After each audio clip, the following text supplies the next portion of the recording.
Performance comes from inside, not outside. Success is not something you pursue. Success is something you develop.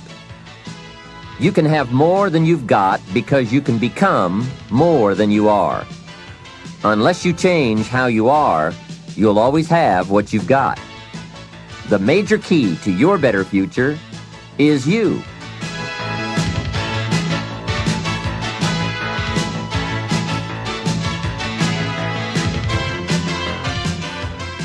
The key to a great future is within you, and you'll be able to find it and use it with Success Strategies, 7 Keys to Wealth and Happiness.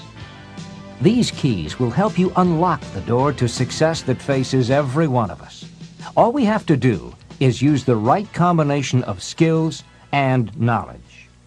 In this exciting program, Jim Rohn will help you find the way to achieve your goals in every area of your life. You don't have to sacrifice family and friends to gain wealth and professional prestige. You just have to have the right plan. And Jim will help you map out your personal path to success, just as he's helped companies around the world reach their goals. You'll benefit from his wisdom and knowledge, gathered in a more than 25-year study of behaviors that affect performance. Jim Rohn has first-hand experience of what these behavioral factors can do. His is the story of a small-town boy made good, very good. With the help of a wise mentor to whom he'll introduce you, Jim forged his way right to the top. He'll show you how you can do the same by implementing a few key strategies. In this program, you'll hear how to choose a lifetime of achievement instead of settling for one of mediocrity. You'll discover how to develop the critical advantages that lead to major accomplishments, and you'll learn how to get more satisfaction and enjoyment out of every area of your life, whether it's financial, personal, or professional. Jim Rohn's ideas work, as his clients around the world have discovered. He's earned a reputation as a dynamic and effective trainer all over North America, England, Spain, Taiwan, and Australia.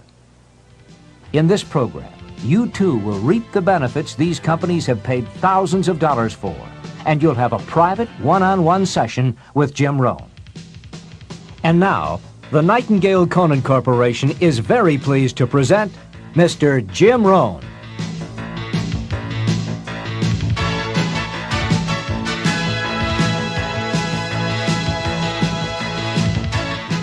This is Jim Rohn. You're going to hear a great number of ideas as you go through the sessions on these 6 cassettes. Ideas that help successful people accomplish more of their goals, achieve certain wealth, and experience greater joy and satisfaction in their lives. My hope is that you'll find a few of these ideas very useful to you right now. Unfortunately, I don't know you personally. I'm not familiar with your dreams or your problems. But fortunately for you, I don't need to be, because the ideas we'll be talking about on these cassettes are fundamentals to the art of winning. They will help you achieve your most inspiring dreams, guaranteed. They are, in fact, the 7 fundamentals for wealth and happiness. As we go through these cassettes, you'll see very clearly for yourself just how these ideas can start making a major difference in your life right away. Where did these fundamentals come from? I didn't make them up. I first discovered them when I was 25 years old, at a time in my life when I needed some new ideas to help change the direction of my life. I wasn't destitute at the time, but I certainly needed some help. I guess we could all use a little help at age 25. Let me take a minute to tell you how it happened. I had gotten off to a great start in life. I was raised in farm country in Idaho, a small community of about 5,000 people, not far from the Snake River in the southwest corner of the state, a great place to grow up. In fact, my parents still live in this small farm community. My father is 82 years old, my mother 75, and they are still healthy and doing very well, as active now as they have ever been. I'm very proud of them, and they have always been a great example for me. After graduating from high school, I went to 1 year of college, and then I decided I was smart enough, so I quit, which was one of my major mistakes. Among many major mistakes I made in those early days, But I was ambitious and willing to work hard, and figured I wouldn't have any trouble getting a job, which turned out to be accurate. So with a head full of dreams and ambitions, I started my first job. About 3 years later, I got married, made lots of promises, worked hard, and a couple of years later started a family. And at age 25, I started taking a new look at my life. My weekly paycheck amounted to the grand total of $57. I was far behind on my promises, behind on my bills, and discouraged. I was far from making the progress I thought I should have made. I was willing to work hard. That was not my problem. But it was clear that it was going to take more than hard work. And I didn't want to wind up at age 60 broke, needing assistance, like so many people I saw around me, not in the richest country in the world. So what do you do to change the direction of your life? I thought, well, I should go back to school. 1 year of college doesn't look that good on an application. But now with my family starting, going back to school seemed like a tough decision. I didn't have any money to start my own business. Money was one of my problems. I always had far too much month left over at the end of the money, if you've ever been in that position. I remember one time losing $10, and I was physically ill for 2 days over a $10 bill. Some of my friends tried to be cheerful. They said, look, maybe some poor person who needed it found it. But that was not really helpful.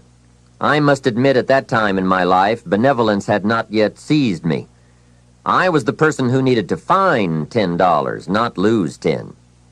So that's where I was at that time in my life, behind on my dreams, and constantly wondering what I could possibly do to change my life for the better. Well, at age 25, good fortune came my way. And many times it's difficult to explain good fortune. Why do unique things happen to you when they do? I don't know. Part of that is a mystery to me. However, my good fortune was meeting a man, a very unique and successful man. His name was Mr. Earl Schoaf. When I met him, I said to myself, I would give anything to be like him. I wonder what it would take. Well, to make a long story short, this very special gentleman took a liking to me, and a few months after I met him, he hired me, and I went to work for him. I spent the next 5 years working for him in several of his businesses, and then, unfortunately, he died. But I did get to spend 5 years with this remarkable man, and the best thing he gave me during that 5 years was not a job. The best thing he gave me was the benefit of his philosophy, the fundamentals of living successfully, how to be wealthy, how to be happy. And sure enough, his ideas worked for me. So I will always be grateful for meeting someone who made a difference in how my life worked out. I am sure if Mr. Schoaf were still alive, I would have called him one more time today and thanked him for sharing the ideas and inspiration that changed my life. For many years, I shared this philosophy for wealth and happiness with my business partners and met with equally exciting results. I am primarily a businessman, not a professional public speaker, but I have been intrigued with the challenge of trying to put into words the ideas that can make a difference in how a person's life works out. And now I have the chance to share these ideas with you. I don't claim to have all the answers on how to do well, but I do have some answers that have worked extremely well for me and thousands of others. Take these ideas and edit them all you wish. You certainly don't have to buy everything any one person says. But give me a chance. If something sounds good, try it. If it doesn't make sense, discard it. Remember, don't be a follower, be a student. All the ideas we'll discuss in these cassette sessions will stem from a group of very important key concepts. I'd like to begin this session by briefly but clearly looking at each of them. These key words are very important for us to understand if we're to get maximum value from this program and add significantly to our wealth and happiness.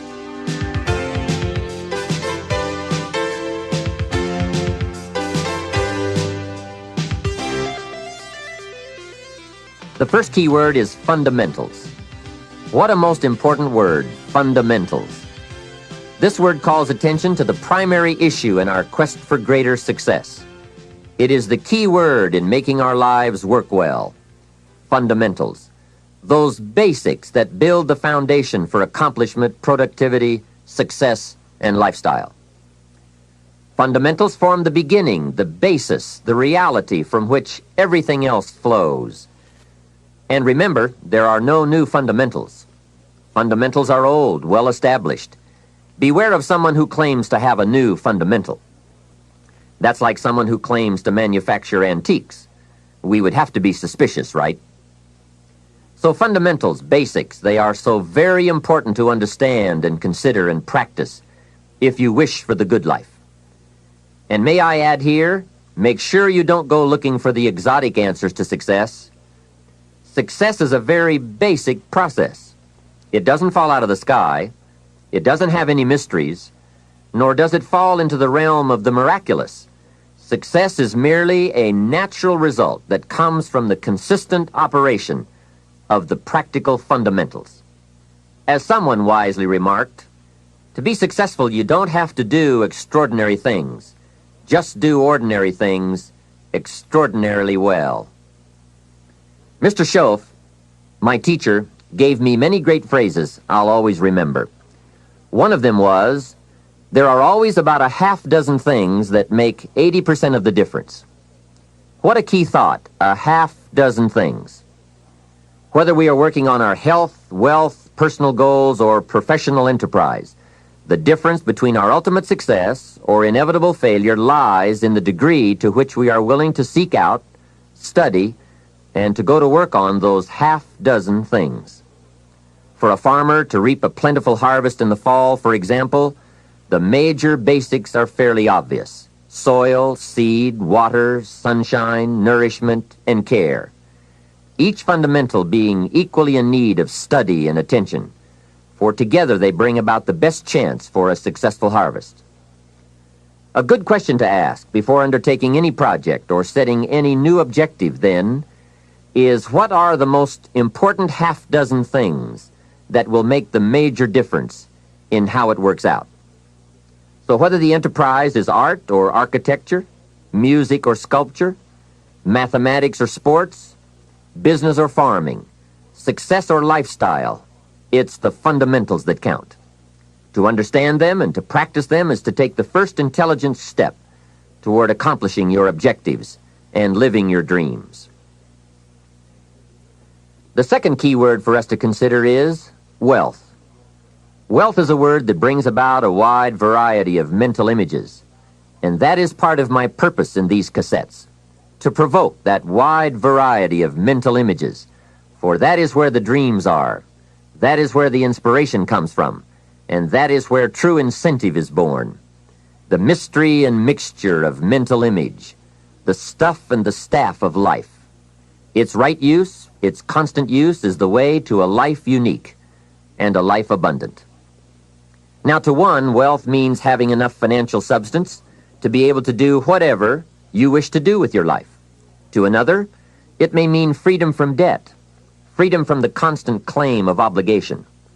To yet another, it means opportunity. And to many, wealth means $1 million. That's a unique word, millionaire.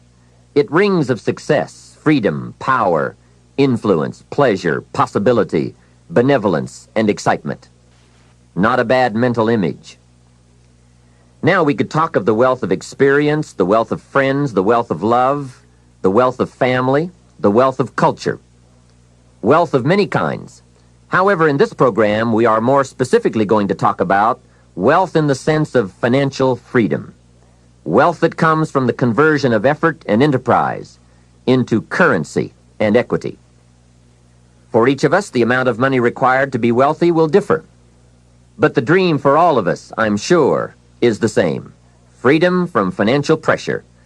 More freedom of choice, freedom to enjoy, and the opportunity to create and to share.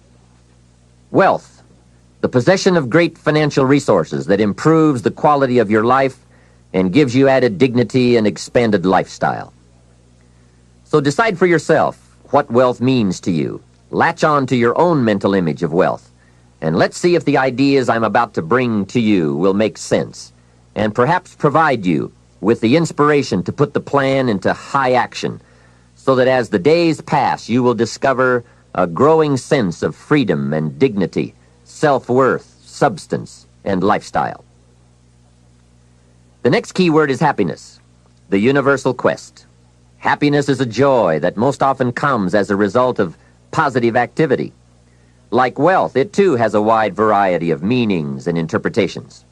Happiness is both the joy of discovery and the joy of knowing. It is a result of an awareness of the full range of life, the color, the sound, the harmony. And it is the joy that comes from designing a life and practicing the fine art of living well. Happiness is being able to explore the offerings of life by perception, response, and enjoyment. Happiness is both receiving and sharing, reaping and bestowing.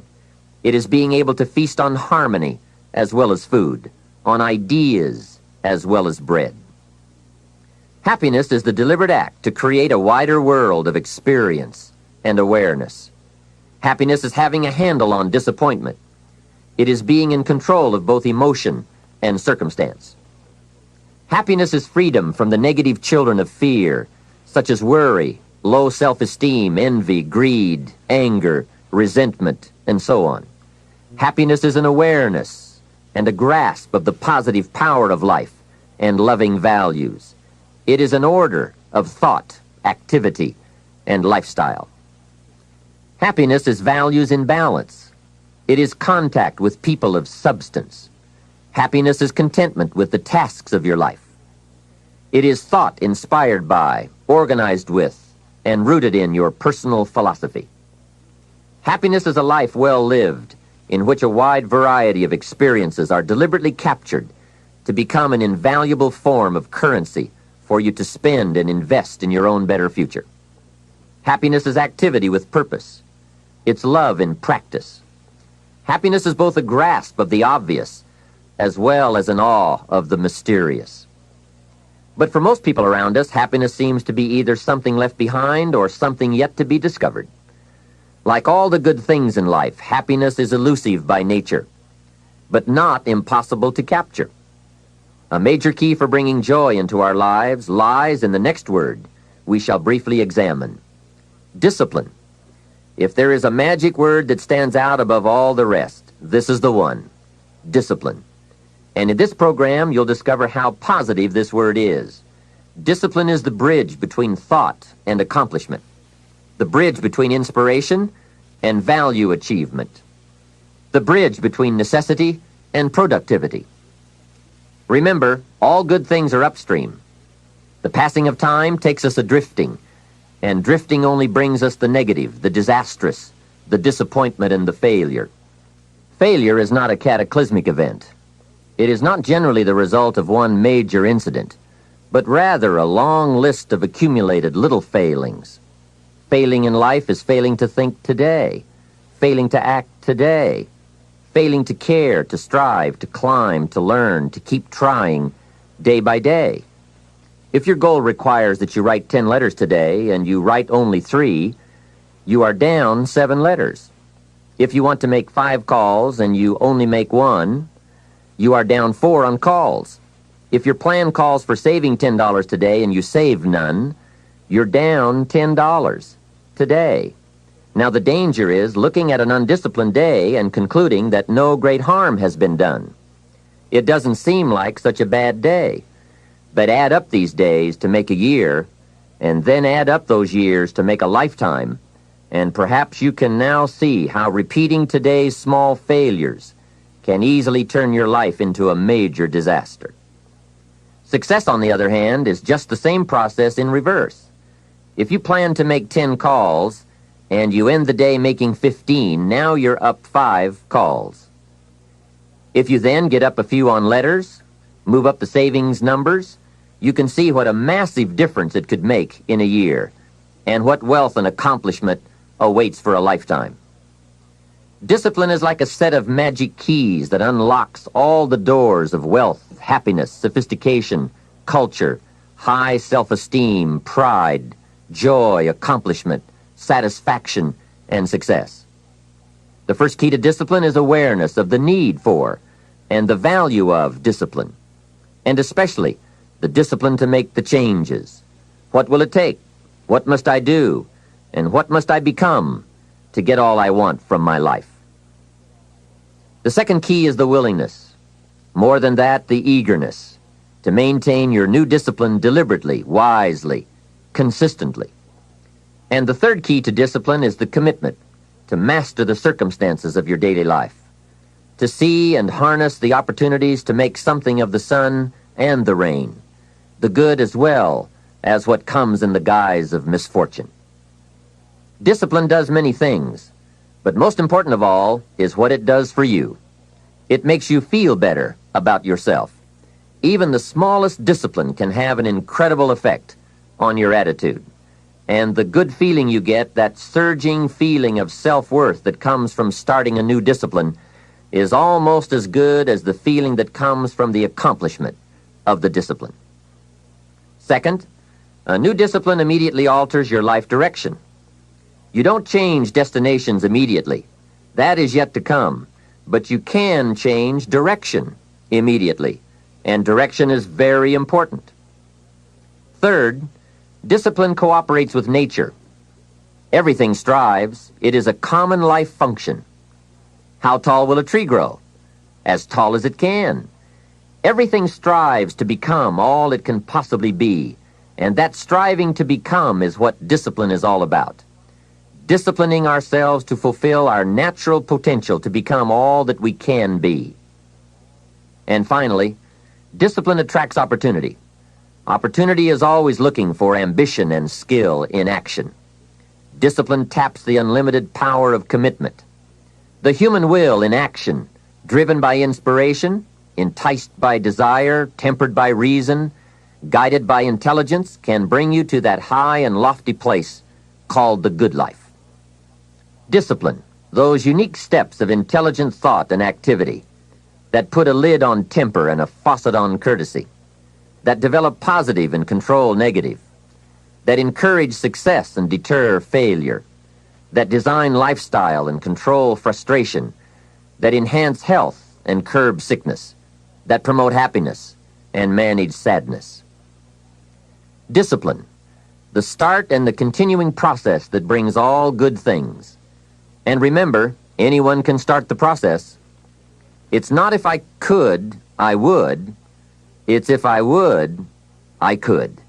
If I will, I can. So start the new process. You can begin a new habit no matter how small it is. Small isn't important. Whether or not you start and whether or not you continue are all that is important. And don't be deluded by an affirmation. Only affirm what you are truly prepared to do. Many of us delude ourselves with our words into believing that we're making changes and making progress, when in fact our daily activity is taking us in the exact opposite direction of our affirmations. Why would you walk in the opposite direction of your dreams? The man dreams of wealth and walks daily towards certain financial disaster. The man wishes for happiness and thinks the thoughts and commits the acts that take him to certain despair. So to have a prosperous life, start a prosperity plan. To become wealthy, start a wealth plan. Remember, you don't have to be wealthy to have a wealth plan. A person with no means can have a rich plan. If you are ill, start a health plan. If you don't have energy, start an energy plan. If you don't feel good, start a feel-good plan. If you're not smart, start a smart plan. If you can't, start a can plan. If you haven't, start a have plan. Anyone can.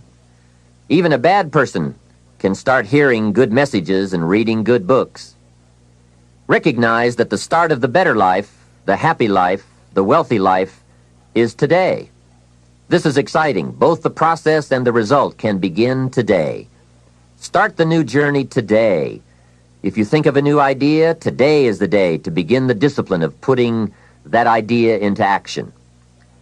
Set this day up as a long, busy, exciting start for your new life.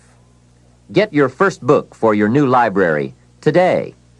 Begin your new practice of setting goals today. Start clearing out a drawer of your new orderly desk Today.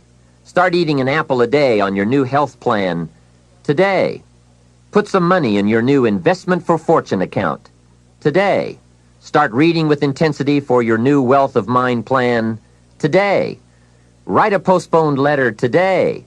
Make a delayed telephone call today. Pick up your camera and take a picture of something to start your new treasury of photographs today. Get some momentum going on your new commitment to the better life. See how many activities you can pile on in this first day. Go all out. Break away from the negative downward pull of gravity. Start the thrusters going. Prove to yourself that waiting is over, hoping is past, and that faith and action have now taken charge. It's a new day, a new beginning for your new life. With discipline, you can't believe the list of positive moves you can make in the first day of your new beginning. What have you got to lose? Only the despair and fear and guilt of the past. Only the dissatisfaction and unhappiness and lack of fulfillment of the past. Only the frustration and low self-esteem of the past.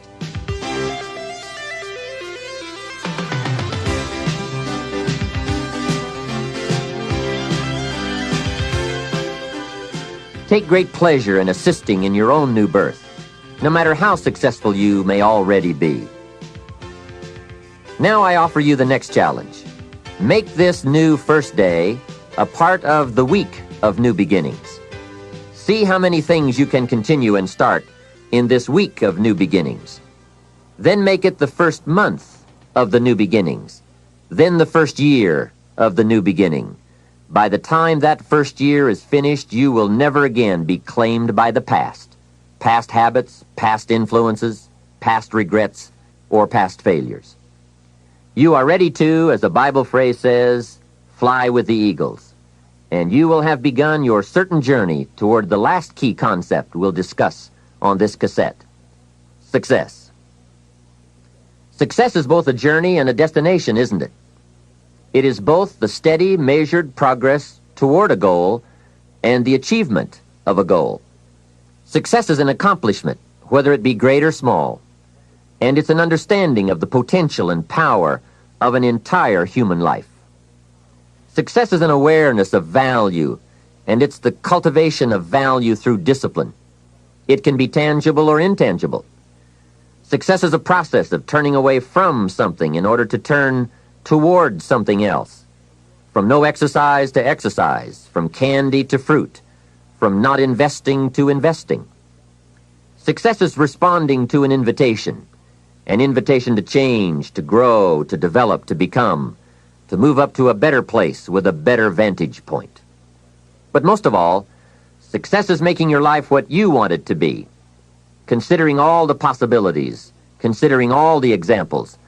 What do you want for your life? That is the big question. Remember, success is not a set of standards from our culture, but rather a collection of personal values, clearly defined and ultimately achieved. Success is your better life for you, the design you give it, the dreams you accomplish. Making your life what you want it to be for you, that is success. All right. With that overview of some of the key concepts we'll explore in this program, let's begin the further development of your success by looking at the art of properly selecting and setting goals. I think you'll hear a couple of thoughts you've never heard before.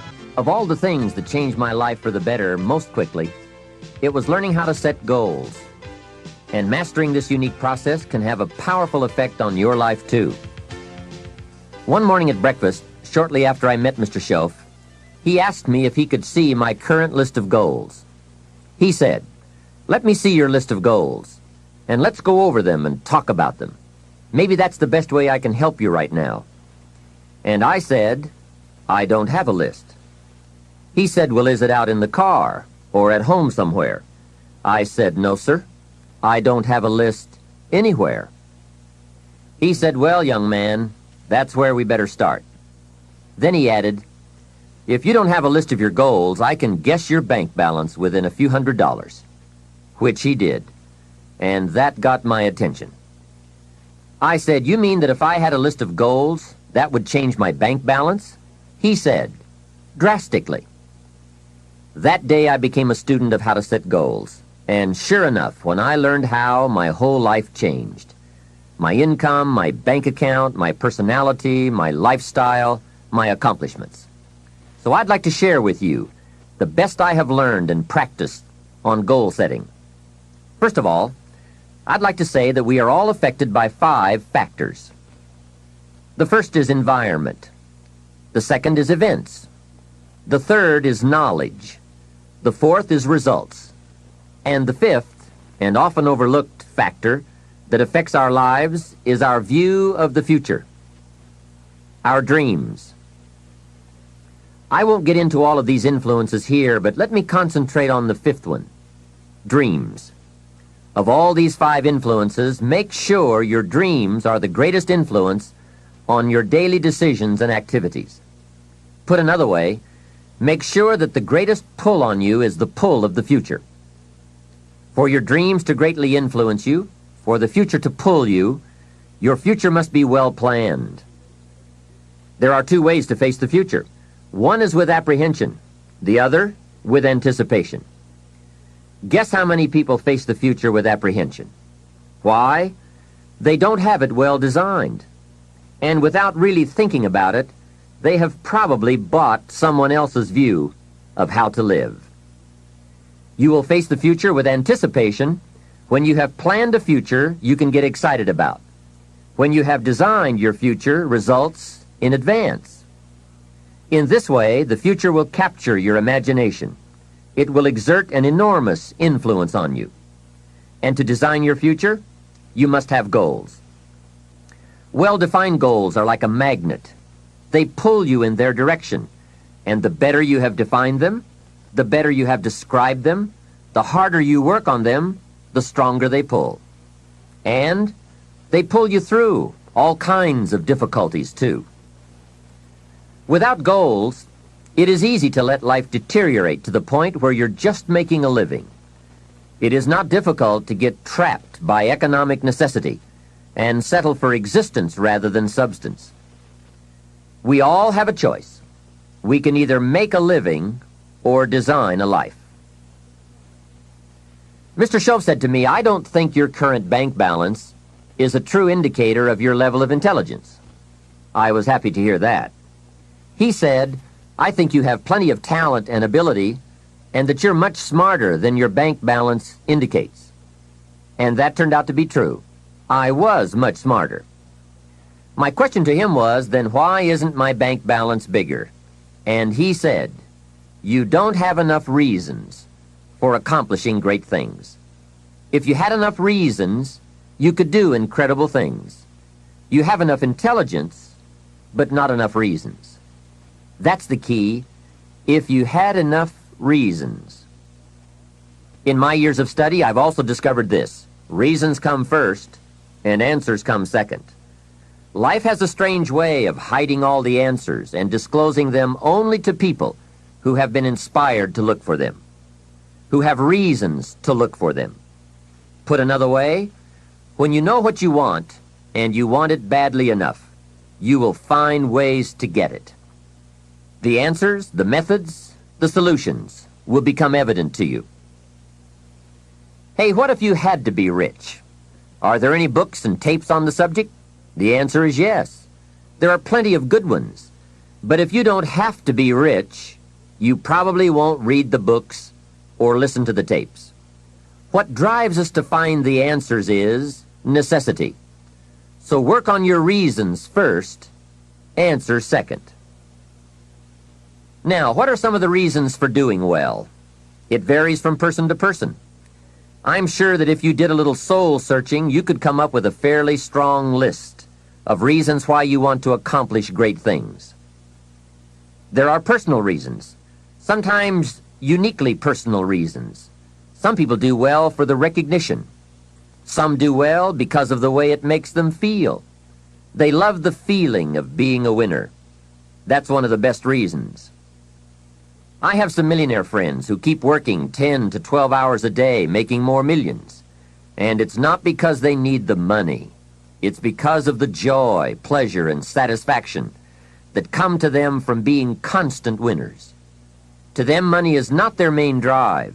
It's not the money. It's the journey. Once in a while, someone says to me, if I had $1 million, I'd never work another day in my life.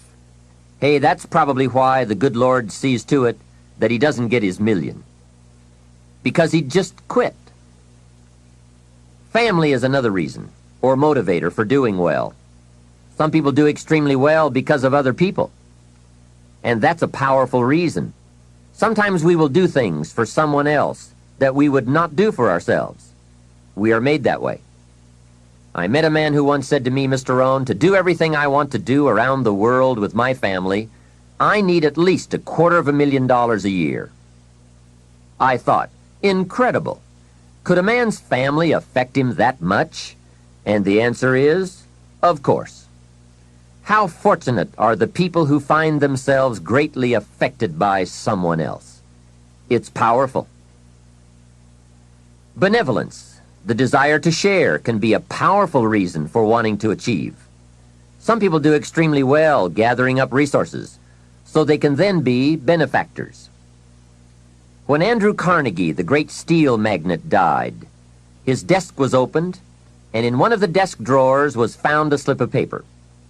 On that slip of paper, Mr. Carnegie had written his goal for his life, and he wrote it when he was in his 20s. On that slip of paper he had written, I'm going to spend the first half of my life accumulating money. I'm going to spend the last half of my life giving it all away. That's terrific. He was so inspired by that goal that during the first half of his life he accumulated $450 million. And during the last half of his life, he gave it all away. How powerful.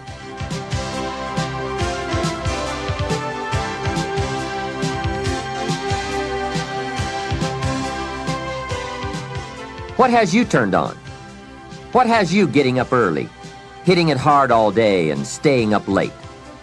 What has you inspired? Next question, what's got you turned off? When I found the answers to those two questions, my life exploded into change. I finally found out what negative philosophy of life I had allowed to limit me and had me turned off, and I got that cured. Then I found a long enough list of reasons to turn me on, and once the lights went on for me, at age 25, they have never gone out. I've fallen out of the sky a few times, but I've never lost that drive to do something unique with my life. Now there's another list of reasons for doing well, called nitty-gritty. Those hard little reasons that can really affect your life. Sometimes it doesn't take much of a goal to start you in a brand new life direction. I now carry a few $100s in my money clip. It's only a few $100s, but the story behind why I do it reveals one of those reasons that greatly affected me. Just before I met Mr. Schoaf, I heard a knock at my door one day. When I opened it, there was a little girl selling Girl Scout cookies, and she gave me one of the finest sales presentations I've ever heard. A special deal, several flavors, and only $2, back when you could get a lot for $2. And with a big smile, she very politely asked me to buy. And I wanted to. Big problem. I didn't have $2. And to this day, I can still clearly remember the pain and the embarrassment. I was a father, I had been to college, I was working, and I didn't have $2. Now, since I didn't want to tell her that, I did what I thought was next best. I lied to her. I said, hey, I've already bought lots of Girl Scout cookies. I've still got plenty stacked in the house. Now, that wasn't true, but it seemed to get me off the hook for the moment. She said, that's wonderful, sir. Thank you very much. And she went away. After she had left, I closed the door, and that was the day I said, I don't want to live like this anymore. I've had it with being broke, and I've had it with lying. I've had it with being embarrassed over not having any money in my pocket. I promised myself that day that this would never happen again. I picked a day and an amount, and I said, I'll never carry less. It was one of those reasons that still affects my life after all these years. So I now carry a few $100s in my money clip. I do that for two reasons, I guess. One reason is the way it makes me feel. That special feeling of having plenty. Mr. Shove said to me, the first $500 you earn, put into your pocket, not in the bank. It feels much better in your pocket than it does in the bank. I've found that's true. But I also carry plenty in case I bump into another Girl Scout who's selling cookies. I'm ready. I remember walking out of the bank one day in Northern California where I lived at the time, and there were two little girls selling candy right outside the bank for some girls' organization. The first little girl walked up to me and said, Mister, would you like to buy some candy? I said, I probably would. What kind is it? She said, it's almond roca. I said, that's my favorite. She said, wonderful. I asked, how much is it? She said, it's only $2. I thought, it couldn't be. Still $2 after all these years? I couldn't help remembering the Girl Scout and the cookies. I said, how many boxes of that candy have you got? She said, I've got 5. And the other little girl standing there, she was selling candy too. I asked, how many boxes do you have? She said, I've got 4. I said, that's 9. I'll take them all. They said, really? I said, yes. I've got some friends, so I'll pass them around. They got so excited, put all this candy together. I reached into my pocket and gave them $18. Now, when I've got the candy and they've got the money, that first little girl looks up and says, Mister, you are really something. How about that? Can you imagine only spending $18 and having someone look at you in the face and say, you are really something? Now you know why I carry heavy. I'm not going to miss those chances anymore. It was a small goal, just a few $100s, but it had a big effect on my life. I have a dear friend, Robert Depew. Bobby used to be a school teacher in Lindsay, California, the olive capital. After he taught school for several years, he became a little weary of teaching and decided to get into sales. One day, without telling anyone, he quit his teaching job and jumped into sales. When he did, his brother poked fun at him. His brother said, you're going to go right down the drain. You had a good teaching job. Now you're going to lose everything you have. You must be out of your mind. He put him down something fierce. Bobby said, the way my brother acted made me so angry, I decided to get rich. Today, Robert happens to be one of my millionaire friends. The attainment of wealth is not just a matter of intelligence. Mostly, it's a matter of inspiration. So if you have strong enough inspiration, a strong enough reason, large or small, it can have an incredible influence on the direction of your life.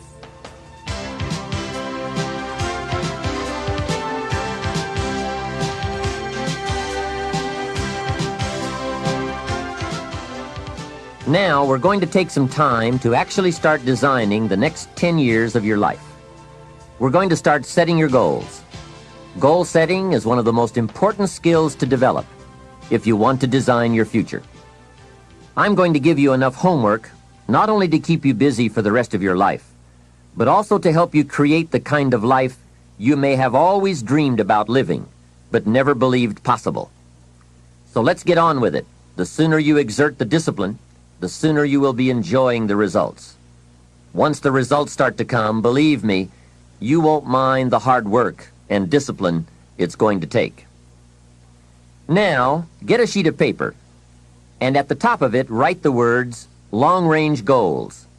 I'm going to ask you some questions, and I want you to jot down the answers. If you don't have paper and pen handy, follow along with me now anyway, just listening. Then, later, listen again when you can write down your ideas. After I've asked the questions, which is the first part of this exercise, you can stop the tape and work on your answers. All right, let's start this exercise. The basic question you are going to answer is, what do I want within the next 1 to 10 years? I want you to take about 12 to 15 minutes and make a list of at least 50 things you want within the next 1 to 10 years. These are long-range goals. To help you get started with your list, consider these questions. What do I want to do? What do I want to see? What do I want to be? What do I want to have? Where do I want to go? And what would I like to share? Now, with these thought-starter questions in mind, answer the basic question. What do I want within the next 1 to 10 years? See how many things you can write down. At this point, don't take the time to describe in detail everything you want. This is the time for you to let your thoughts pour, to write fast and to abbreviate. For example, if you just write down 380, you'll know what that means. You don't have to describe the color and the interior of the car. You'll do that later in this exercise. I want you now just to abbreviate and write fast. Make the list as long as you possibly can. Try to write down at least 50 items, 50 things you want within the next 1 to 10 years. These are long-range goals. Spend about 12 to 15 minutes on this. After you've completed your list, you're ready for the next part of the exercise. Go through your list, and next to the things you think you can accomplish or acquire a year from now, write a number 1. Next to the things you think it will take 3 years to realize, write a 3. Next to the things it will take 5 years to accomplish, write a 5. And next to the things it will take 10 years to accomplish, write a 10. Go through this list now to the best of your ability and say, that looks like it will take me about a year, or 3 years, or 5 years, or 10 years. Some big goals might be out there 10 years from now. Once you complete this part of the exercise, you might come to the conclusion that you need a lot more 3-year goals and less 1-year goals, for example, or that you need more 10-year goals. You see, while you're working on one goal, you must have something else in the planning stages. If you don't, what happened to some of the early Apollo astronauts could happen to you. After they came back from the moon, some of those astronauts experienced deep psychological and emotional problems. And the reason for that? Why, after you've been to the moon, now where do you go? That seemed to be the end, the finish. What later astronauts did was to make sure that they had major projects lined up after they returned from the moon trip. The way you enjoy life best is to wrap up one goal and start right on the next one. Don't linger too long at the table of success. The only way to enjoy another meal is to get hungry. Another thing to check for on your list is that you have included goals for each of these 3 important categories. First, make sure you've listed your economic goals, your goals for income, profits, and productivity. Second, make certain your list includes material items you want, tangibles, such as a home, a car, a boat, furniture, or jewelry. Don't attach the wrong importance to things, but they are important. Third, you'll want to include on your list goals for personal development. Write down all your personal development goals. Your goals to be more physically fit, to lose weight, to be more decisive, to be a more effective leader, to be a better communicator, to learn another language. Of course, there are other types of goals to consider: family goals, social goals, lifestyle goals. This is pretty heavy homework, but remember, whether or not you do your homework shows up in the marketplace as well as in the classroom. After you have determined which of your goals are 1 year, 3 year, 5 year, and 10 year, and after you've made certain your list includes economic goals, things, and personal development goals, I want you to go back to this list again. Now pick out the 4 most important 1-year goals, the 4 most important 3-year goals, the 4 most important 5-year goals, and the 4 most important 10-year goals. Those 16 goals will give you plenty of work for now. Get out some more paper, and in a brief paragraph, describe each goal. How high, how long, how much, what size, what model, what color, for example. Also describe why it is important to you. This is a process where you either talk yourself into it or talk yourself out of it, which is good. When you're unclear as to why something is important, usually you put only half-hearted effort into it. What you want is a powerful motivator, but the reason why you want it is an even more powerful motivator. It has greater pull. You may find that some of your goals you thought at first glance were important are not important after all. Do some reflecting, refining, and revising. The point is, right now, try to have approximately 4 one-year, 3-year, 5-year, and 10-year goals that you truly believe in, that inspire you, that you've sold yourself on. When these goals and the reasons you want to obtain them are each clearly described in a brief paragraph, transfer this information to a journal or some type of notebook that you can carry with you easily and refer to often. It's essential to set aside some time every week to review all of your goals, to rearrange them, redo them, restructure them, to add goals, or to tear up the whole list and start over. Goal setting is not something you do just once. It's a continual process. Also, you must constantly check your progress toward your goals. You don't want to fall too far behind on, or worse, lose sight of, your important goals. Now, just as important as your long-range goals are your short-range goals. Your goals for tomorrow, next week, next month, 6 months from now. These are goals you can accomplish within the next year, the immediate future. We call these goals confidence builders. When you work hard, burn the midnight oil, and accomplish these little things, it builds your confidence to go for your long-range goals. Write down in your notebook or journal all the little things you would like to have or accomplish in the next year. How you set up this list is up to you. You might want to break it down by week or by month. Set it up in whatever way works well for you. Part of the fun of having a list is being able to check off something as obtained or completed. Every week, try to check off at least one thing on your list of short-term goals. And when you are able to check off something major, something on your list of long-range goals, celebrate. Make winning joyful. Congratulate yourself. It is very important to celebrate progress. We grow from two experiences. One is the joy of winning, and the other is the pain of losing. Here's what that also means. Make losing painful. Put it on yourself. If you set something up, fooled around, didn't pull it off, put it on yourself.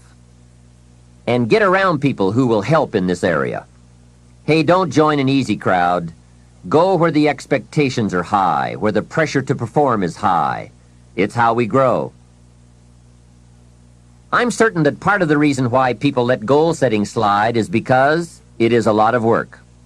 As I said, you'll be constantly revising your lists of short-range and long-range goals, rearranging them, refining them, redesigning them, establishing different priorities, adding new goals, perhaps deleting others. It's interesting that so many people work hard on their jobs, but they don't work hard on their futures. They let that slide. Some people live such mediocre lives that at the end of the day, they don't know whether they're winning or losing. They just go through life with their fingers crossed. I know most people don't make definite plans, but don't let that be you. The guy says, well, you work where I work, but the time you get home, it's late. You've got to have a bite to eat, watch a little TV, and get to bed. You can't sit up half of the night and plan. And this is the guy who's behind on his car note. He's a good worker, hard worker, sincere. But I've discovered that you can be sincere and work hard all your life and wind up broke and embarrassed. You've got to be better than a good worker. You've got to be a good planner, a good goal setter. You've heard the old saying, the people who fail to plan are planning to fail. It's true. So work on your plans. Put yourself in the top few percent who put this power to work for themselves. Writing your goals down also shows you are serious. And to do better, you must get serious. You don't have to be grim, but you do have to be serious.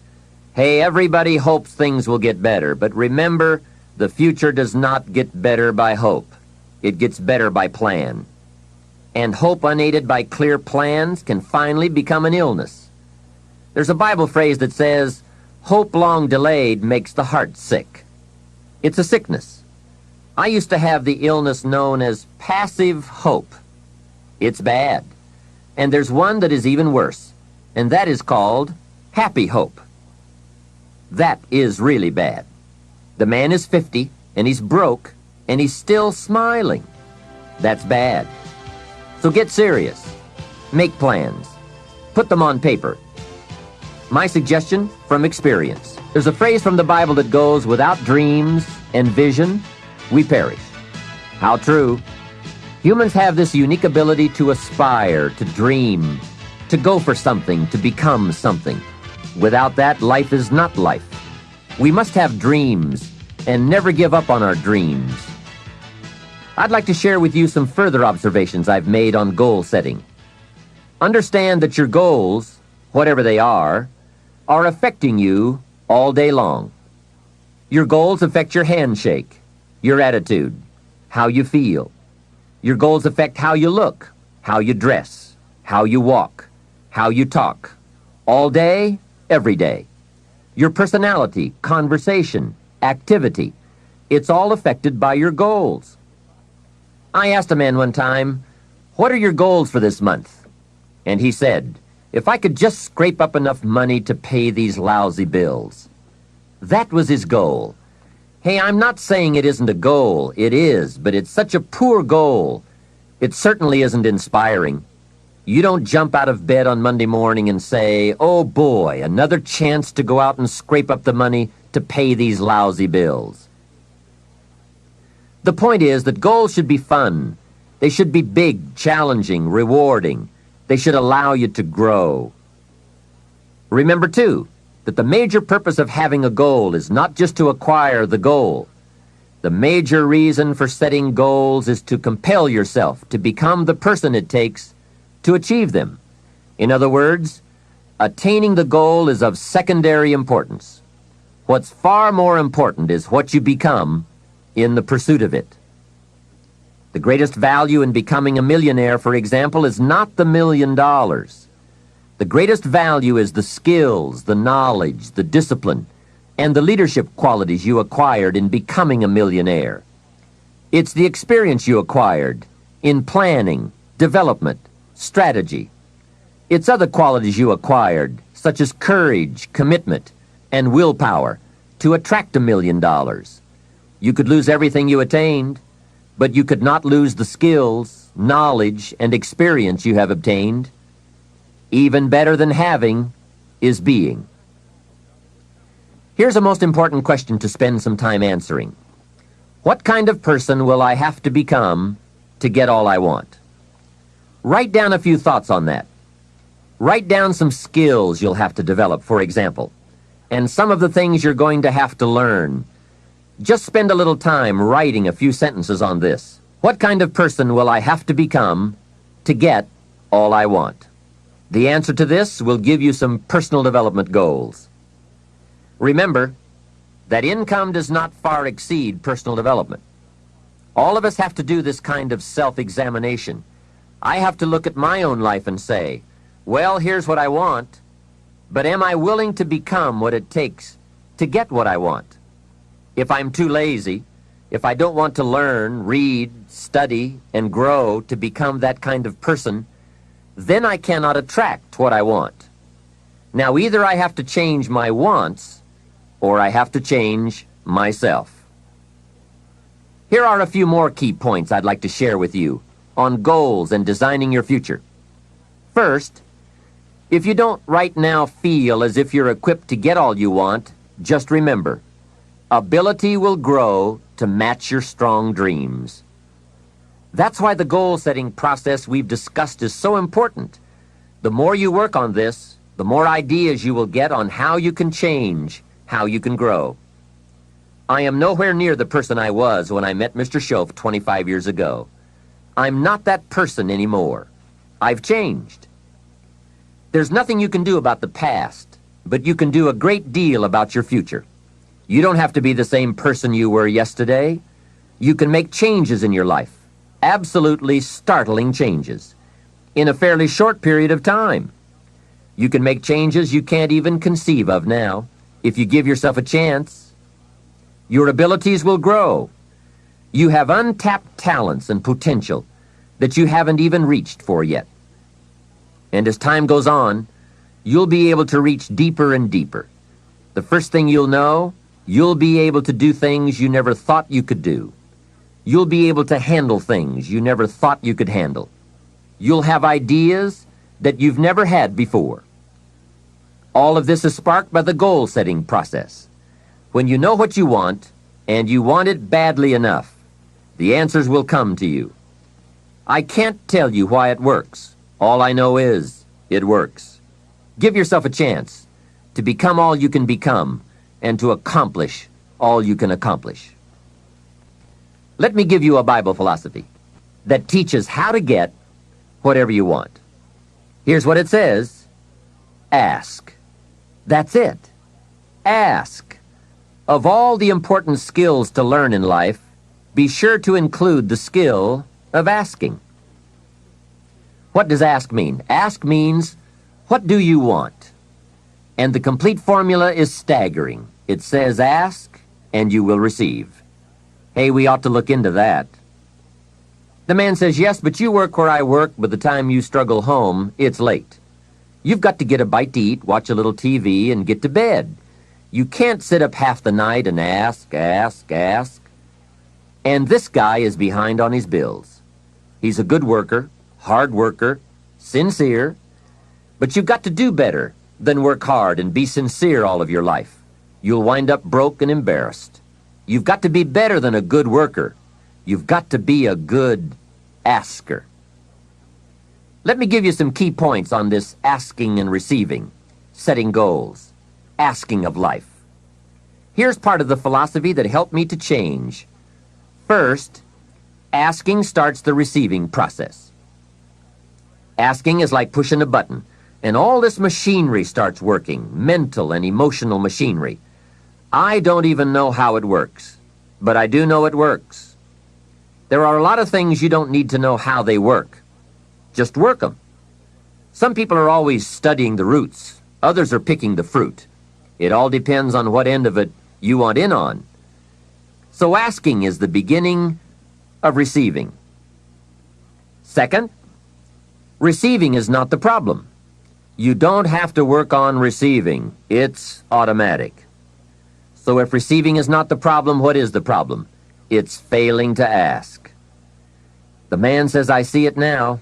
I got up every day this year and hit it hard, but nowhere in my house is there a list of what I want from my life. Can you see? Good worker, poor asker. Third, receiving is like the ocean. There's plenty, especially in this country. It's like an ocean here. Here, success is not in short supply. It isn't rationed so that when you step up to the window, it's all gone. No. Well, if that's true, what is the problem? Well, the problem is some people go to the ocean with a teaspoon. Have you got the picture? A teaspoon. What I suggest you do in view of the size of the ocean is trade your teaspoon for at least a bucket, and you will look better at the ocean with a bucket. Kids won't make fun of you. Now, here's something else to remember about asking. There are two ways to ask. One is ask with intelligence. It didn't say ask intelligently, but I'm sure it meant that. Don't mumble. You won't get anything by mumbling. Be clear, be specific. Intelligent asking means how high, how long, how much, when, what size, what model, what color. Describe what you want. Define it. Remember, well-defined goals are like magnets. The better you define them, the stronger they pull. And Give your goals purpose. Answer both questions. What do I want? That's the object. And the second question, what for? That's purpose. Purpose is stronger than object. What you want is powerful and it will pull, but what you want it for is more powerful. Here's the second way to ask. Ask with faith. Faith is the childish part. It means believe you can get what you want like a child, not an adult. Many adults are too skeptical. They've lost that wonderful childlike faith and trust. Don't let that happen to you. Believe in, have faith in yourself and your goals. And get excited like a child. Childlike enthusiasm. Nothing can beat it. Kids think they can do anything. How exciting. They hate to go to bed at night and can't wait to get up in the morning. Develop that kind of enthusiasm toward your life and your goals. And be curious like a child. Kids can ask 1,000 questions. Just when you think they're finished, they come up with 1,000 more. They'll drive you to the brink. But it's really a virtue. Have plenty of curiosity. Ask questions. That's how you learn. Another fringe benefit of setting goals is what it does for your ability to manage your time effectively. This is no small thing. We'll look at time management in detail in a later session, but now, while we're talking about goals, I'd like to share a few ways your use of time are affected by or influence the achievement of your goals. Have you ever thought that without some very clear written goals, you never even need to consider managing your time? Time essentials come from objectives well defined. Time can't be critical if objectives aren't defined. Now you might be one of those uniquely fortunate individuals who can keep all their objectives and purposes clearly defined in their minds and operate from that. But I wouldn't take the chance. Write your goals down and set careful priorities. Sometimes priorities are determined by the season. For a farmer in springtime, the season dictates his most important activities. During the spring, a farmer must work around the clock, burn the midnight oil, and keep the equipment running because he has only this small window of time for the planting of his crops. One of the difficulties of living in an industrialized society is the losing of the sense of seasons. When to pour it on, when to ease back, when to take advantage. It's easy to keep going from 9 to 5, year in and year out, and lose a natural sense of priorities and appropriate time. Don't let one year just blend into the next. Keep an eye on your own seasons, lest you lose track of values and substance. Part of setting priorities is learning to separate major activities from minor activities. This is a whole skill in itself, but once you have learned it, it will pay dividends you won't believe. So learn to put everything on your mental scales to be carefully weighed before you spend time or money. And here's a good question to constantly ask. Is this a major or a minor? By asking that question, you will reduce the amazingly natural tendency to spend major time on minor things. In sales training, we are taught that major time is the time spent in the presence of the prospect, while minor time is the time spent on the way to the prospect. If you're not careful, you will spend more time on the way to than in the presence of. So in sales we teach, don't go across town till you've gone across the street. Wouldn't it be wise to make an evaluation if you're in sales and ask, how much time am I spending in the presence of, and how much time on the way to? Majors and minors. What a great discipline to exercise. It also reads, don't spend minor time on major things. It's easy to get values mixed up. The man spends 3 hours watching television and only 30 minutes playing with his kids. Something is probably out of line there, right? It also reads, don't spend major money on minor things. If you spend more on candy than on audio cassettes like this, or books, that would be foolish, right? Here is a great goal-achieving tip. Don't mistake movement for achievement. It's possible to be busy all day, come home exhausted, and only then realize that very little of your day consisted of productive activities in the pursuit of your goals. Don't get faked out by being busy. The man says, "I've been going hard all day. I've really put in the hours and the effort." But here's the major question. Doing what? It isn't going hard all day that counts. It's the doing what, the value that counts. Another essential is concentration. This is one of those difficult things, especially in a society where there are so many voices asking for our attention. The television voices, the radio voices, your family voices, the friends' voices, social voices, business voices, advertising, commercials. Isn't it amazing? You can turn off the television and the commercials keep running. How do you turn them off in your mind? That is the challenge to be mastered. The best use of time comes from putting plenty of value in it, and concentration means you take that challenge seriously. It's called careful investment for maximum results. Concentration. The big sports stars will tell you the cost of not concentrating. Just a little slip of concentration, and they put one by your feet. And there goes first place, and maybe the big money. So writing a letter, concentrate.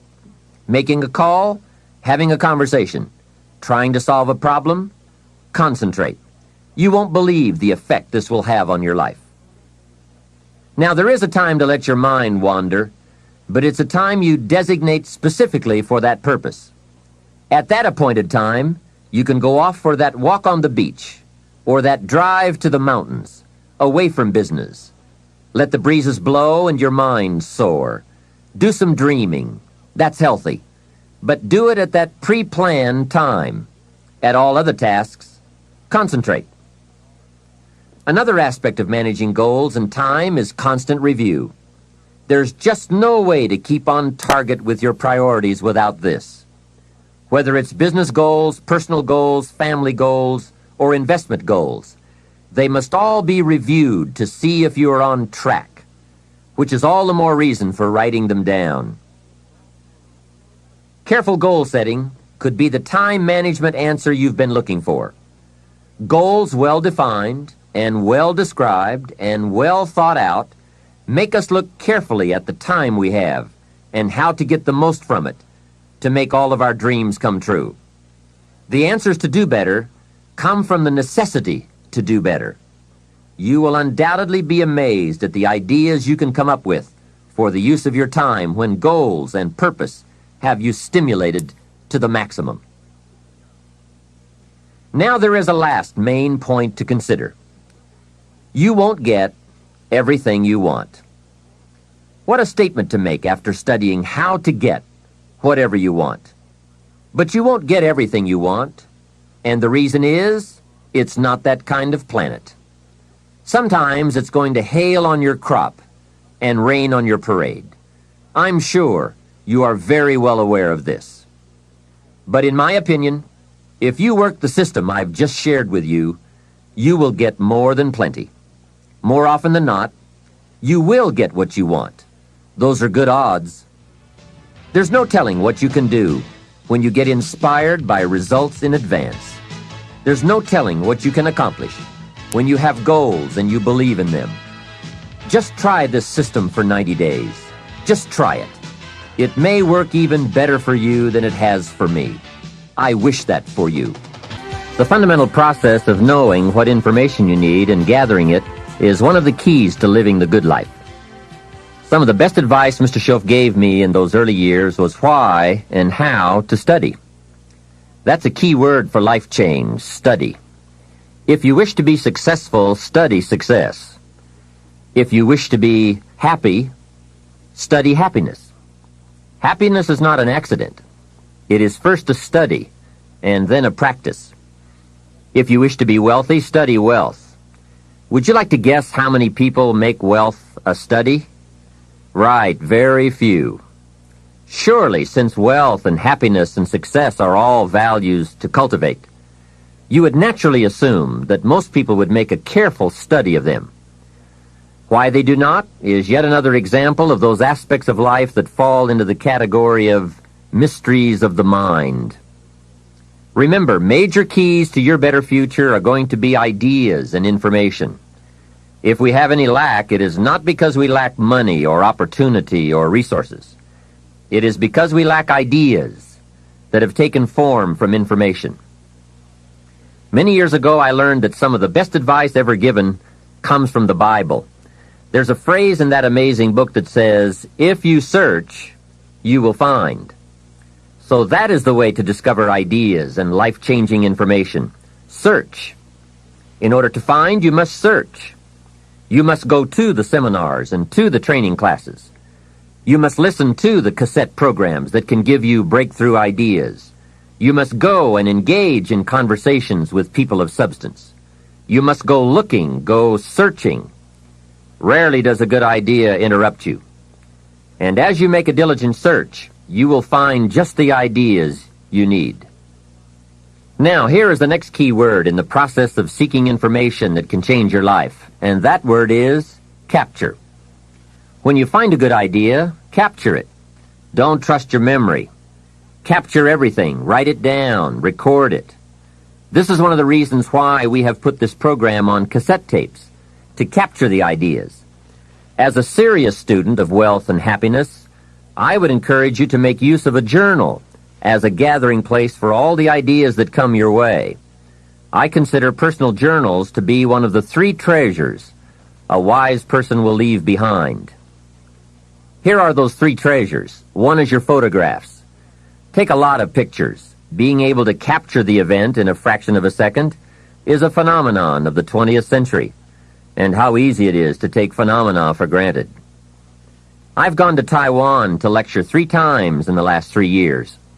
On my last trip, there were about 1,000 people in attendance for a weekend seminar. Now, if there were 1,000 people in the room, guess how many cameras were also in the room? Right, 1,000. Everyone brings a camera to capture all the events and the people, new friends, new experiences.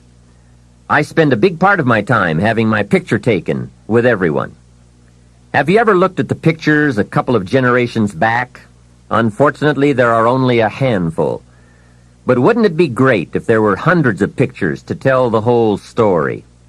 So make sure you leave behind your whole story in your treasure of pictures. The next treasure to leave behind is your library. All the books you have chosen. Books well read, well underlined, with notes and observations and reflections you have written in the margins. The books that have helped shape your philosophy and the values of your life. That is a treasure, your library. And your listening library, too. All these terrific cassettes. They are a treasure. The third treasure to leave behind is perhaps the most important. And that is your journals, containing all the ideas you have captured in your lifetime. Business ideas, social ideas, culture ideas, investment ideas, lifestyle ideas. Can you imagine the value these journals would have? They will certainly be more valuable to leave behind to your children than your couch. So, get serious about your search for information and ideas, and about leaving that information behind for future generations. Here is the next key word for expanding your life for the better. That word is review. Go back over all your life experiences. Learn a skill called reflection. Pondering life's events with the intent of learning. That is so important. I call it running the tapes again. The events of your life are some of the best sources of information. Don't merely go through your days, get from your days. Be aware of what's going on around you so that you will drive the grooves in the record of that day deep into your consciousness. Here are some good times to reflect. First, at the end of the day, take a few minutes and go back over your day. Where you went and what you did and what you said. What worked and what didn't. What do you want to do again? What do you want to correct? The colors, the sights, the sounds, the conversations, the experiences. You see, experience can become commodity, currency, coin, an incredible source of value, but only if you take time to reflect on the experience and turn it into something of value. As we mentioned in our first fundamental, it's not what happens that makes the difference in how your life works out, but rather what you do about what happens. And part of doing something about what happens is this process of reflection, studying an event in order to glean valuable information from it. Another time to reflect is at the end of the week. Take a few hours. Take a half a day at the end of the month. Take a weekend at the end of the year. Reason? To make the past more valuable. Sophisticated people have learned how to gather up the past and invest it in the future. When my father was about to celebrate his 76th birthday, I said to him, "Father, can you imagine what it's going to be like to gather up the last 75 years and invest them in your 76th? That's how life can become productive and exciting. Not just living one more year, but gathering up the years and investing them in the next one." By reflecting, you can gather up all the conversations you have ever had and invest all that you have learned and all that you have felt in the next conversation.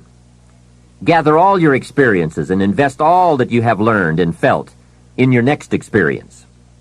And the more value, the more substance, the more information, the more wisdom you can gather from all of your yesterdays, the more exciting your future becomes. Probably all of us already know all that we need to know in order to make our lives turn out the way we want, except for one thing: how to gather what we've learned in order to invest it in what we want to become. So start a new discipline that can lead to wealth and happiness. Find out how things work. Never let it be said you didn't find out. Now let me give you a qualifying phrase. You may not be able to do all you find out, but make sure you find out all you can do. You don't want to wind up at the end of your life and find out that you lived only 1/10 of it, and the other 9/10 went down the drain. Not for lack of opportunity, but for lack of information.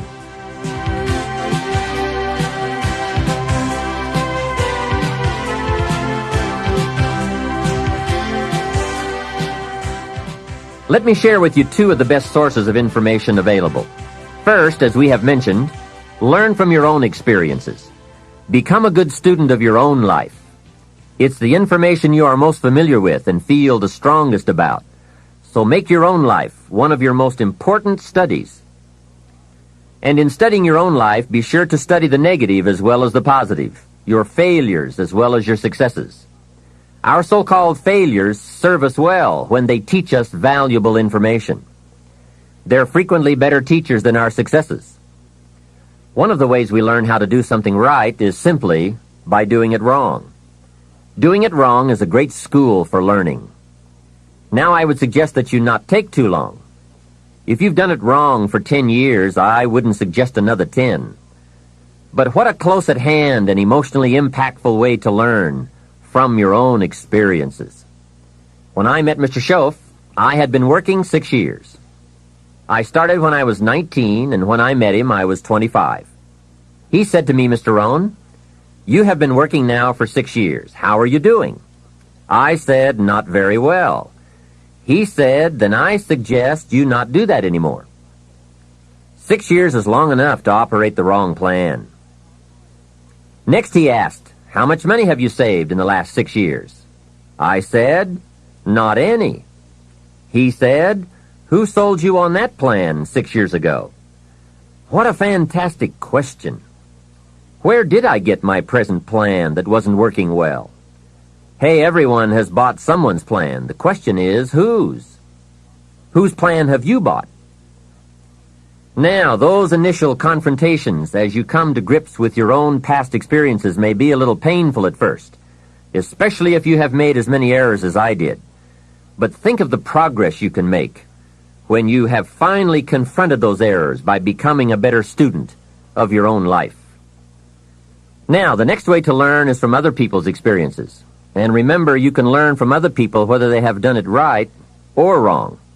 You can learn from negative as well as positive. The Bible is such a great book because it is a collection of human stories on both sides of the ledger. One list of human stories is called examples. Do what these people did. And the other list of human stories is called warnings. Don't do what these clods did. What a wealth of information. What to do and what not to do. I think it also means, however, that if your story ever gets in somebody's book, make sure they use it as an example, not a warning. There are 3 ways to learn from other people. The first is to listen to the cassettes and read the books by and about people who've accomplished great things. All the successful people I know and work with around the world are good readers. They just read. They are so curious that they are driven to read because they just have to know. It is one of the things they all have in common. Here's a good phrase: all leaders are readers. And they use cassette programs too, especially while they're in the car or during other times when they can't read. Cassettes can help all of us easily pick up new ideas and new skills. Did you know there are cassettes and books on how to be stronger, more decisive, a better speaker, a more effective leader, have a better effect on other people, become more loving, develop personality, get rich, develop influence, become sophisticated, and people don't use them? How would you explain that? Did you know that hundreds of successful people have written their stories in books and told how they did it on cassettes like this, and people don't want to listen? How would you explain that? The guy's busy, I guess. He says, well, yeah, if you worked where I work, by the time you struggle home, it's late. You've got to have a bite to eat, watch a little TV, and get to bed. You can't stay up half the night and read. And this is the guy that's behind on his bills. He's a good worker, hard worker, sincere. But remember, you can be sincere and work hard all your life and wind up broke, confused, and embarrassed. You've got to be better than a good worker. You've got to be a good reader, a good listener. At least he could hear a good cassette on the way home, right? Now, you don't have to read or listen to educational cassettes half the night. Although if you're broke, it's a good place to start. But here is all I ask, just 30 minutes a day. That's all. Stretch it to an hour if you can, but at least 30 minutes. Half rich isn't bad. 30 minutes. Hear or read something challenging, something instructional, at least 30 minutes a day. And here's the next key. Every day. Don't miss. Miss a meal, but not your 30 minutes. Hey, you can get along without some meals, but you can't get along without some ideas, examples, and inspiration. There's a Bible phrase that says, humans cannot live on bread alone, or food alone. It says the next most important thing to bread is words. Words nourish the mind. Words nourish the soul. Humans have to have food and words to be healthy and prosperous. Make sure you have a good diet of words every day. I told my staff one day, some people read so little they have rickets of the mind. And also remember to properly feed the mind, you must have good balance. Don't just read or listen to the easy stuff. You can't live on mental candy. Here is a thought. Why not call good books and cassettes tapping the treasure of ideas? That's it. Tapping the treasure of ideas, like you're doing with this program. And if somebody's got a good excuse for not tapping the treasure of ideas for at least 30 minutes every day, or spending the money and getting the books and cassettes, I'd like to hear it. Some excuses you wouldn't believe. I say, John, I've got this gold mine. I've got so much gold, I don't know what to do with it all. Come on over and dig. John says, I don't have a shovel. I say, well, John, get you one. He says, do you know what they want for shovels? Hey, invest the money. Get the cassettes and books. The best money you can spend is money invested in your self-education. Don't shortchange yourself when it comes to investing in your own better future. Mr. Schoaf got me started on my library when I first met him. He said to me, become self-educated. Standard education will get you standard results. Check those numbers and see if that's what you want. And if it isn't, if you want something better than standard, you must become self-educated. So I went to work on my library, and I now have one of the best. Schoaf recommended a couple of books in particular to get me started. Now, I had a Bible, that's 66 books, So that was a pretty good start, and my parents saw to it that I had a good study of the Bible. But the first book Mr. Schoaf told me to get was the book Think and Grow Rich by Napoleon Hill. If you don't already have it, it's a great one to add to your library. Earl Nightingale has put it on cassette. The title should intrigue you, Think and Grow Rich. I read it several dozen times. Schoaf said repetition is the mother of skill. And if you could have seen my bank account at the time, you would have known I needed lots of that kind of repetition. Some of the ideas in that book made major changes in my life. As I look back now, the book was worth thousands, and I bought it for pennies. I learned a very valuable lesson. There can be a great deal of difference between cost and value. Before I met Mr. Schoaf, I used to ask, how much does it cost? After I met him, however, I soon learned to ask, how much is it worth? I started basing my life on worth instead of cost, and everything changed.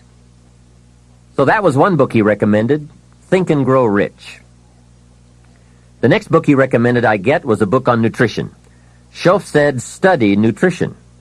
Vitality plays an important part in doing well. Some people don't do well because they don't feel well.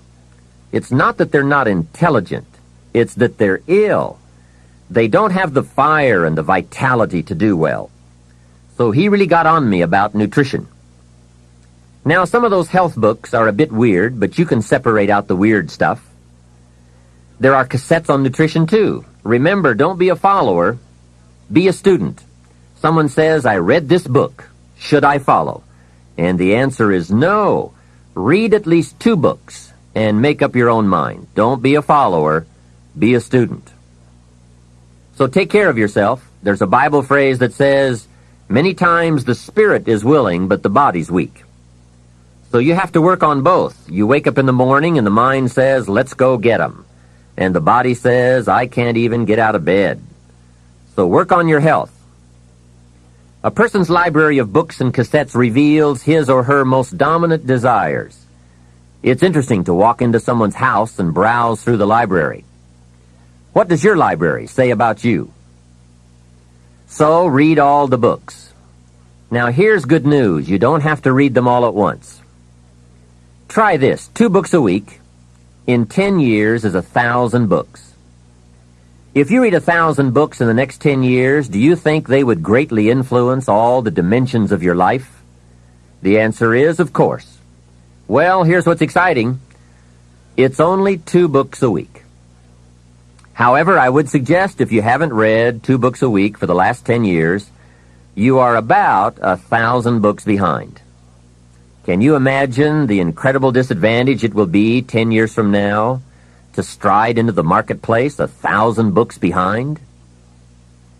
For some confrontations, you won't be a match. And for some opportunities, your knowledge will be too lacking. For some values, your philosophy will be too shallow.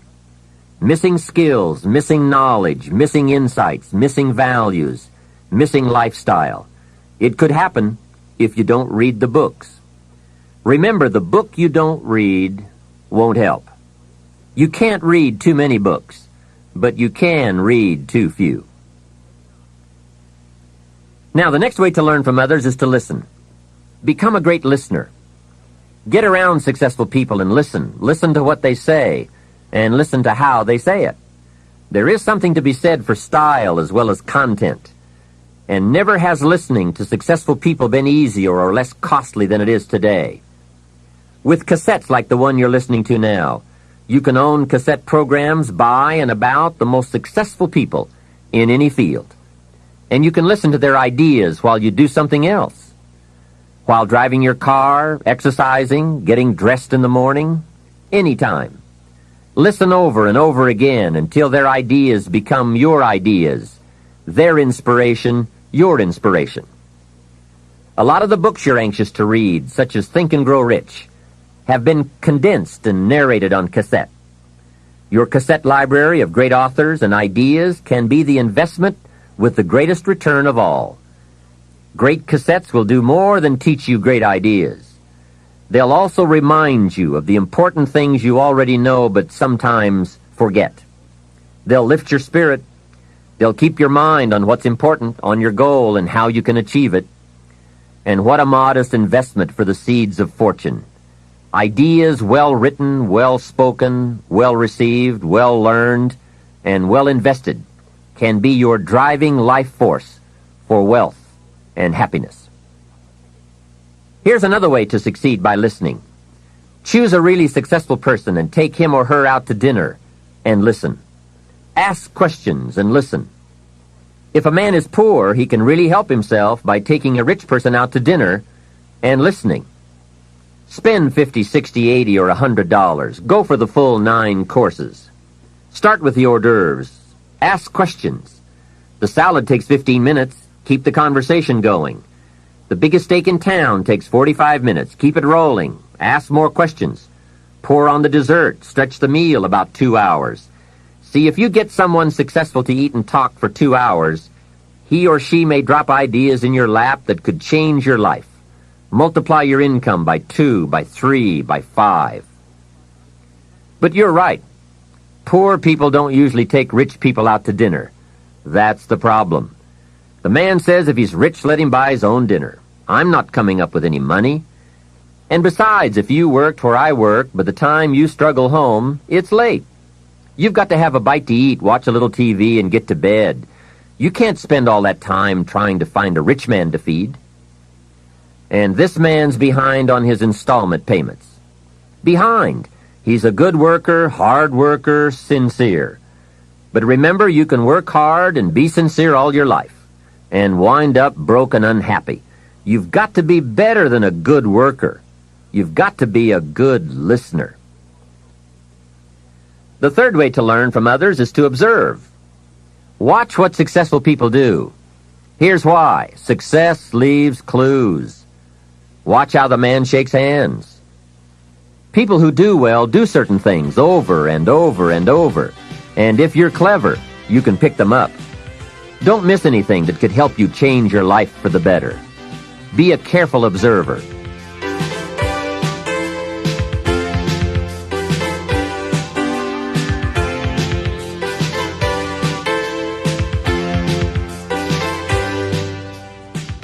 We have covered a lot of ideas in this part, but what a major fundamental to wealth and happiness: the consistent, disciplined, purposeful, constant search for knowledge.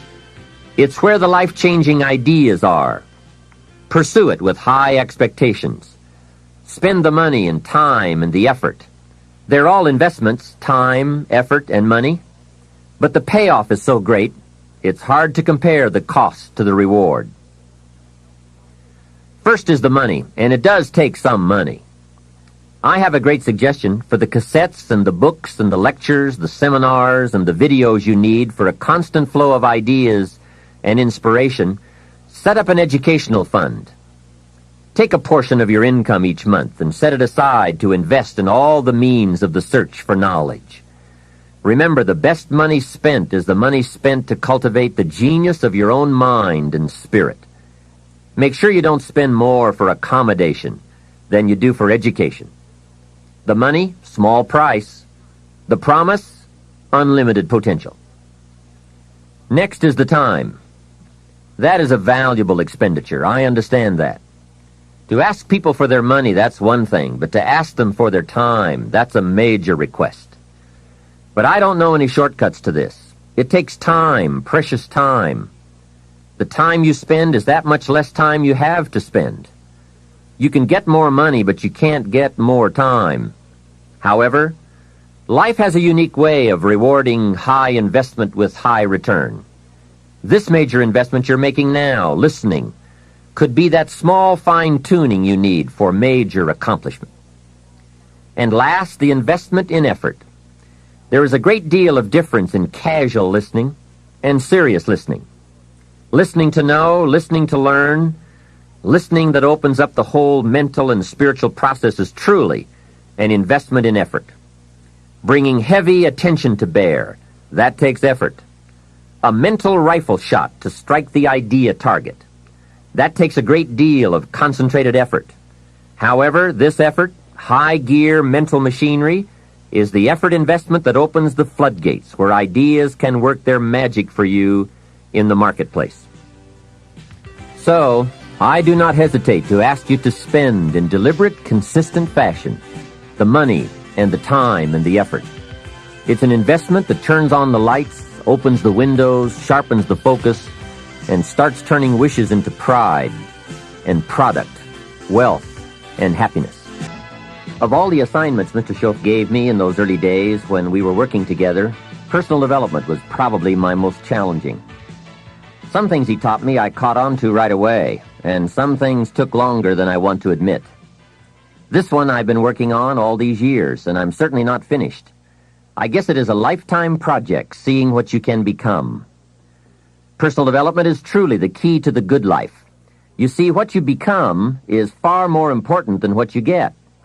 The most important question to ask on the job is not, what am I getting? The most important question is, what am I becoming? However, it is also true that what you become directly influences what you get. Most of what we have attracted by the person we have become. So here's the great challenge of life. You can have more than you've got because you can become more than you are. That is the great focus of attention for life change. Now, on the other side of the coin it reads, unless you change how you are, you'll always have what you've got. I've discovered that income does not usually exceed personal development.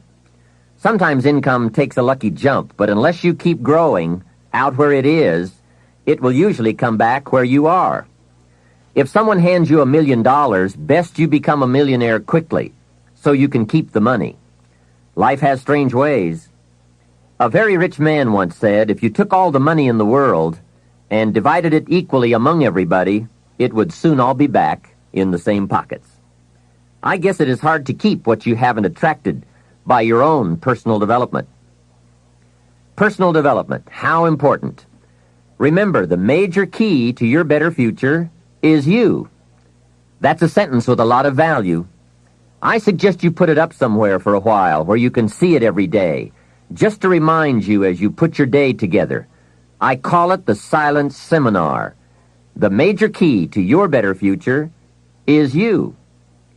For a share of my life, I didn't understand the importance of that phrase. Among a lot of things I didn't understand back in those early days. Back then, some things used to puzzle me. I used to wonder why two people could work for the same company and one make twice as much money. Why would one person be paid $2,000 a month and the other person $4,000 if it was the same company, same product, same service, same training, same weather, same traffic? Maybe they were the same age and went to the same school. Wouldn't that be a puzzle? Why would one person do twice as well? Speaking economically, I know there are many ways to do well, but in this narrow area called compensation, what is the difference? What is the difference between $2,000 and $4,000 a month? And I don't mean $2,000. I could figure that out. Well, back then I tried to figure it out best I could. I thought time makes some of the difference. Some people do better because they have more time. I used to say, Harold ought to do well. He's got a lot of time. If I had all of Harold's time, I could do well. Now, that's got to be dumb, right?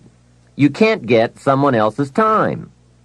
A man once said to me, if I had some extra time, I could make some extra money. I said, then you have to forget it. There isn't any more time. Where would you find any? Hey, when the clock strikes 12 midnight, that's about it. It's over. There isn't any more time. If you insist on finding more than 24 hours a day, they will come and take you away. So if we can't get more time, what could we get that would make the difference in economic results? And the answer is value. Value makes the difference. You can't get more time, but you can become more valuable. So value makes a major difference in how much money you earn. Now, here's a primary lesson in economics. We get paid for value. Bringing value to the marketplace is how we get paid. Whether you work on a job or whether you bring goods and services, we get paid for the value. Now, I know it takes time to bring value to the marketplace, but you don't get paid for the time. You get paid for the value. Mistakenly, the man says, I'm getting $20 an hour. And the correction is, no, not for the hour. If that was true, you could just stay home and have them send you your money. No, you don't get paid for an hour. You get paid for the value you put in an hour. An hour is simply a convenient way to measure the value. So one of the important questions to ask is it possible to become twice as valuable and make twice as much money in the same time? Could you become 3 times as valuable and make 3 times as much money in the same time? And the answer is, of course. Yes, you can become more valuable if, and it's always if, right? Life is known as the big if. Harry Truman once said, life is iffy. How true. And here's the big if we are going to consider. It's possible to earn 2 or 3 or more times as much money in the same amount of time if you go to work primarily on yourself. And that's what we're considering in this session, learning to work primarily on ourselves. Mr. Schoaf put it to me this way when I first met him. He said, Mr. Rohn, if you wish to be wealthy and happy, learn this lesson well. He said, learn to work harder on yourself than you do on your job. When he said that, I suddenly understood why I was broke. I was a hard worker on my job. If anyone would have asked me at age 25, Mr. Rohn, are you a hard worker? I would have said, yes, I'm a hard worker. Check my record. And that was true. I was a hard worker. But see, that was my problem. I was working hard on my job, but I wasn't working hard on myself. And that was the main reason for my lack of progress. See, it's easy to get faked out. The man says, I've got 10 years of experience. I don't know why I'm not doing better. What he doesn't understand is that he probably has 1 year of experience repeated 10 times. He grew pretty well that first year, and then he just did that first year 9 more times. He didn't keep growing. Some people look for more money, but they look for it in the wrong direction. The man says, I need more money. I'm going to go to work on my boss. Hey, I found out bosses are notorious. They don't play fast and loose with the company till. I've never seen a boss get excited and triple somebody's wages. They don't behave in such an irrational manner. So that's not it. Some people say, I'll strike for more. Well, the problem with that is, once you start, you'll always have to strike. And I'll tell you what you get by demand. Little bitty pieces. Barely enough. And now inflation beats that approach, right? Inflation will usually equal or exceed a small wage increase, especially after taxes. Forget the little increases that just let you get by. Hey, you can get by with a crust of bread and a pair of shoes. But in this program, we are talking big success, not just getting by. The guy in sales says, I know what I'll do. I'll get me some of those sales books that teach the tricky sales. I'll put it on my prospects, dazzle them with my sales footwork, grab their money before they know what's happened. Well, you can try that, but my experience shows you wind up at the bottom of the economic ladder, not the top. See, it's not what you get by tricks that counts. It's not what you get by demand. It's what you get by performance that counts. And I found this out. Performance comes from inside, not outside. For the first part of my life, I was looking for the answers outside before I finally discovered they were inside. Success is not something you pursue. Success is something you develop. People are often asking me, how do you develop an above-average income? And the answer is, become an above-average person. Develop an above-average handshake. Some people want to be successful, and they don't even work on their handshake. As easy as that would be to get started on. They let it slide. They don't understand. Develop an above-average smile. Develop an above-average intelligence. Develop an above-average interest in other people. Develop an above-average intensity to win. See, that will change everything. Probably one of the most frustrating experiences in life is looking for an above-average job with above-average pay without becoming an above-average person. It's called frustration. Mr. Schoaf one day gave me one of the most important statements of our entire association. I was giving him a rundown on how things hadn't worked out for me, and he said, "Mr. Rohn, I have an answer for you if you will listen carefully." And listen carefully I did that day and for the next 5 years. If someone is wealthy and happy, you've got to listen. He said, "Jim, I've only known you for a short time, but it is my honest opinion, for things to change for you, you've got to change." That was not quite the answer I was looking for, but that's the one he gave me. And now I bring it to you after pondering it all these years.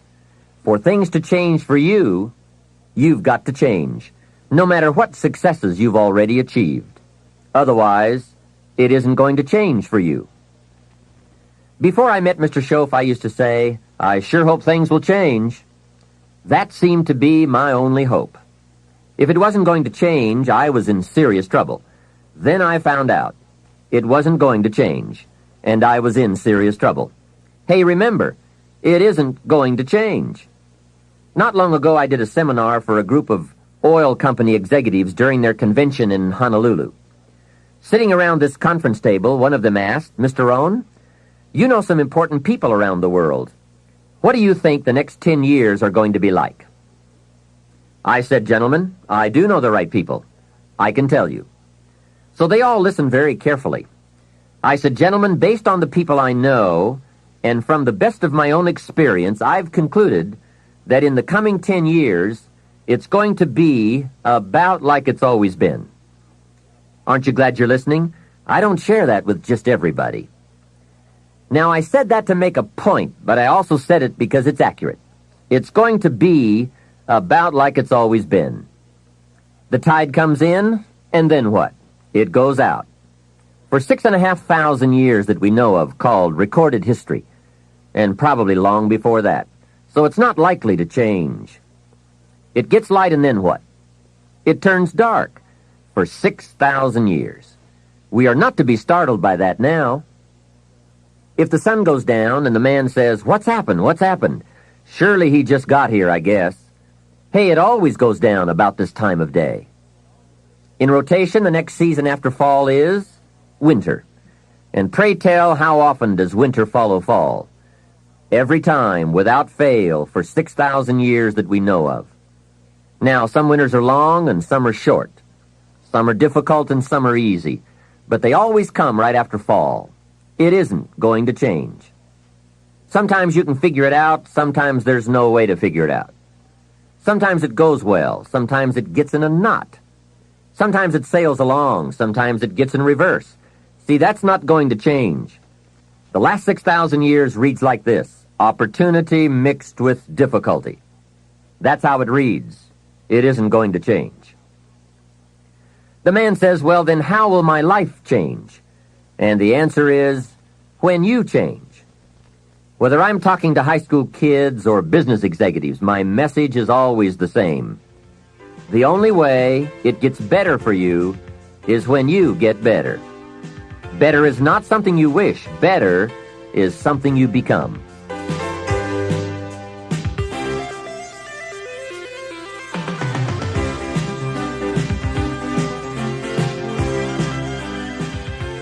Let me take some time now and give you what I think are the 4 major lessons in life to learn. 4 major lessons. It is so important to study the majors. Have you ever noticed that some people don't do well because they major in minor things? Whatever you do, check at the end of the week, the end of the year, and make sure you're not spending major time on minor things. Otherwise, you will wind up with a below-average life. Now, before I get to the 4 major lessons, here are 2 phrases to consider. First, life and business are like the changing seasons. That's one of the best ways to illustrate life. It's like the seasons that change.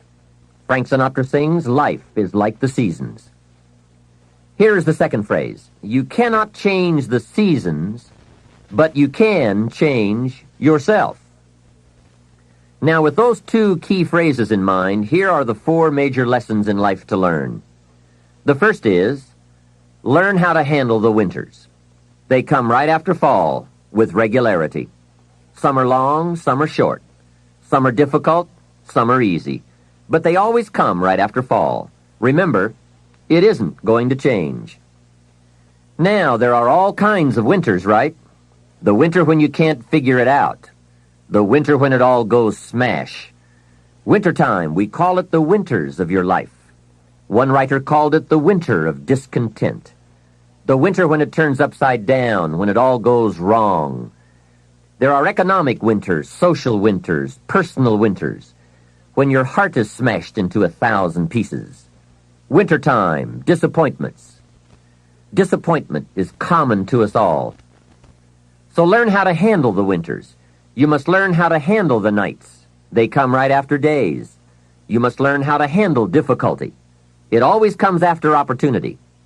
You must learn to handle recessions. They come right after expansions. It isn't going to change. So the big question is, what do you do about the winters? Well, you can't get rid of January simply by tearing it off the calendar. But here's what you can do. You can get stronger, you can get wiser, and you can get better. Make a note of that trio of words: stronger, wiser, better. See, the winters won't change, but you can. Before I understood this, when it was winter, I used to wish it was summer. I didn't understand. When it was difficult, I used to wish it was easy. I didn't know. Then Mr. Schoaf gave me the answer from a part of his very unique philosophy when he said, "Don't wish it was easier. Wish you were better."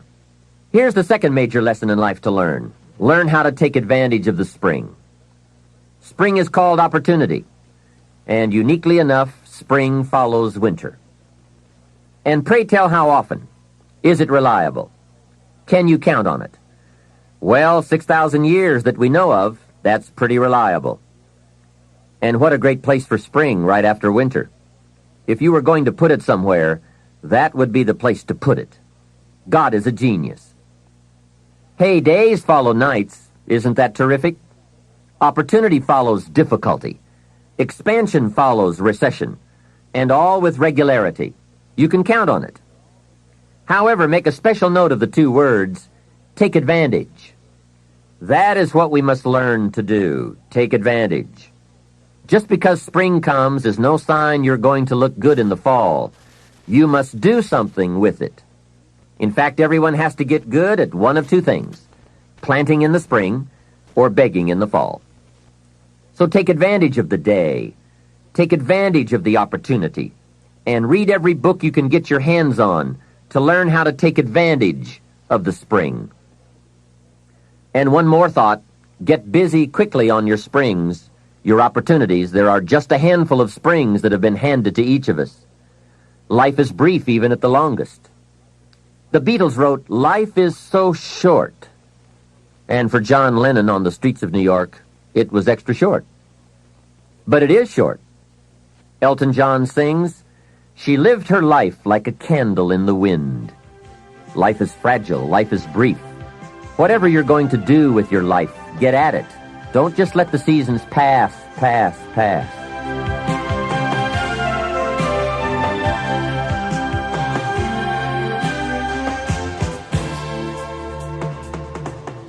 The third major lesson in life to learn is, learn how to nourish and protect your crops all summer. Sure enough, as soon as you've planted, the busy bugs and the noxious weeds are out to take it. And here is the next bit of truth. They will take it, unless you prevent it. And that is the third major lesson to learn, major skill to develop, preventing the intruder from taking the good. Here are two key phrases to consider under the third major lesson. Number one, all good will be attacked. That's the first phrase. On this planet, all good will be attacked. And don't press me for a why. I was not in on some of the early decisions, so I don't know why. All I know is, it's true. Let reality be your best beginning. Every garden will be invaded. Not to think so is naive. Here's the second phrase. All values must be defended. Social values, political values, friendship values, marriage values, family values, business values. Every garden must be tended all summer. If you don't develop this skill, you will never wind up with anything of value. Last is the fourth major lesson in life to learn. Learn how to reap in the fall without complaint. That's number 4. Take full responsibility for what happens to you. It is one of the highest forms of human maturity, accepting full responsibility. It's the day you know you have passed from childhood to adulthood, accepting full responsibility. And learn how to reap in the fall without apology. Without apology if you have done well, and without complaint if you have not. That's the best of human maturity. I'm not saying it's easy. I'm saying it's the best. Now, I used to have some problems in this area, way back in those early days. I used to have this list of reasons why I wasn't doing well. To explain, right? Otherwise, you're going to look bad. I used to have this funny list called Reasons for Not Looking Good. I really did. I used to blame the government. You can believe that or not. It was at the top of my list. I had a lecture second to none. The government. I blamed taxes. Look what you've got left after they take everything out. Taxes, that was on my list. I blamed prices. That's easy, right? You walk into a supermarket with $20 and come out with this little half bag of groceries. That was on my list. I blamed the weather. I blamed the traffic. I blamed my car. I blamed the manufacturers. I blamed my negative relatives. They were always putting me down. I blamed my cynical neighbors. They were just selfish, looking out for themselves. Wouldn't loan me any money. I blamed the community. I blamed the economy. Hey, that's a pretty good list for not doing well, isn't it? I thought it was a good list. I will never forget this one day. Mr. Schoaf was very kind, but he was also very blunt, which was helpful for me. If he hadn't been blunt, I would have missed some things. On this particular day, with a kind of question mark look on his face, he said, "Jim, just out of curiosity, tell me how come you haven't done well up until now?" Excellent question, right? Well, so I wouldn't look too bad, I decided to go through my list. How I ever had the nerve to do that, I don't know, but I did. I went through the whole list, the government, taxes, prices, everything. He was very patient, and let me go through it all. When I finished, he looked over my list very carefully and said, "Mr. Rohn, big problem with your list. You aren't on it." How brilliant, and how true. When I went to work for him a few months later, I learned very quickly to tear up my list of reasons for not looking good and threw it away. And then I got a fresh piece of paper, and I put one word on it: me. There's a Black Heritage spiritual that says, "It's not my mother nor my father, nor my brother nor my sister, but it's me, O Lord, standing in the need of prayer." See, I used to blame everything outside for my lack of progress, until I found the problem was inside. For a big share of my life, I kept looking for the answers to do well outside, and I found out the answers were inside. Success is not something you pursue. Success is something you become. You see, it's not what happens that determines the quality or the quantity of your life. It's not what happens. And the reason is because what happens to about everybody. The sun went down on all of us last night. A common event. And I found out the same things can happen to two different people, but one gets rich and the other stays poor. Why is that? It's because it's not what happens, but rather it's what you do about it. That is an important phrase for your written and mental notes. It's not what happens. It's what you do that makes the difference in how your life works out. What happens is about the same for everybody. It's what people do that makes the difference. Anything can happen, right? I've heard all of the stories. Hey, I've been one of the stories. We could all tell stories for days on end. Anything can happen. Have you heard of Murphy's Laws? Surely you have. Murph had these laws. One of the laws was, if anything can go wrong, it will. That's one of Murphy's laws. Anything can happen. I've fallen out of the sky so many times, once to the tune of a couple of million. Devastating. Took me a while to get over that one. Now, it wasn't all that much, but it was all I had. That's much, right? When it's all you've got. If you've got 3 and 2 go and you've got 1 left, you aren't looking that bad, but when it all goes. I'm sure you've had that kind of experience. Of course, a long time ago, when you ran out of money and got to 0, you were all through. Heck, now you can whistle right on by 0, right? They will bury you these days. But those are happenings. Everyone's got the same happenings. The big question is, what are you going to do about it?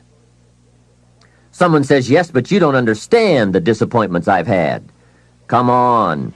Everyone has disappointments. Disappointments are not special gifts reserved for the poor. Everybody has them. The question is, what are you going to do about it? While we're talking about personal development and letting go of limitations, here are what I consider to be the biggest self-imposed limitations any man or woman has ever had to deal with. First, procrastination. Procrastination is particularly life-threatening because when we put something off, it doesn't seem, at the moment, to be all that important. At the end of the day, if you have let a few things slide, it doesn't seem like such a bad day. However, enough of those days piled up will make a disastrous year, and eventually, a disastrous life. Our inability to come to grips with a natural tendency to procrastinate will surely send us drifting in the wrong direction. Before you reach the final session of this program, you'll have left procrastination behind, if you're still troubled by it. You'll have discovered that it's simply too costly to put up with any longer. Besides, you'll be too excited about where you're going to postpone the activities taking you there. Self-imposed limitation number 2. Blame. All of us have blamed others for our troubles from time to time. In fact, the tendency to blame someone or something goes back a long way. When there were only 2 people on earth, it wasn't long before they started blaming. The man said, "It was the woman. She got me into this." And the woman blamed the serpent. Blame seems to be one of those negative tendencies that just comes naturally. The ego striving to defend itself. Remember the list I came up with to explain why I wasn't doing well? One of the items that was high on my list was prices. I told Mr. Schoaf that my problem was everything costs too much. However, he soon set me straight on that by saying, "Mr. Rohn, that is not the problem. Let me tell you the real problem. You can't afford it. It's not it. If you keep dealing in it's, you will always be broke, unhappy, and disillusioned because you will never have enough. Don't deal in it's. Deal in you." When I finally learned to change my thinking from it to me, I changed my whole life. What a life-changing experience to finally meet someone who doesn't hesitate to put it on you or on your tendency to indulge in blame or procrastination. That is indeed a banner day when you meet someone who has learned how to skillfully and carefully attack the same problem that has kept you from doing very well, or kept you beneath your potential, or kept you off balance as to your own self-worth. It is so easy to mistake appearances for reality, to confuse the symptom with the real cause. Along with blame comes the third negative tendency we want to eliminate: excuses. Guess how many excuses we have? 1 million. And in the course of a lifetime, we will probably use them all, unless somebody finally comes along and blows all those excuses apart to make us come face to face with the real reasons for our current dilemma. Until that time, we will probably use another 1 million excuses to prevent ourselves from having $1 million. Here's one of the major questions I'll pose to you during this program. What are you going to do starting today that will make a difference in how your life works out? Good question, right? What are you going to do? See, if you don't do something starting today that will make a difference, guess what? It's going to be the same. And you can guess what the next 5 years are going to be like. Just look at the last 5. The next 5 years will be like the last 5 unless you, Major Key, make all the changes. Now here's another key question. What can you do starting today that will make a difference? That's a good question. What can you do? What can you do with economic chaos? What can you do with massive disappointment when it's all gone wrong? What can you do when it won't work, when you've run out of money, when you don't feel well, and it's all gone sour? What can you do? Well, let me give you the broad answer first. Here's what you can do. You can do the most remarkable things, no matter what happens. Hey, people can do incredible things, unbelievable things.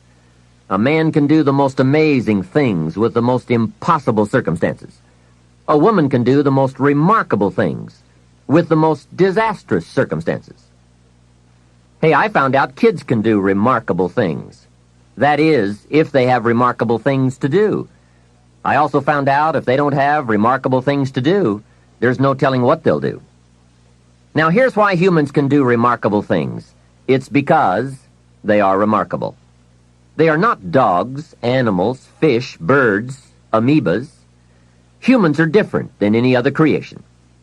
When a dog starts with weeds, he winds up with weeds, and the reason is because he's a dog. But that's not true with human beings. Human beings can turn weeds into gardens.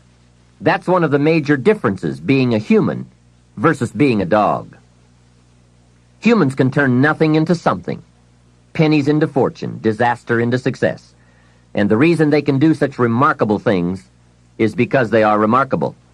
So why not reach down inside of you and come up with some more of those remarkable human gifts? They're there waiting to be discovered and employed. And with those gifts, change anything for you that you wish to change. And I challenge you to do that because you can change. If you don't like how it is for you, change it. If it isn't enough, change it. If it doesn't suit you, change it. If it doesn't please you, change it. And I challenge you to do all that because you can change. See, you don't ever have to be the same after today, only by choice. If you don't like your present address, change it. You're not a tree. Now for the process of change, just a philosophical pronouncement won't do. It takes more than that. And it takes more than enthusiasm. I know we are hearing a lot about enthusiasm these days. We're still hearing the old cliche of the 30s, to be enthusiastic, you must act enthusiastic. But see, that won't help. I'm sorry. Hey, after you have leaped about, there are some things you've got to do, or it isn't going to change for you. You can get all excited about lifting 200 pounds until you get to the gym. Then you need a new excitement. And the new excitement is discipline. Discipline, the major step to human progress. If there is one thing to get excited about, this is it. Get excited about your ability to make yourself do the necessary things to get a desired result. That's true excitement, not just optimistic panic. True excitement. Hey, what could you do starting today that would make a big difference in your life? Answer, no telling. What will some people do starting today? That's what's disappointing. It's not what we can do that's in question. What we can do is fantastic. What we can do is unbelievable. What we can do, it's what we settle for that's disappointing. Remember, the major question to ask on the job is not, what are you getting? The major question to ask is, what are you becoming? What we become is what leads to all the good things. And the habits we form, habits of mind, attitude, and behavior, are a dominant part of what we are becoming. Now, I understand as well as anyone that forming new habits doesn't come easy. But new habits will come when we change. It is usually not in one cataclysmic explosion, but rather by changing small pieces and parts at a time. I think that's how most of us change. We just keep nudging ourselves in the right direction, forming one or two new habits at a time, little by little, until finally we've made the turn. And this is where the good life comes from, those personal changes. There's nothing you can do with the seasons, but there's everything you can do with yourself. Don't wish for the winters to change. Wish for your own attitudes, strength, and capabilities to change in order to handle the winters. Really making personal changes calls for 10% inspiration and 90% perspiration. Wishing we could change is a beginning, but now wish must be translated into activity, and inspiration and affirmation must lead to discipline. We can affirm that we are going to change, but we must now form new habits and develop new disciplines for the affirmation to come true. Make sure your activities are not going in the opposite direction of your affirmation. Make sure your daily thoughts and activities take you in the direction of your affirmation.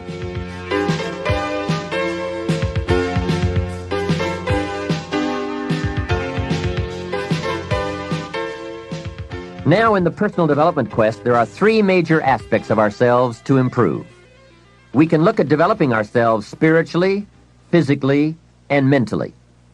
With respect to our spiritual development, this may be a major or a minor issue for you depending on your values and your goals. I confess to being an amateur in this field, but I think it's very wise for you and me to look at the spiritual side of our lives and decide what growth we want to experience here. Come to your own decisions as to what it will take to nourish your spiritual nature. Next, let's look at physical development. The body and the mind work together and depend on each other, so they both need attention. There's a Bible phrase that says, treat your body like a temple. So just put it in your notes, body like temple. Not a bad suggestion. Treat your body like a temple, not a woodshed. Now, in taking care of the physical, we must learn to be conscious of ourselves, but not self-conscious. We need to be aware of our physical appearance, our physical well-being, but not to the point of being self-conscious. We need to be aware, we need to take care, but some people devote too much of their day to physical appearance. Physical appearance is going to have something to do with your future, your well-being, your income, so do spend some time on physical appearance. How we appear to other people does make a difference in terms of our acceptance and our ability to function and do well in the marketplace. In fact, there's another Bible phrase that says, take care of the outside for people and take care of the inside for God. People look on the outside, and God looks on the inside. Now, you might believe that people shouldn't judge you by physical appearance. Well, let me give you a clue. They do. Make sure you don't order your life based on shoulds and shouldn'ts. You'll always be confused, and you'll always have trouble. The best thing to base your life on is reality. What people really do. So since people generally judge by appearance, then that's probably one thing we want to take care of. That's just part of the game. Now, of course, when people get to know you, or if they've been around you any length of time at all, they're going to judge you by more than appearance. But sure enough, people at first are going to take a look. So taking care of yourself in personal appearance is a consideration. Now, physical development also includes your good health and your well-being. You've got to spend some time on that so that you feel good in the marketplace. Get involved in some form of disciplined exercise. Keeping fit and feeling good has a positive effect on your attitude, not just your appearance. Even if you're not into sports, there are some cassette programs and books on how to stay in excellent shape in only 20 to 30 minutes a day. Get the tapes and find your best way to stay physically fit. Just develop a bit of consciousness about taking care of yourself physically. Physical fitness pays great dividends in terms of your energy level, your ability to live a long, healthy life, and your general sense of well-being. The other part of physical well-being is nutrition. There are some excellent cassettes and books on this subject for you to investigate as well. Do all you can to stay fit, to stay healthy, and to stay well, because physical health and fitness affect how you feel about yourself and how you perform in the marketplace. When you feel good about yourself, other people will feel good about you too. Appearance, vigor, vitality, and well-being have a lot to do with how your life works out. That's the physical side. Now, the mental exercise and nourishment are just as important as physical and spiritual exercise and nourishment. You want to make sure that the acceleration of your mental health, mental well-being, and mental capacity keeps up with your physical capacity. So make sure at 40 that your mind has kept up with the passing of the years. Don't stay 30 at 40. Don't stay 30 at 50. Keep up the learning curve with mental exercises. I congratulate you for your investment in this cassette program as a further expansion and stimulation of your mind and your thinking. It's so important for you and me to be stretched beyond where we are. It's too easy to just comfortably sit and stop growing. It often doesn't seem to be that necessary to make the push, to make the effort to learn and to grow and to challenge yourself. But let me give you something to think about. The last few years of the 20th century are going to demand a lot more mental vigor and mental activity. The competition and complications of life are going to truly challenge the full capacity of our mentality. So, stretch your mind. It's easy when you finally find yourself in a good job to stop pursuing mental development. Have you heard about the accelerated learning curve? From birth up until the time we are about 18, our learning curve is dramatic, and our capacity to learn during this period is just staggering. We learn a tremendous amount very fast. We learn our language, our culture, our history, science, mathematics, everything. But guess when this learning curve starts to taper off? When we get our first job, usually. Now sometimes, for some people it will continue, but sure enough, here's where it usually levels off. If there are no more exams to take, if there's no demand to get out paper and pencil, why read any more books? Now you will just learn by some experience, just getting out there and by doing it wrong and doing it right and stumbling around. You learn some. But can you imagine what would happen if you kept an accelerated learning curve all the rest of your life? Can you imagine what you could learn to do, the skills you could develop, the capacities you could have? So here's what I'm asking you to do. Be that unusual person who keeps up his learning curve. Succeeding in life is not usual. It's unusual. You need to develop some unusual habits to earn the outstanding rewards. A friend of mine said, a standard education will get you standard results. You want a lot more than standard results? You need to become a lot more than a standard person. And now I've got some more good news for you. Never before in the history of the world has it been easier for someone like you or me to become educated, skilled, highly creative, innovative, and spilling over with profitable ways of thinking. I'm talking about making full use of audio cassettes like the one you're listening to now. You can turn your automobile into a professional growth seminar on wheels. I'm serious.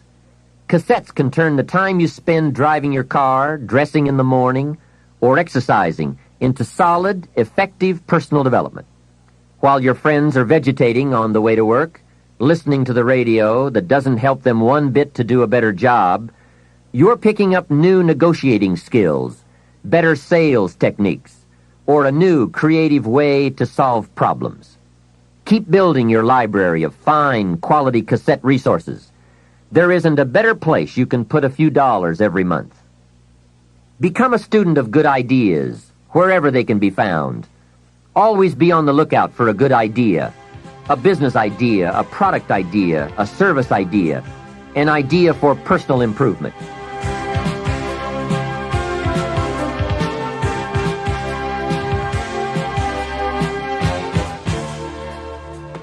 Now, since forming these new habits of personal growth will require some discipline in the beginning, let me give you a key to discipline. Discipline starts with the little ones and works up to the big ones. Start with all the things you can do to make your life better and make you feel better about yourself. Make a list. Life will give you some pretty big challenges if you can handle the small ones. But unless you practice on the small ones and master those, you don't have a chance for the major ones. A man strides out of his house to go straighten out the corporation, and he has not yet straightened out his garage. Who's kidding who? So work on all the disciplines that will improve the quality of your life. And here's an important thought. Everything affects everything else. Every lack of discipline affects every other discipline. Mistakenly, the man says, "This is the only place I let down." See, that's not true. Every letdown affects the rest of your performance. Now here's the positive side. Every new discipline affects every other discipline. Every new thing you try affects the rest of your performance. Isn't that exciting? So get started on every small discipline you can think of. You can't believe what it will do for your self-confidence. And remember, the greatest deterrent to success is lack of self-confidence. And lack of self-confidence comes from not doing what you could do. Next comes self-motivation. And really, it's the only kind of motivation there is. Self-motivation. I was on a lecture tour in Australia not long ago, and the press interviewed me. And they asked me, "Mr. Rohn, are you one of those American motivators?" I said, "No, I'm a businessman. I can share my ideas and my experiences, but people have to motivate themselves." Hey, I found out you can't change people. They can change themselves, but you can't change them. Lord knows, I've tried. I had a super group of salespeople back in those early days, and I said, "I'm going to make them successful if it kills me." Guess what? I almost died. You can't do that. In management, we learn good people are found, not changed. If you want good people, you have to find them. That's the best answer I can give you. If you want motivated people, you have to find them, not motivate them. The first rule of management is don't send your ducks to Eagle School. Why? Because it won't work. I've tried it all. I picked up a magazine not long ago in New York, which had a full-page ad in it for a hotel chain. The first line of the ad read, "We do not teach our people to be nice." Now that got my attention. And the second line said, "We simply hire nice people." I thought, what a clever shortcut. Motivation is a mystery. Why some people are and some are not. Why does one person in sales see his first prospect at 7 in the morning, and the other salesperson sees his first prospect at 11 in the morning? Why would one start at 7 and the other start at 11? I don't know. I call it mysteries of the mind. I give a lecture to 1,000 people. One walks out and says, "I'm going to change my life." Someone else walks out with a yawn and says, "I've heard all this stuff before." Why is that? Why aren't they both affected the same? I don't know. I call it mysteries of the mind. A wealthy man says to 1,000 people, "I read this book, and it started me on the road to wealth." Guess how many people of the 1,000 go out and get the book? Answer, very few. Isn't that incredible? Why wouldn't everyone go get the book? It's called Mysteries of the Mind. To one person you say, "You better slow down. You can't work that many hours, do that many things, go, go, go. You're going to have a heart attack and die." And to another person you say, "When are you ever going to get off the couch?" What is the difference? It's called mysteries of the mind. Why wouldn't everyone strive to be wealthy and happy? I don't know. It's a mystery. So, be self-motivated. Don't give that job away to someone else. The guy says, "Boy, if someone will just come by and turn me on." Hey, what if he doesn't show up? You've got to have a better plan for your life. Since you're self-motivated, and I would assume that you are since you've invested your money, and now you're investing your time to gather good ideas for more success, I want to share the best of what I've learned and experienced in my life. You deserve the best I have to give, and more. Now, I'm sure you'll agree that this fundamental personal development is a major part of the platform, the foundation, on which you can build. So let's get on now with the rest of the fundamentals for wealth and happiness. Of all the subjects that stir the imagination, this has to be one of the major ones: financial independence. Freedom from financial concerns. Owning the financial resources that give you the means to really do what you want to do, to make your life all that you want it to be. We don't have time to go through all the interesting ideas that have been written and discussed on the subject of financial wealth, but I will offer you a few major ideas that have really made a difference in my life, financially and otherwise. Mr. Shoaff said to me that he thought it was a worthy goal to become financially independent for three major reasons. First, with money no longer a time-consuming consideration, I could then begin devoting heavy time to all the other dimensions of my life. Second, he suggested I become financially independent because it would tremendously increase my ability to help others. Only from positions of strength, including financial strength, can we help someone else. Finally, and most important, he said, I believe it is worthwhile to become financially independent for the sake of developing the person you must become to achieve that goal. What a major secret he taught me. Set a goal to entice you to become the person it takes to achieve it. Reaching the goal is the lesser value. The primary value lies in the person you become by reaching it. You see, it's not the $1 million that's most important. It's what you must do and become in order to be a millionaire. We're all aware that many people feel that we must be careful of focusing on money or affluence or abundance, that in it or in the pursuit of it there is danger. We often hear quoted from the Bible, the love of money is the root of all evil. And I do agree. If you make money your love, and you pursue affluence to the exclusion of or at the expense of other values of life, you have lost, not won. However, let us consider this question. If you could do better, should you? That's not a bad question.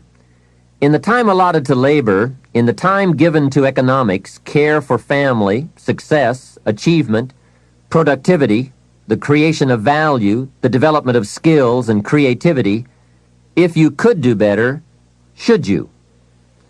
I think that one of the greatest satisfactions of living life to the fullest is doing the best you can with whatever you have.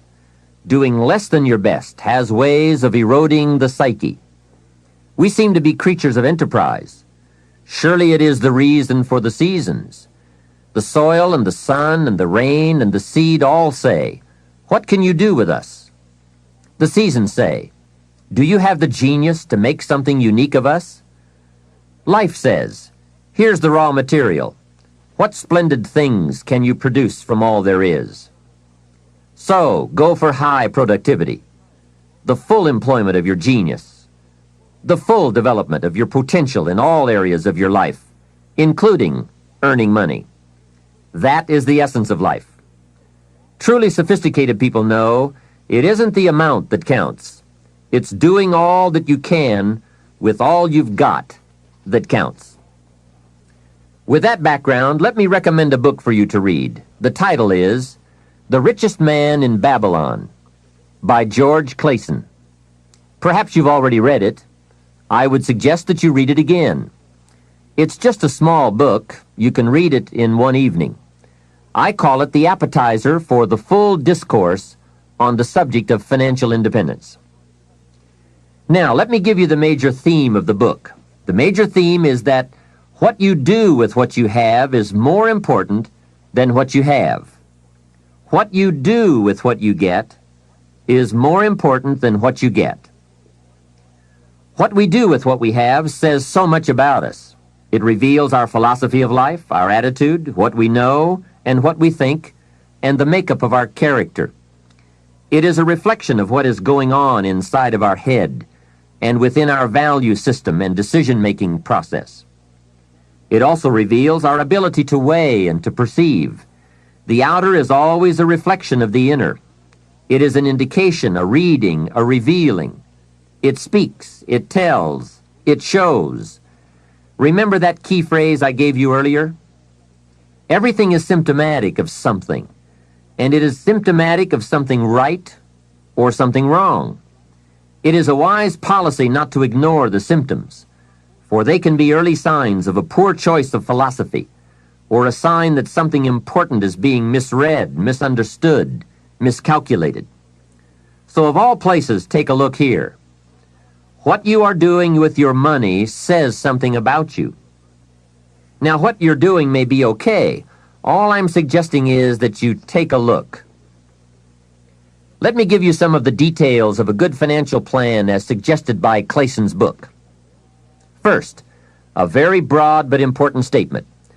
Learn to live on 70% of your net income. Net meaning the money you have left after paying your taxes. And before we go any further, let us consider that most important part of our personal, social, and economic life. We must all in our lifetime, whether we are young or old, understand the necessity and the practice of paying taxes. We have to teach our children as soon as they have any money at all from any source that if they spend it for anything, they immediately become what we call a consumer. And all consumers of goods and services, no matter how young, have to pay taxes. In California, where I live, if a child is only 10 years old and goes to the store to buy something that costs $1, the proprietor asks him for an extra 6 cents. The child may look at the price tag and say to the proprietor, "But it says $1. What's the 6 cents for?" And what a great time to teach the necessity for everybody to pay taxes, even at age 10. So a full explanation is due.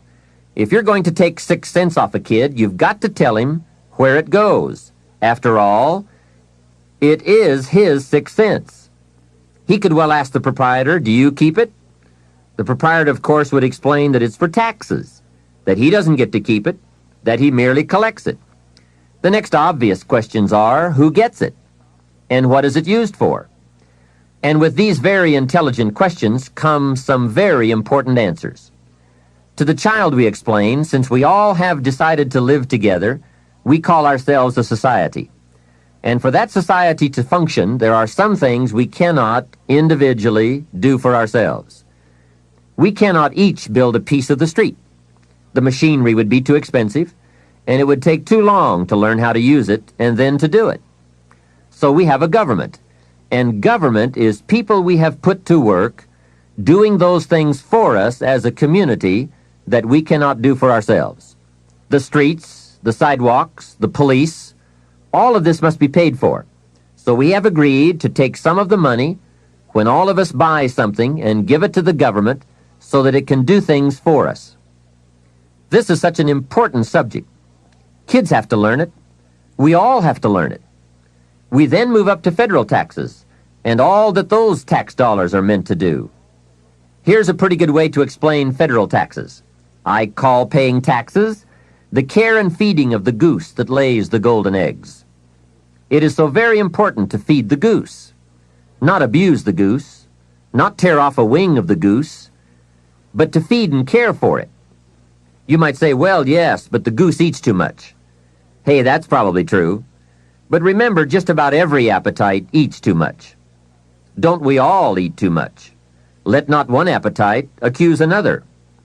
If you step on the scales and you're 10 pounds heavy, you've got to say, "Yes, me and the government are about 10 pounds heavy.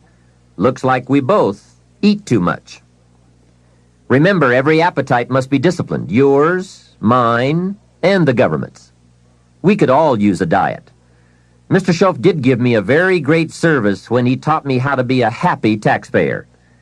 Now, I must admit it took a while, but I did finally become a happy taxpayer. Part of it was understanding what tax dollars were for, and that it is right for everyone to pay his fair share. I finally decided I didn't mind picking up my share of the tab for the radar. It's so necessary for our safety as a country to keep the international bullies away. Some people say, "Why bother with all that expensive equipment? After all, they won't come over here." Obviously, they haven't read their history books. Someone else says, "I'm not picking up any part of the radar." Well, then I would suggest you go where they don't have any radar. If you are going to enjoy the benefits, then you have to pay your share. Jesus, the master teacher, gave some very clear advice one day when he said, pay Caesar first. Caesar meaning the government and taxes. Hey, that's pretty clear. Pay Caesar first. And for some unique reason, he didn't see fit to criticize Caesar. He just said, pay. I don't think we need a prophet to explain that one to us. Now, don't pay more than you should. Take advantage of the advantages and the incentives. But then when you get to the bottom line, whatever that is, pay it. And pay with happiness, knowing that you are feeding the goose that lays the golden eggs. The golden eggs of freedom, safety, protection, justice, free enterprise. A society that works, provides a market and unprecedented opportunity. Freedom of speech, freedom of religion, education for our children. This is the most powerful nation on earth, and it provides us with the greatest chance to create a unique life. Some goose, some eggs. And remember, everyone should pay. Dignity demands that we all contribute no matter how small the amount. Everyone should pay. Even the federal tax bill, in my opinion. If only $1 a year, that's okay. Just so you can say with dignity, I pay my fair share. A classic example. An ancient Bible story says Jesus and his disciples were watching people come by and contribute to the treasury. Some came by and gave large amounts. Some gave average amounts. And some gave modest amounts. The story then continues. A little lady came along and put 2 pennies in the treasury. Jesus said to his disciples, look at that. The lady and the 2 pennies. They said, 2 pennies? You give us this example out of all who made a contribution? 2 pennies? He said, you don't understand. She gave more than anyone else. They said, 2 pennies? More than anyone else? Some have given fortunes. He said, you don't understand. Her 2 pennies represented, I'm sure, more of what she had than the large amounts represented of what their givers had. So she gave the most. How remarkable. But let's continue the story. Sometimes what is not said or reported is also a valuable part of the story. Consider what Jesus did not do.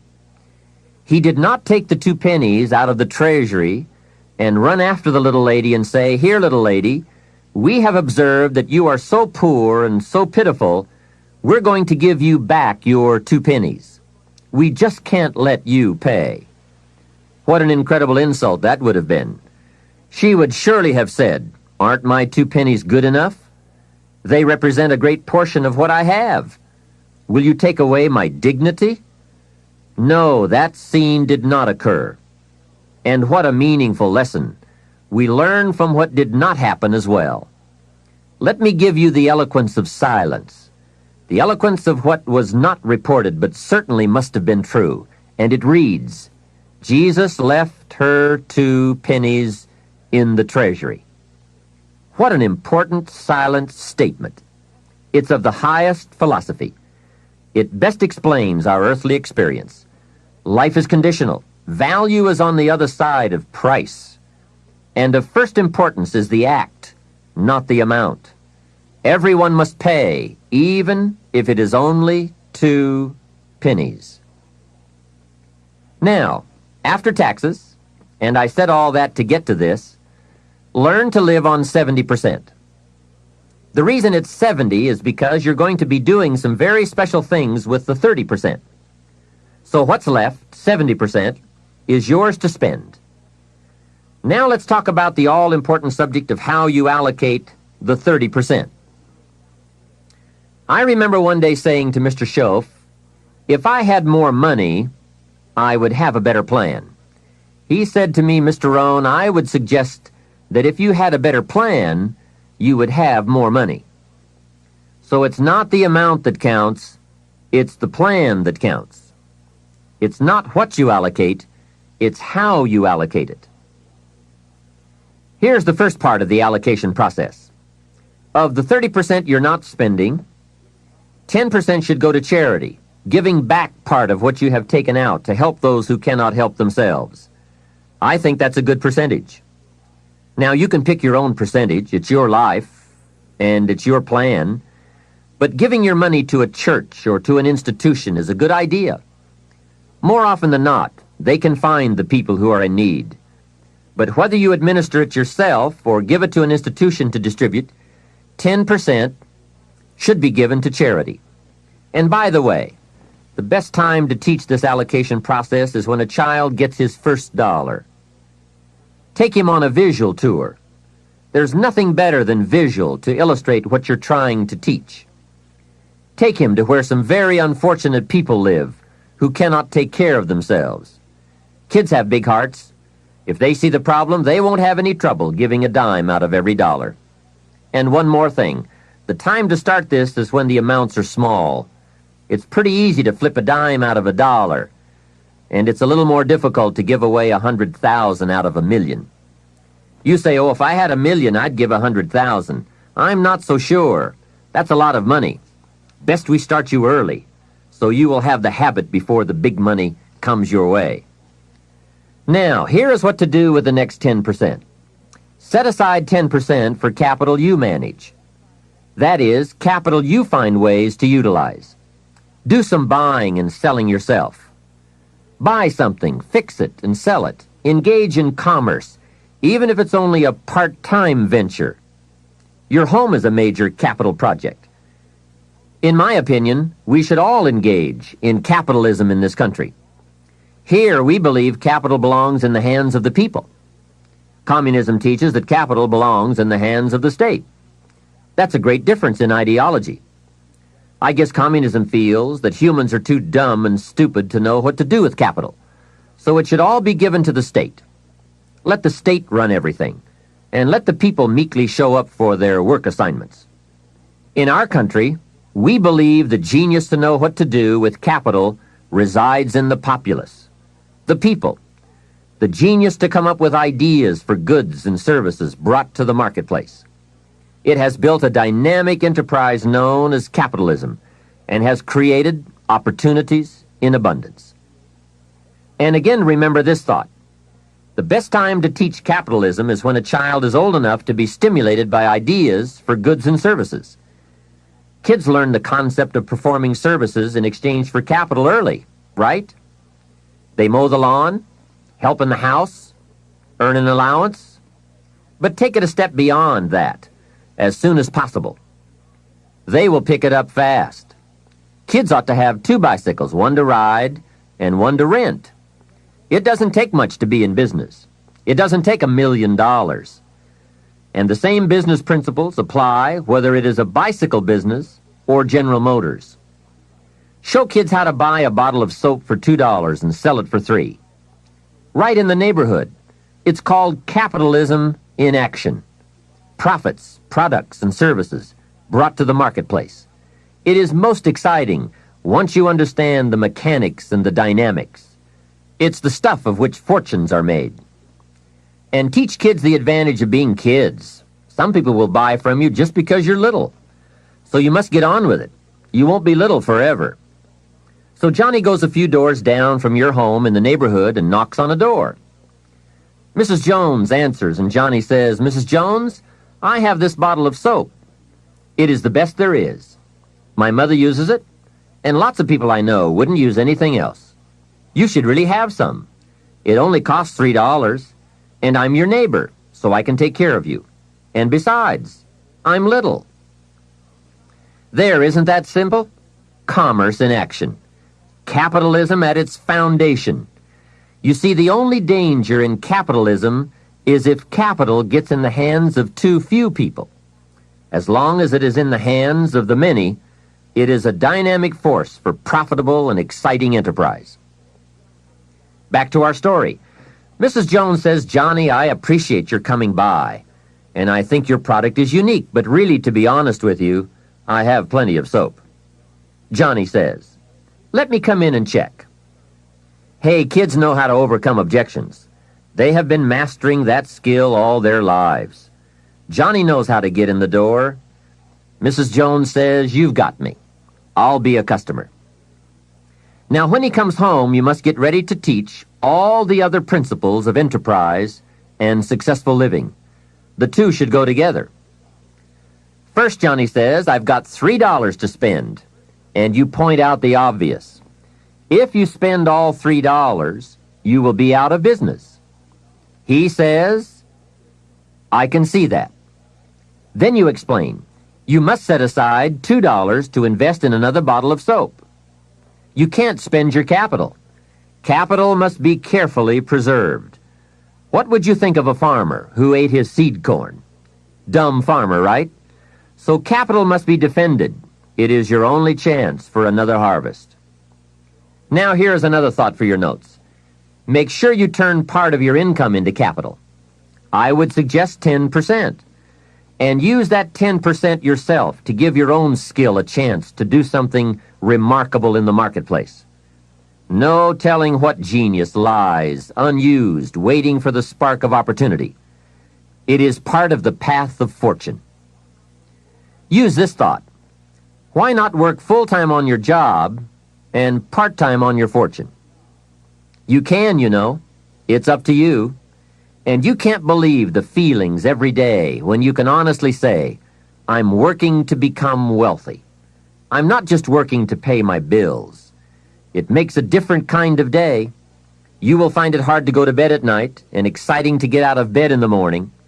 Remember, it's the same day, the same opportunity, the same you, but it is a greatly different life working to become wealthy or working to get by.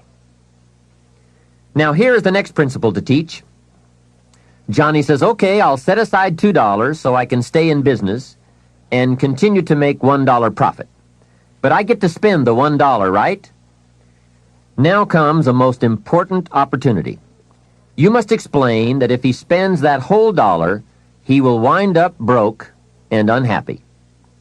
And then take him on another visual tour to some part of town where he can get a good look at people who spend all they make and are broke and unhappy, and say, "Do you want to live like this?"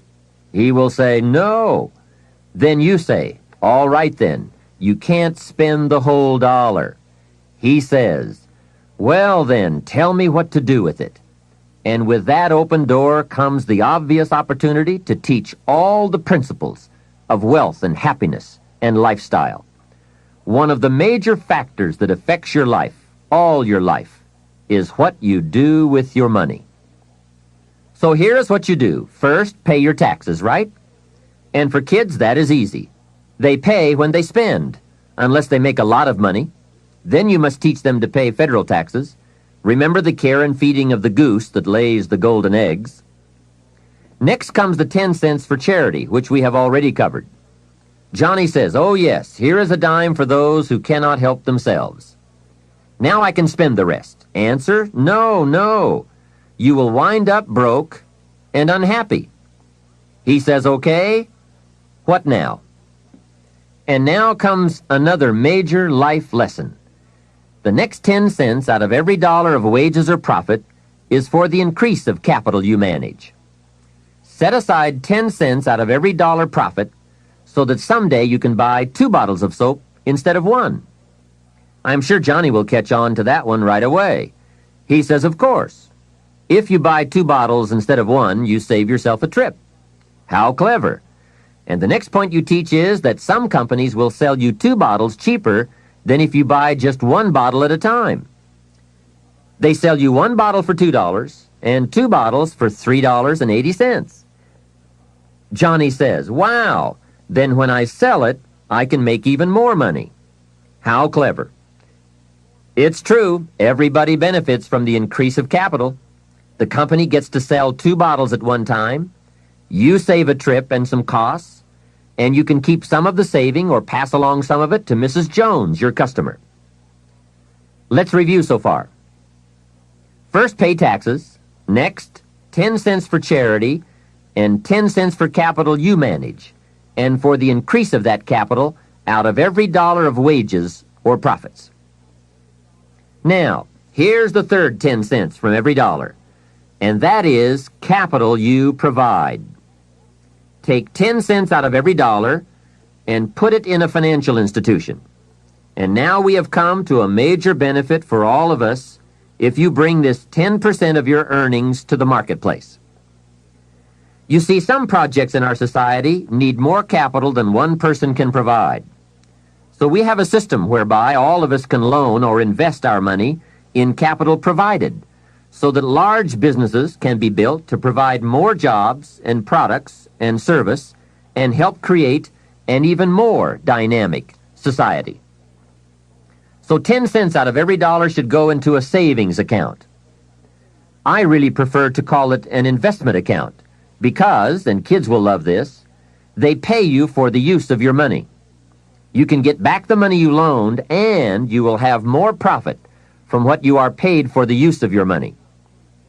And be sure that you teach this, that if kids start this program from whatever they earn on a job, or in engaging in enterprise, or both, while they are in their teens, by the time they are 40, they will be wealthy enough to be able to do what they want to do the rest of their lives, instead of all their lives doing what they have to do. Now, from your teenage years, it could take a much shorter period of time to become financially independent, depending on what ideas and opportunities you take advantage of.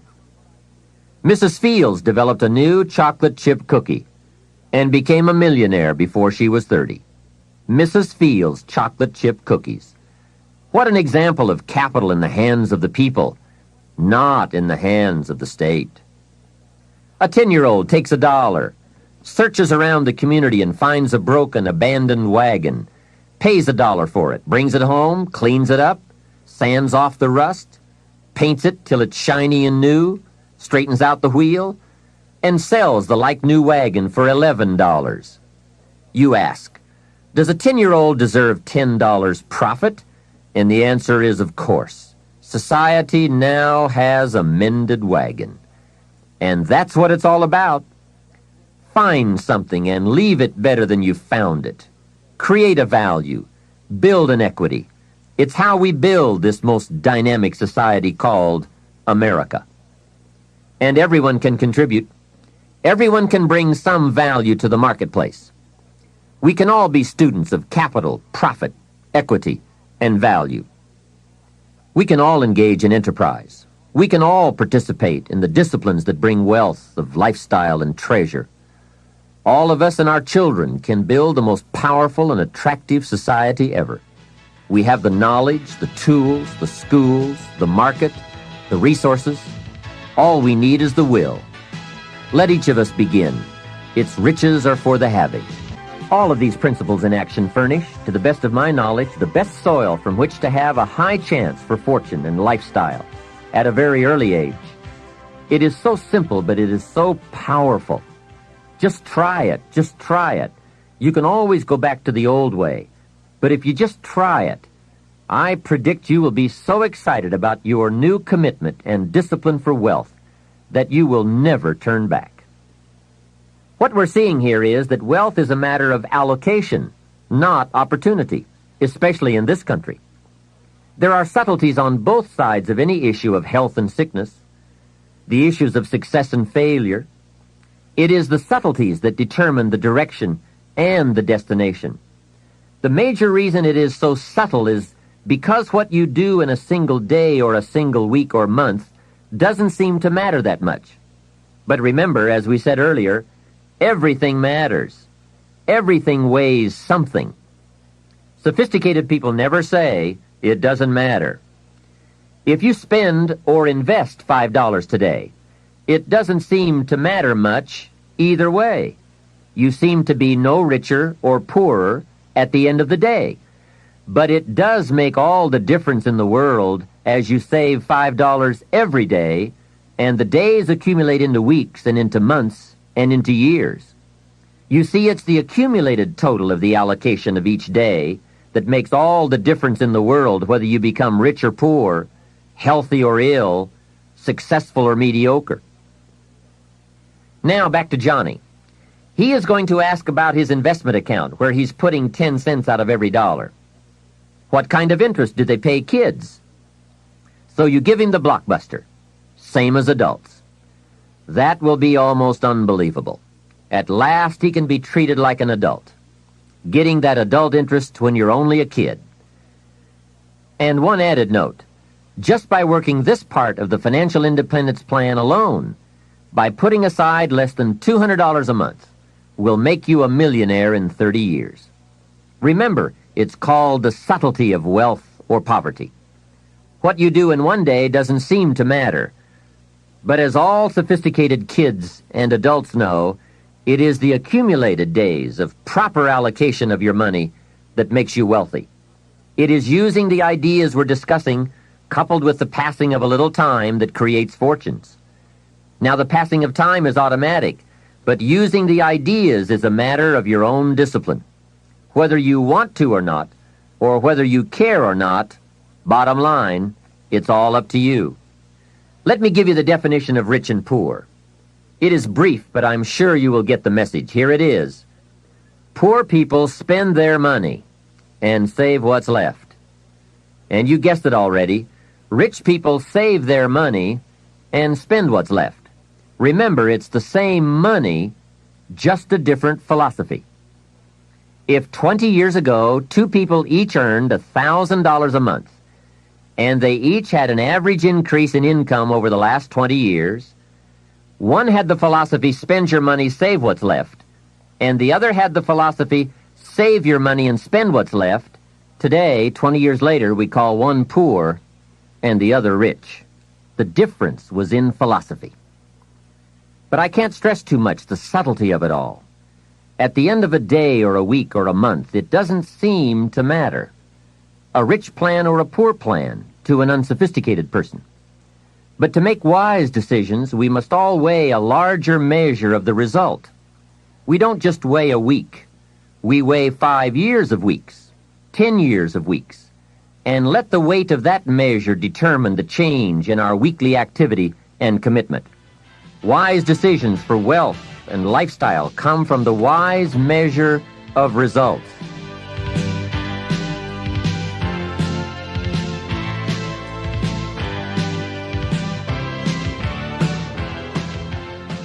Hey, here is a great philosophy to learn and to teach, especially to your kids. They will love it.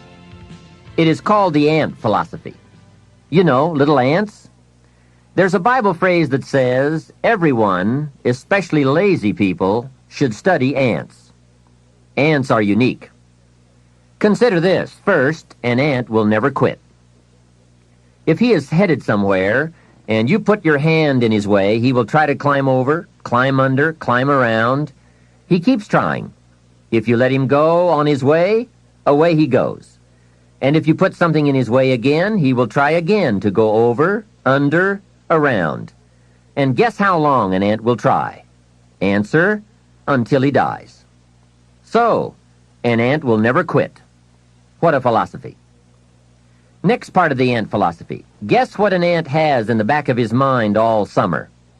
Answer, winter. Ants prepare for winter all summer. How very bright. Now, some adults aren't that smart. They think summer all summer. That philosophy we call fatal. Now, here's another piece of ant philosophy. Question. How much will an ant gather in the summer to prepare for the winter? Answer, all he possibly can. That's it. The secret to the higher life, doing all you possibly can. That is the great life quest, seeing what all you can become. A man says to me, Mr. Rohn, I'm making about $50,000 a year. Isn't that enough? I'm taking care of my family, and we are comfortable. Isn't $50,000 enough? And my answer is, yes, it is enough, if it's the best you can do in the time allotted to labor and enterprise. However, if you are capable of making $500,000 a year and you only make $50,000, we call you loser. Remember, it's not the amount that counts. It's the extent of your reach that counts. If your best is $10,000 a year, that's enough. If your best is $1 million a year, that's enough. It's not the amount. It's your best we count. How tall will a tree grow? Answer, as tall as it can. Did you ever hear of a tree growing half as high as it could? No. Only humans with the power of choice settle for less than they can be. But I would ask you to walk the high road. Earn as much money as you can, share as much as you can, create all you can, read as many books as you can, see as many places as you can, become as skillful as you can. It's your birthright. Now, part of the learning to live on 70% falls under another fundamental, which we will cover in another session in this cassette program, that talks about lifestyle, how to get joy from your 70%. And that's what life is all about, doing the things that bring us satisfaction and joy. But before we move on to this subject, let me add a few closing notes on the subject of a good financial plan. I've come up with the major role of grandparents in this country. Here it is. The major role of grandparents in this country should be to teach their grandchildren how to be wealthy, cultured, and happy, just like me. Grandparents should not have to say, "I've worked all my life, now I need help." They should be able to say, "I've worked all my life, now I can help." If you are not financially independent by age 40 to 50, it doesn't mean you live in the wrong country. It doesn't mean you live in the wrong community. It doesn't mean you live at a wrong time. It doesn't mean you are a wrong person. It doesn't mean you have the wrong chance. It simply means you have the wrong plan. I discovered you can be a nice person with the wrong plan. You can be a sincere person with a poor plan. And remember, it's not uncommon. Everything by longevity tends to get off course. When they make a moonshot, it isn't the first set of the guidance systems that serves for the whole trip. They have what is known as mid-course corrections, those fine-tuned changes that set you on a more certain course. And on the way to the destination called the moon, they are so important. Hey, if there's one objective you don't want to miss, it's the moon. Now, if you will make wealth and financial freedom that important a necessity, you will have the highest chance to arrive. Next, if you have not done so in a while, or if you have never done so, put together a financial statement. When I first met Mr. Schoaf and we talked about financial independence, he asked me if I had a current financial statement.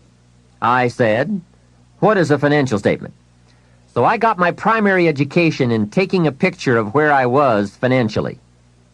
Mr. Schoaf explained that it is very important to know exactly where you are without kidding yourself, so that you can then come up with a good plan for going from where you are to where you want to be. It turned out to be fairly easy to put one together. You merely list the value of your assets on one side of a piece of paper and the total of what you owe, called your liabilities, on the other side of the paper. Then by subtracting one from the other, you come up with what we call your current net worth. Now, it doesn't tell you what you are worth as a person, but rather what you are worth in money. I said to Mr. Schoaf, "My financial statement isn't going to look that good." He said, "It is not important how good it looks. What is important is that you do it."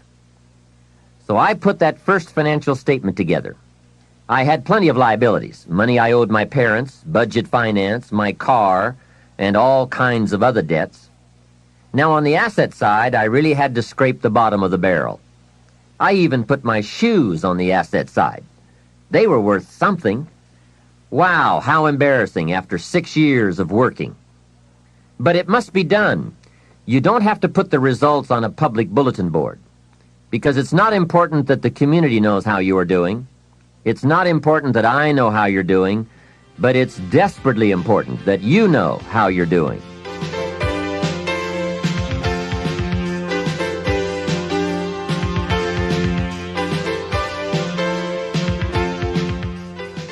Here are some other points. First, keep excellent books, not only for tax purposes, but for yourself, your financial future, and for your own sense of self-worth. Have you ever heard the expression, "I don't know where it all goes"? Well, from now on, make a new commitment to financial independence and to the value and the feeling that comes from knowing where it all goes and where it all comes from. It is just one of those important disciplines that cause you to prove to yourself that you are on a new road, walking in a new direction, becoming a new person, and arriving at a new destination. Without that effort, you will keep falling back. Hey, I found out you can make $5,000 a month and still go broke. You say, how could you go broke making $5,000 a month? It's easy. Spend $6,000. And when you make $5,000, spending $6,000 is not that difficult. Someone once said, if your outgo exceeds your income, your upkeep becomes your downfall. So, be the master over whatever you have and whatever you are. That's where the seeds of greatness are sown. Great wealth, great health, great results, great influence, and great lifestyle. Take interest and even delight in doing all the small things well. It makes you a sophisticated person who knows where the beginnings of wealth and happiness are. There's a Bible phrase that we could quote here that would be appropriate. It says, if you will be faithful over a few things, the small things, you will someday be ruler over many things and major things. That's it. That's the philosophy that counts. Surely life is reluctant to hand a fortune to someone who constantly messes up his paycheck. It's not the amount that counts. It's the plan and the faithful discipline of that plan that counts. The disciplines are those ingenious keys that unlock the door to the kind of person we really want to become. And becoming attracts all those treasures and values that most anyone would call the good life. Life in abundance, life in productivity, life in enterprise, life in influence, life in style. Now, to wind up this rather lengthy subject, let me close with this. Mr. Schultz's best instructions to me in those early years were to develop a new attitude about myself, and a new attitude about all the principles that it takes to make life unique. Develop a new attitude about taxes, about paying your bills, about the marketplace, opportunity, your chances, wealth, activity, prosperity, service, productivity. Let me give you a good example of my old attitude. I used to say, I hate to pay my taxes. Schultz said, well, you can live that way if you want to. That's one attitude. I was a bit perplexed. I thought it was the only attitude. How strange. I used to say, I hate to pay my bills. And he said, well, you can live that way if you want to. I thought it was the only way. I used to say, I hate to part with my money. He said, that's one choice for lifestyle and attitude. I thought, could it be that there is another way to feel about it? He said, what if you said, I love to pay my taxes, knowing it's the care and feeding of the goose that lays the golden eggs? What if you said, I love to pay my bills, reduce my liabilities, and increase my assets? What if you said, I love to part with my money, put it into circulation, help build this dynamic society? Wouldn't that be a better way to live if you loved to instead of hated to? What an incredible way to look at it.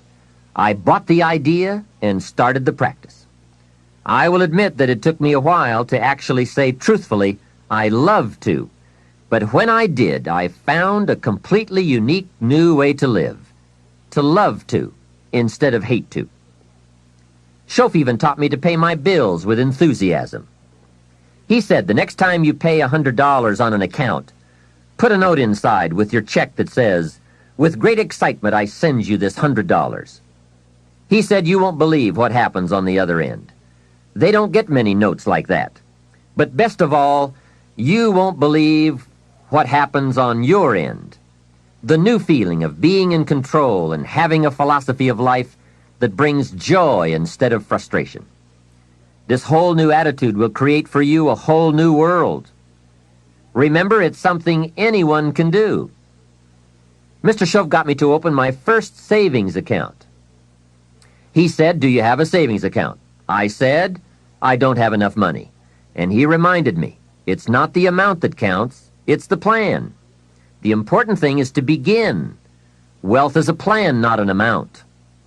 He asked me if I had $10. I said, "Well, yes." He said, "Then open up your savings account and do it with your new attitude and enthusiasm." Well, that took some doing. I went to the bank in the town where I lived and walked in to open my account. I went to the window and told the lady I wanted to open up a savings account. She said, "Great. What is your name?" I said, "Mr. Rohn." She said, "Fine, Mr. Rohn, just fill out these papers." I filled them out, handed them back to her, and she said, "That's all in order. Now, how are we going to get this account started?" I said, "Put 10 in." She said, "10 what?" I said, $10. Now, can you imagine the scene? I'm a grown man, 25 years old. I have a family, I'm working, and opening up my first savings account with $10. I said, "Hey, this may not seem like much, but I have a great plan. In fact, before long, I'll probably have the largest savings account in this bank." She said, "Well, if you say so." It was a bit embarrassing, I must admit, but Shof said, "Get excited about where you're going, and excited about the fact that you are one of the few who have a wealth plan in place and working." To make a long story short, guess what? Within less than 3 years, I did have the largest savings account in that bank. Now, it was just a small country bank, but I did reach my goal. What magic! And how quickly it works once you develop a new plan and a new attitude and commit to the discipline to do it. Wealth plans, anyone can have them. Wealth goals, anyone can design them. Wealth habits and disciplines, anyone can develop them. Why not start today? This can be a new day that opens up a new future and creates a new excitement about life and its possibilities for you. The management of time. Wouldn't you agree this has to be one of the master keys to wealth and happiness? I was in South Africa for a lecture tour some years ago, and I picked up this short article by Arnold Bennett on the subject of time. I thought it was excellent, and I'd like to share it with you now. Time, he wrote, is the inexplicable raw material of everything. With it, all is possible. Without it, nothing. The supply of time is truly a daily miracle, an affair genuinely astonishing when one examines it. You wake up in the morning and lo, your purse is magically filled with 24 hours of the unmanufactured tissue of the universe of your life. It is yours. It is the most precious of possessions. No one can take it from you. It is unstealable. And no one receives either more or less than you receive. In the realm of time, there is no aristocracy of wealth and no aristocracy of intellect. Genius is never rewarded by even an extra hour a day. And there is no punishment. Waste your infinitely precious commodity as much as you will, and the supply will never be withheld from you. Moreover, you cannot draw on the future. Impossible to get into debt. You can only waste the passing moment. You cannot waste tomorrow. It is kept for you. You cannot waste the next hour. It is kept for you. I have said the affair is a miracle. Is it not? You have this 24 hours of daily time to live. Out of it, you want to spend health, pleasure, money, content, respect, and the evolution of your immortal soul. Its right use, its most effective use, is a matter of the highest urgency and of the most thrilling actuality. All depends on that. Your happiness, the elusive prize that you are all clutching for, my friend, depends on that.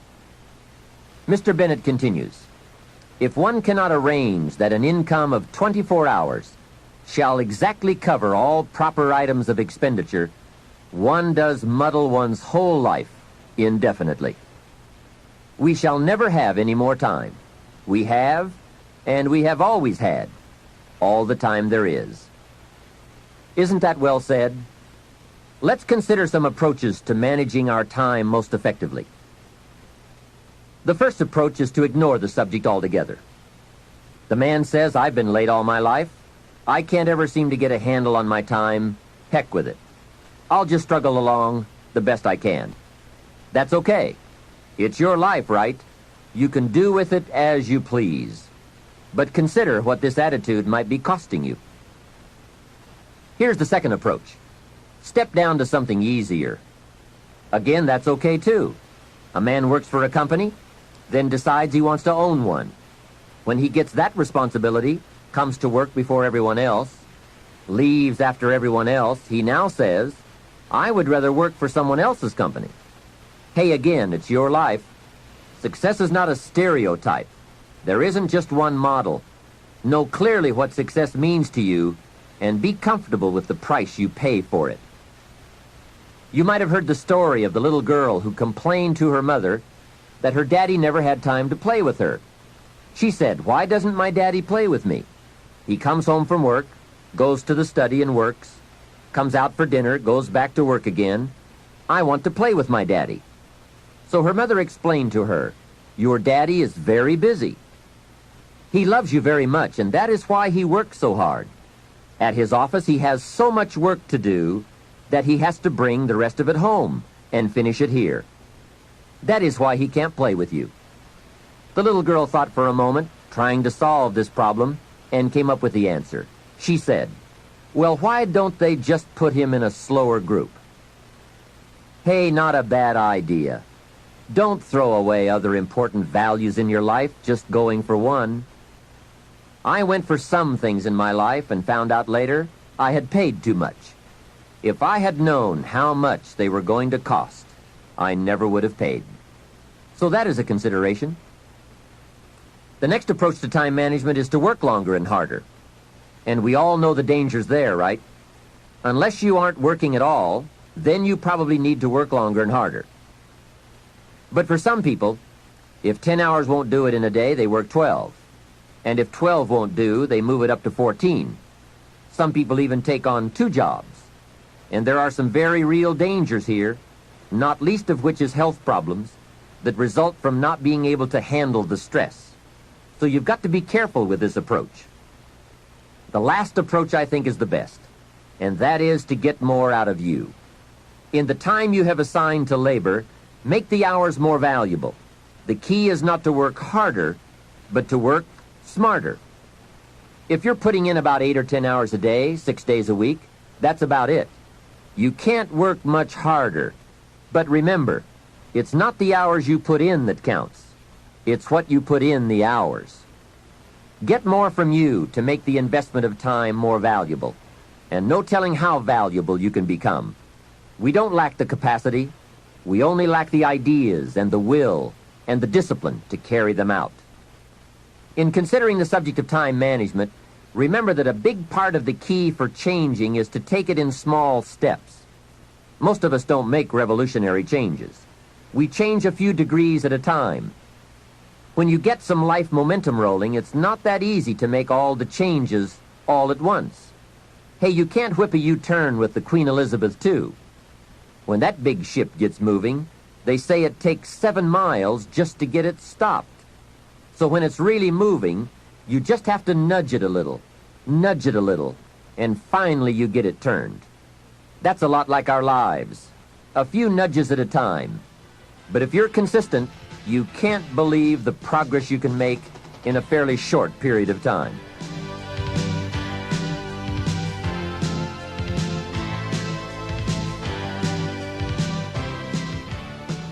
Here is my first key point on the management of time. Either you run the day, or it runs you. That's fairly simply put, but it is so true. Everything in life is a lot like that. Emotions are a good example. Either you master them, or they will master you. Something is always going to master, and something is always going to serve, whether it's your emotions, your enterprise, or your project. Difficulty will serve or master. Fear, anxiety, inclinations, they all serve or master. We must learn to send our inclinations to school, to teach them how to behave, how best to serve, and to learn their true value. So that is key 1. Get in charge.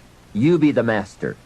It pays to take a look often and examine all the parts of your life and all the things that you are involved in and all the things that are affecting you so that you can get an intelligent answer to the question, who's in charge here? It's so easy when you get something started to unwittingly relinquish the reins of authority so that it begins to subtly but surely take over. Soon you become the servant. It dictates, it demands, and you respond. So let's turn this whole challenge around.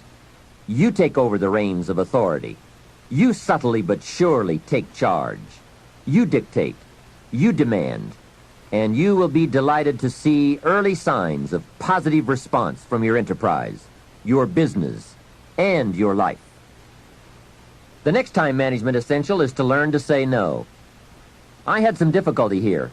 It is so easy to say yes to everything, trying to be a nice person, and then have to spend all that time trying to come up with excuses to get out of the obligation.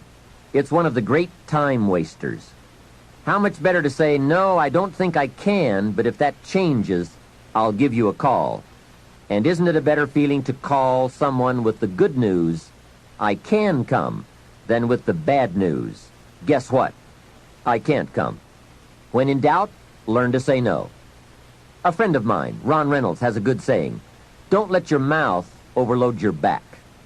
That's a great thought to keep in mind when scheduling your time. Here's the next tip. When you work, work, and when you play, play. For time efficiency and for that good feeling that comes from doing something without any guilt feeling, don't mix the two. Many years ago, I used to say, I've got to get my family to the beach. I've been promising to take them to the beach. What are they going to think if I don't take them? Now guess where I am while I'm thinking about the beach. Right, at the office. Now I finally get my family to the beach, but at the beach I'm saying, I should be at the office. I have so much to do. Now I've messed up my beach time with the family by thinking about the office. So I learned this lesson.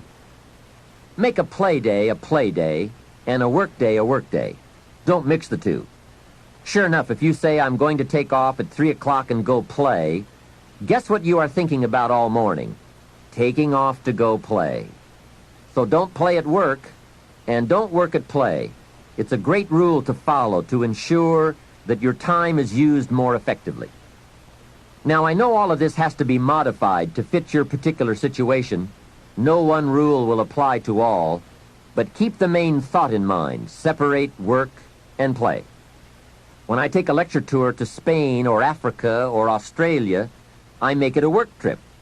Every day is filled with lectures, speeches, and business conferences. Then I arrange a play trip, because when I play, I really want to play. A builder friend of mine now has the luxury of working a week and taking off a week. That's what he calls it, work a week, play a week. However, with weekends on either side of his play week, it's really 9 days. So he works 5 and takes off 9. That is luxury, right? However, the 5 days he works, he really works. Secretaries, accountants, architects, superintendents, long days, around the clock, into the night. 5 heavy, full days. Then he's off to play. So when he works, he really works so that he can save all the playtime for a longer stretch. Now, perhaps we can't all do that, but we can learn to practice the skill of separating work and play. The next time management essential is to analyze how you are. Then if the challenge calls for it, you must either change how you are or change your procedure. That is productivity waiting to make time pay. Self-analyzing. The first thing to analyze is your periods of greatest productivity throughout the day. If you are a morning person who wakes up early, ready to start the day, that is the best time to do your creative work. You can get more done when you're at your best. Some people are night people, fuzzy in the morning, late to get started, but alert and awake long into the evening. If that's the way you are, then this is the best time to pack in the activity and creativity. The key is to find your best time and use it to its fullest. Next, analyze your habits. If, for example, you're not good at keeping records, get someone to do it for you. If you have promised yourself that you're going to keep your records or balance your checkbook, and this has been going on for a few years, it looks like you aren't that kind of person. Nor are you likely to become that kind of person. You may say, no, I'm really going to do it this time. Hey, I would suggest that a few years is long enough. Don't promise yourself any more. Just say, maybe the smart thing to do is to get someone to do this and make me look good. You would be surprised at how often you can remain a lot like you are in many areas if you will just make the arrangements to have it covered. Some years ago, my office came to the conclusion that I was a poor courier. Someone would ask me to take a check to San Francisco, since I was going there anyway. I would say, sure, no problem. Put the check in my pocket and fly off to San Francisco. Guess when I would next hear about that check? From my dry cleaners. Next time someone says, this document has to go to New York, will you be sure to give it to them this time? I'd say, of course, you can count on me this time. I'm not flaky. So I put the document in my briefcase and head off for New York. Guess what? Right, it would still be in my briefcase when I got back to the office the following week. So there is a saying now in my office, don't give the chairman anything. He's good at some things, but he's a poor courier. Make other arrangements. And that is my point.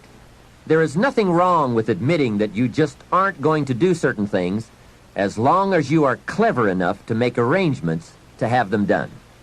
It's much better than continually promising that you will when the chances are good that you won't. Next time management essential, the telephone. What an incredible instrument for business, social, and emergency situations. The job it can do for you is unbelievable. However, there are some tips for using the telephone so that it won't use you. Here's the first one. Before you make a call, make an agenda. An agenda is simply a list of the items you want to talk about, especially if it's a business call. It is one of the better habits to develop. Did you ever make a call and toward the end of the conversation say, let's see, there was something else I was going to talk to you about. I just can't think of it right now, but if I think of it later, I'll call you back. A great time waster, and for a business call, not very sophisticated on your part. Making an agenda before you make a call serves to keep your conversation on course, so that you cover the essentials without missing any of them. Also, it helps to keep the conversation on track and control the tendency to wander into non-essential chit-chat. It is also a money saver. The extra minutes saved by keeping to an agenda and a few pleasantries is major. I know. My business telephone bill just in California got up to $13,000 a month. And this was one of the problems. Doing business internationally, we have learned the incredible savings of both time and money by taking the time to write down an agenda before we begin to dial. And here's another benefit. If you have made an agenda, when it comes time to recall that conversation you had, you've now got the details in writing. When you say, John, how are you doing on those 4 things we talked about the other day? And John says, what 4 things? We didn't talk about that. You now have a written record to show that you did. Remember, people can talk you out of what's in your head, but it's hard to talk you out of what's in your book. Next, if you can afford the luxury, have your calls screened. Then when you pick up the messages, you can decide who to call and when to call, and have the time to formulate the important information before you make the call. Now, this is a luxury, I will admit. It may be that you just have to answer the phone when the call comes in, but at least file this idea away for the future, when you might be able to use it. And one more, the telephone at home. Here you have to exercise great care to not let the telephone intrude. During social time with family or friends, my suggestion is that you shut the phone off. They have all those neat devices now, so you can. Put on the recorder to take messages or just pull the plug. Family is a high priority. Take care that valuable family time is not subject to frequent intrusions. If you set up this rule, you will not only have uninterrupted time with your family and friends, but also they will give you high marks for caring about them enough to make them a priority. Every situation calls for an evaluation of values. You've just got to weigh everything and make the necessary adjustments if you want to get full time and full value out of your life.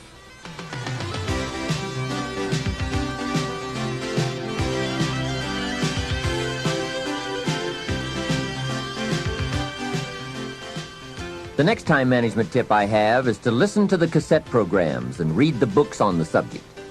You can't possibly get all the ideas you'll need from any one cassette program or person. Remember, you have to go in search of the ideas. They don't just come by. Make a thorough investigation of the subject on your own. Sort out the ideas. Choose those that you think are most valid and put them to work in your life. Next point, be more alert and analyze all your procedures and tools. Old filing methods, old bookkeeping methods.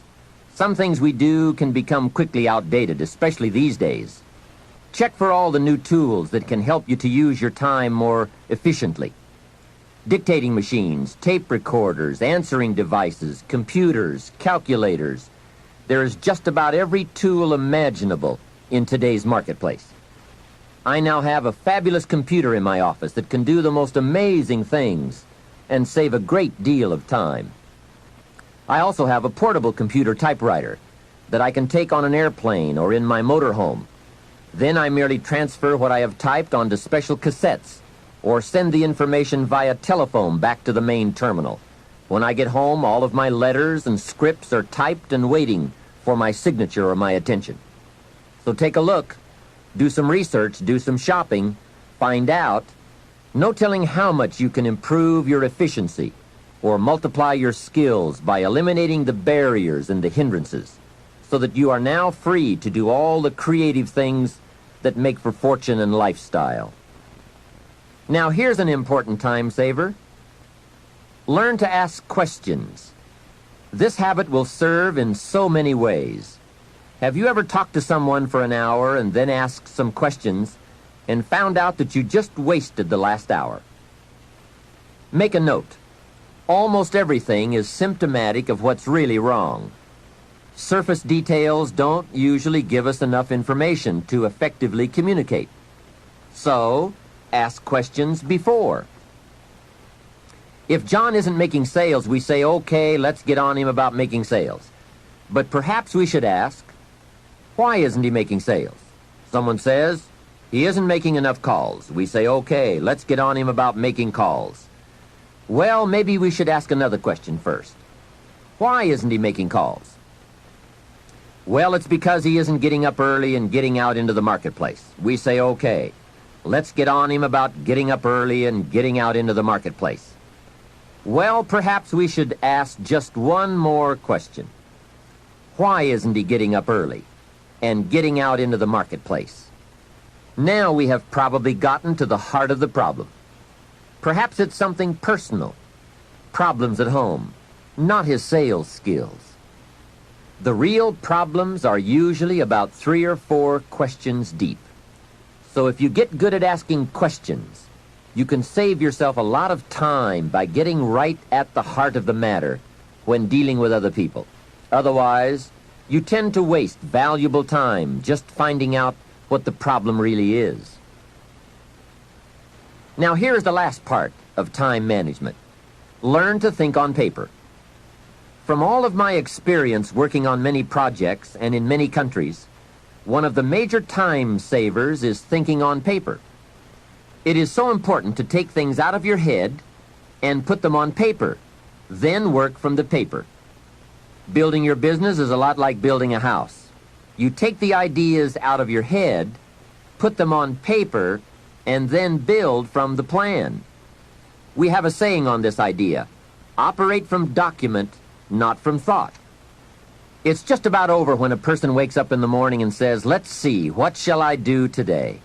Too late, right? The best thing you can do now is to take today off and at least plan tomorrow. Let me give you 4 major ways to think on paper. The first is a journal. I spend a lot of time talking about journals in my lectures and programs, primarily because it is such an invaluable tool for the serious student of the better life. A journal is merely a gathering place for all the good information that comes your way, from sermons, from books, from lectures, from business conferences, magazines, thinking time, research, any source of information that you feel is worth keeping. Don't let the good ideas of life escape you. Remember, most good ideas usually only come by once.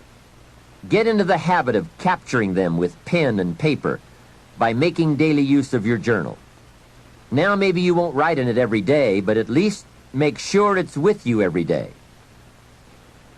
Here's the second way to think on paper, a projects book.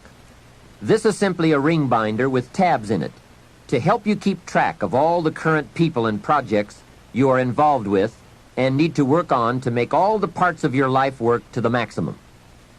If you are working with people, give them each a tab in your projects book. Then under this tab, you keep a running account of all the current information you need to know about that person. Performance, family, goals, strengths, needs, perhaps even some graphs showing recent progress or comparisons to past performance. Essentially, you make a note of all the information you need to know so that when you sit down to have a meeting with this person, you have all the pertinent facts there before you in order to have a meaningful and productive conversation. Without this habit, it's so easy to take up time talking with someone and get so very little accomplished because most of the meeting ends up by being devoted to bringing you up to date on the facts you could have already had in your projects book. Now, depending on your particular business or enterprise, you might want to have a tab for each office or each department or each ongoing project. On a more personal level, you might want to have a tab for each family member or for your personal projects, investments, finances, game plans, and so forth. It's just an effective way to keep all the key pieces of information readily available so you won't have to be continuously hunting through files and drawers for the data. It is the best way I know of to study your business and life projects. A projects book is a guideline for this study. We simply don't study files. They are for storing information. The projects book is for the daily or weekly summary accounting of all the pieces, like a financial statement of your business at the end of the month. In fact, that is one of the sections in your projects book. And another secret, with a guideline to study, it keeps you on good mental track. If you try to study your business and your life in your head, you will for sure miss something, miscalculate, or let your mind go undisciplined in those high thought areas where the ideas and plans and inspiration for fortune lie. It's the organized, better disciplined thought that produces abundance. Everyone is thinking, but mostly about how to get by. I'm asking you to develop these tools and disciplines to think about how to become wealthy and happy, powerful and influential, sophisticated and unique. The next way to think on paper is to keep a day timer, a daily log of your list of things to do and your appointments and schedules. This is where I also keep the agenda for my telephone calls. It becomes a clear and useful record. If you have a business and need to keep track of expenses for income tax purposes, your day timer should also accommodate this need. A day timer is also a good place to record telephone numbers and other key information that you need on a daily basis. Basically, it's a way of keeping a record of your daily activities. Your day timer can also be used as a gathering place for all the details or highlights from your day which need to be logged into your journal or projects book at a later time. It's just an efficient means of keeping track of your days and scheduling your projects and appointments. I strongly recommend that you develop the day timer habit. It only takes a few minutes a day to keep your records up to date, and the time and information you save by using one is massive. Now here's the fourth way to think on paper, the all-important game plan. A game plan can make all the difference in the world in how your months and years work out for you in terms of both accomplishment and satisfaction. Whether you do business at home, down the street, within the community, or around the world, game plans are essential for maximizing productivity. Here's a phrase worth remembering, and that is, don't start the day until you have it finished. That idea is worth the money. A plan before you start. A day is a major piece of the whole strategy of your wealth plan, your success plan. I know it is laborious, but it's labor and effort that pays in cash and accomplishment. And remember, value is on the other side of effort, not hope. Now, if you want to make a lot more progress and income, here's the key. Don't start the week until you have it finished. Of course, it is more challenging to finish a week than to finish a day, but the pay and the results are so exciting, you won't mind the challenge. And if you want to make a lot of money and big success, don't start the month until you have it finished. That one is a stretch, but high in reward. Now, if you want to start walking among the heavyweights, here's the key. Don't start the year until you have it finished. I don't want to kid you. This one is difficult. It's reserved for those few who do and become the superstars in accomplishment, enterprise, wealth, influence, and lifestyle. It's a high road of sophisticated disciplines, but I'm positive you will like the view and the taste and the company. A game plan is merely a spreadsheet for your activities. It can be a game plan for a day, a week, a month, a year, several months, or several years. And a game plan can be for a single project or for a variety of concurrent projects. Here's how it works. On a sheet of graph paper, you make vertical columns for the weeks or months that this plan is to cover. Then, on the left side of the paper, you make a heading called Activities. Under this heading, you list all of the activities to be performed within that time frame. Let's say that part of your business requires providing ongoing training programs for your employees. Under the column marked Activities, you merely list the various training programs you wish to conduct for the next 12 months. Then under the vertical columns for each month, you block off particular periods of time for these training classes. Game plans can be used to help you plan almost any aspect of your business or enterprise. They can also be used to help you organize all areas of your life, from investment plans to reading plans. Game plans are particularly useful when it comes to scheduling family time, vacations, special weekends and trips, and so forth. Everyone who is important to you wants to see where he or she is on your game plan, especially if your business often requires you to spend a lot of time away from home. And remember, there's nothing like a visual plan. It's so much more effective to be able to show members of your family where they are on your game plan, as opposed to merely telling them in conversation. Now, a game plan can be as detailed as you wish, and please be forewarned now that you are probably going to tear up several before you get what you want. This is something you have to work with. Every game plan must be tailored to fit a particular need. The chart you use for your personal plans may not necessarily be suitable as a chart for your business plans. Here is another key benefit of using game plans. If you have your plan in your projects book or up on a wall somewhere, it serves as a constant reminder to get busy on all the activities you have scheduled. Or, if there are a lot of blank holes beside the activities you have listed, your plan reminds you to get busy scheduling them. Now you might well ask, doesn't a calendar do the same thing? Not really. Many of the events on your game plan will be on your calendar, but here are the major differences. First, the visual reminder of the spreadsheet and the list of activities on the left that have no corresponding time assigned to them on the right serve to remind you of what is not yet done. A calendar just won't give you that kind of information. And second, it is so important to take a look at 3 months, 6 months, 1 year at a time for highly effective planning. With a game plan, you can get a sense of the whole picture of the time frame and all of the important activities at one look.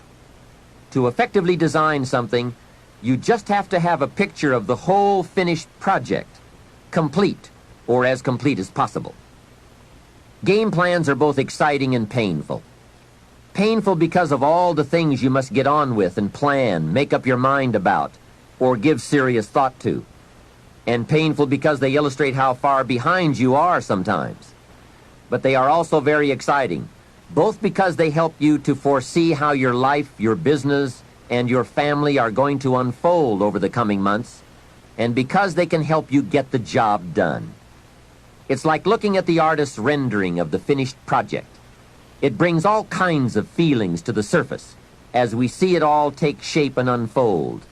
And it also gives you that incredible feeling of being in charge. You have your life in hand and in order and well designed. Remember how valuable a day is.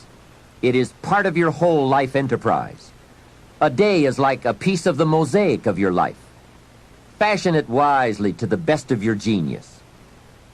For as someone once said, at midnight, the winged messengers come and gather up all these pieces and take them off to wherever the mosaic is kept. And surely on occasion one messenger says to another, wait till you see this one. A well-fashioned day with a beginning and an end, a purpose and a content, a color and a character, a feel and a texture. This well-fashioned day takes its place among the many and becomes a valuable memory and treasure. An equity of experience and spirit and life. And remember, the genius to do all this lies within you. Never forget that.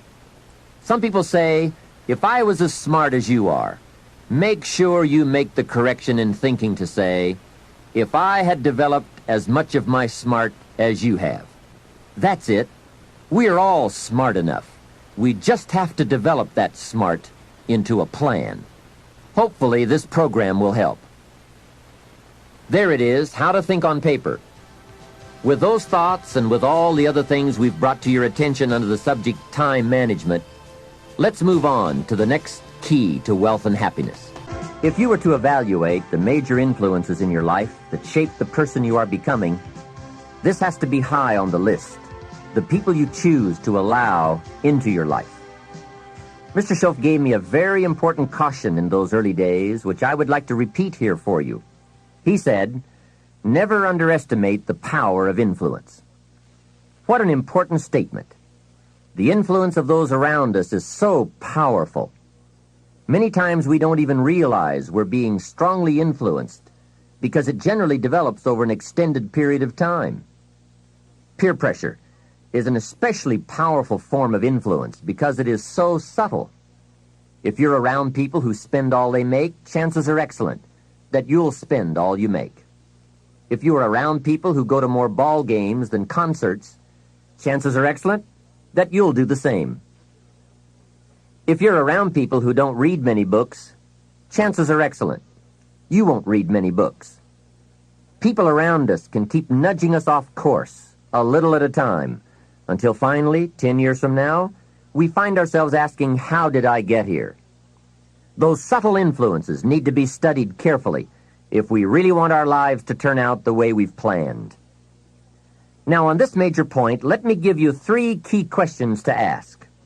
This may help you to make a better analysis of your current associations. Here is the first question. Who am I around? Good question. Make a mental study of the major people with whom you most often associate. You've got to evaluate everybody who is within the circle of being able to influence you. So, major question, who am I around? Next question, what are they doing to me? That's a major question to ask. What have they got me doing? What have they got me listening to? What have they got me reading? Where have they got me going? What have they got me thinking? How have they got me talking? And how have they got me feeling? What have they got me saying? You've just got to make a serious study of how others are influencing you, both negatively and positively. Now, maybe the influence of all those around you is okay, but just ask yourself. It doesn't hurt to ask. Who am I around? And what are they doing to me? Now here's the final question. Is that okay? Maybe the people you associate with and their collective influence is okay. But then again, maybe it's not. All I'm suggesting here is that you take a close and objective look. Everything is worth a second look, especially the power of influence. Positive influence can have an incredible effect on your life, but so can negative influence. Both will take you somewhere, but only one will take you in the direction you truly wish to go. It's so easy just to dismiss the things that influence our lives. The man says, I live here, but I don't think it matters. I'm around these people, but I don't think it hurts. I would take another look at that. I've got a good phrase for you. Everything matters. Now, sure, some things matter more than others, but everything matters. Everything weighs something. So you've got to keep checking to find out whether associations are tipping the scales toward the positive or toward the negative. It doesn't hurt to look, right? Ignorance is never the best policy. Finding out is the best policy. Remember, part of the purpose of this program is to get us to say, the days of kidding myself are over. I really want to know what I have become and what I am becoming. I want to know where my strengths and my weaknesses lie. What has power over me? What's influencing me? What have I allowed to affect my life? Perhaps you've heard the story of the little bird. He had his wing over his eye and he was crying. The owl said to the little bird, "You're crying." "Yes," said the little bird, and he pulled his wing away from his eye. "Oh, I see," said the owl. "You're crying because the big bird pecked out your eye." And the little bird said, "No, I'm not crying because the big bird pecked out my eye. I'm crying because I let him." Hey, it's easy to let influences shape our lives, to let associations determine our direction, to let persuasions overwhelm us, to let tides take us, to let pressures make us. The big question is, are we letting ourselves become what we wish to become? In this most important subject of association, here are some actions you may want to take. First, disassociation. You may, after a study of those 3 questions, who am I around, what are they doing to me, and is that okay, you may come to the serious conclusion that there are some people you just have to break away from. I'm not saying that it's an easy step to take, and it's not to be taken lightly. However, I am saying it may be an essential task. You may just have to make that hard choice not to let certain negative influences affect you anymore. Remember, it could be a choice that saves the quality of your life. The second action you may want to take is limited association. It could well be that you are spending too much time in a certain area of your life with a certain group of people. It's easy to put time and effort in the wrong place. The guy spends 3 hours at the ball game and 30 minutes listening to the sermon. See, that's called out of balance. 30 minutes for spirituality, 3 hours for entertainment. That doesn't weigh well 5 years from now, 10 years from now, when you take a look at the sum total of your values in your life. Here's one of the easy ways to end up with a mediocre average life: spending major time on minor things. Sophisticated people learn to weigh everything before they spend time or money. You've got to weigh before you pay. Whether you're going to spend heavy time or light time, you've just got to weigh. Otherwise, if you're not careful, you can get trapped into spending heavyweight time with lightweight people. Now, it's okay to have casual friends as long as you give them casual time, not serious time. Spend major time with major influence and minor time with minor influence. It's so easy to do just the opposite, but don't let it be said that you fell into that trap. So maybe all you need to do to change some of the influences in your life is not to eliminate them, but merely limit them. Say, I have a good time with these people, but I'm not going to spend days and days with them anymore. I'm just going to cut that down and save some of that time for more major people and more major enterprises. Remember, it's your life. You can spend your time with whomever you want and whenever you want. But you didn't invest in this program for me to kid you. Take a look at your priorities and your values. We have so little time at our disposal. Wouldn't it make sense to invest it wisely? If you have only $100 in your pocket, it's okay to spend $20 for fun and put $80 toward your important values and commitments. But would you be happy reversing those percentages? Better to put the majority of your money where you know it will get you a positive return, rather than put it where the taste is brief and the results are poor. Of course, you must be the judge. You must determine whether the situation and the people call for disassociation or limited association. But remember, if it isn't taking you where you want to be 5 years from now, 10 years from now, now is the time to fix it. The third process is the one I most strongly suggest you begin, and that is called expanded association. That is, spending more time with the right people, people of substance and culture, people who understand philosophy and discipline, people of accomplishment and character. Many years ago, Mr. Schoaf said to me, "Mr. Rohn, if you truly wish to be successful, you've got to get around the right people." Then he said, "It looks like in your present circumstances you're going to have to plot and scheme." And that was true. I had to plot and scheme to get around the right people. On some of those early opportunities I had to be around successful people, I would park my car a couple of blocks away. I knew that if they saw my car, I'd never get in. On more than one occasion, I got the question, "How did you get here?" To which I would respond, "Oh, someone dropped me off." And that was me dropping me off a couple of blocks away.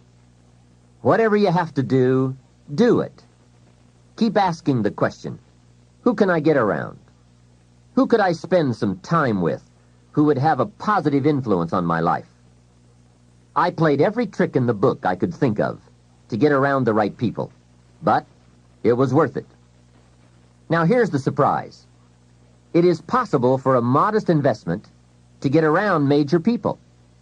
If you had a chance to sit down for an hour or two with a wealthy person, and all that you had to do was to pick up the lunch tab, wouldn't that be a bargain? That person might drop an idea on you that could change your life. For a lunch tab.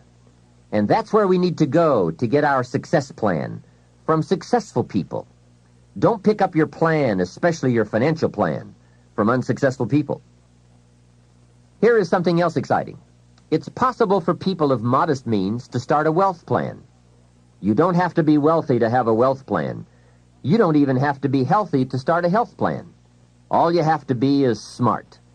Smart enough to say, "Hey, I've got the wrong plan, and I'm going to get around someone who has a better plan and make it my plan." So, find some successful people to help you fill out your success plan. Find somebody healthy to get your better health plan going.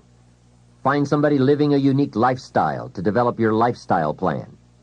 This is called association on purpose, getting around the right people by expanding your circle of influence. I have a really unique friend. I'm always trying to find more ways to spend more time with him. He's the big game hunter, millionaire, businessman, traveler, and in my opinion, one of the world's great philosophers. He has two special gifts among many that make it worth all the time I can possibly spend with him. And those gifts are, 1, the ability to absorb, the ability to soak up a day and all of its events. His memory is uncanny. I swear he remembers in detail almost every day of his life and every book he's read. I think it is more exciting for him to go to Spain and come back and tell you about it than it is to go yourself. And the reason is, when he's there, he doesn't miss anything. He picks up the sounds and the colors, the experiences and the happenings. He absorbs like a sponge the sights, the people, the whole scene. Then he has this second unique gift, the gift of expression. He can put all he saw and touched and felt into words, exciting words. When he talks, you can feel the water lapping on your feet. You can see the colors. You can smell the aroma of the flowers and the food. What great gifts to absorb and to express. If I spend a day with him, I get my time's worth. He can put a year into a day's conversation. It leaves you spellbound. He can read a book and with flawless detail give you a capsule version, and more often than not, make it more exciting than if you read the book yourself. From Shakespeare to the Beatles, from Africa to Beverly Hills, he's got it, recorded it, and can express it with spirit and precision. You can imagine what a valuable association this is for me. From this association, I've multiplied my knowledge, my perception, my skill, my enterprise, and my lifestyle many times over.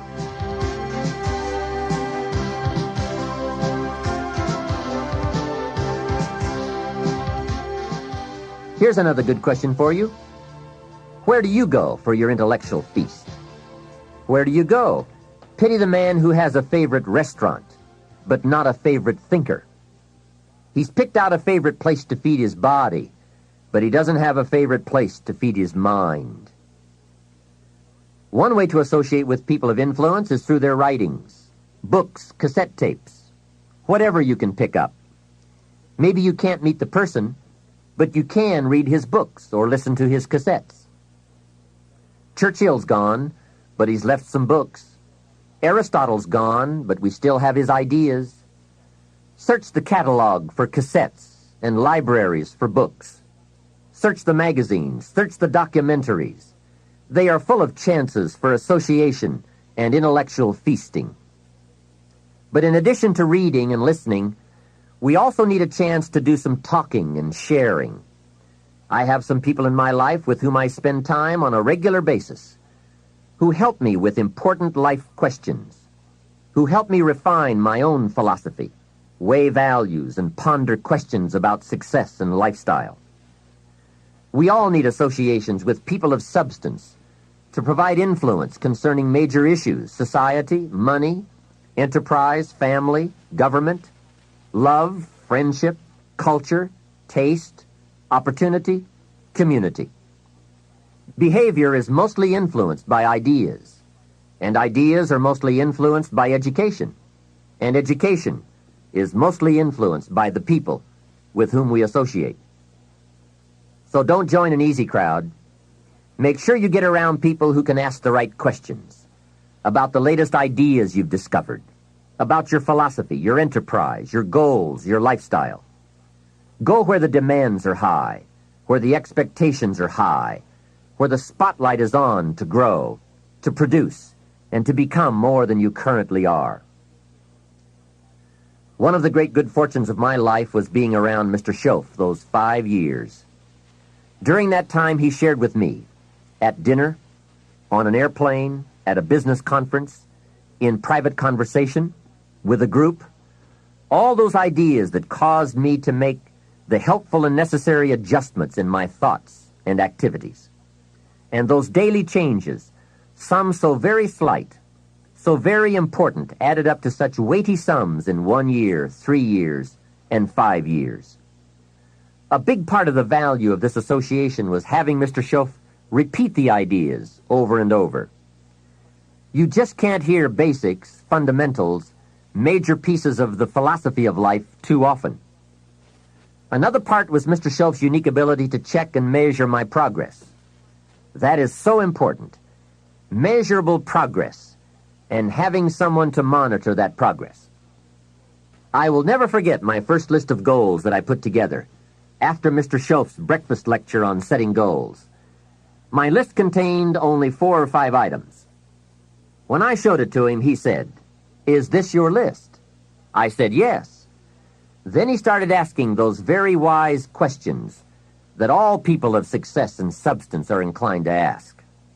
He asked, "How about your health goals?" I didn't have any of those on my list. He asked, "How about your investment goals?" Those were lacking.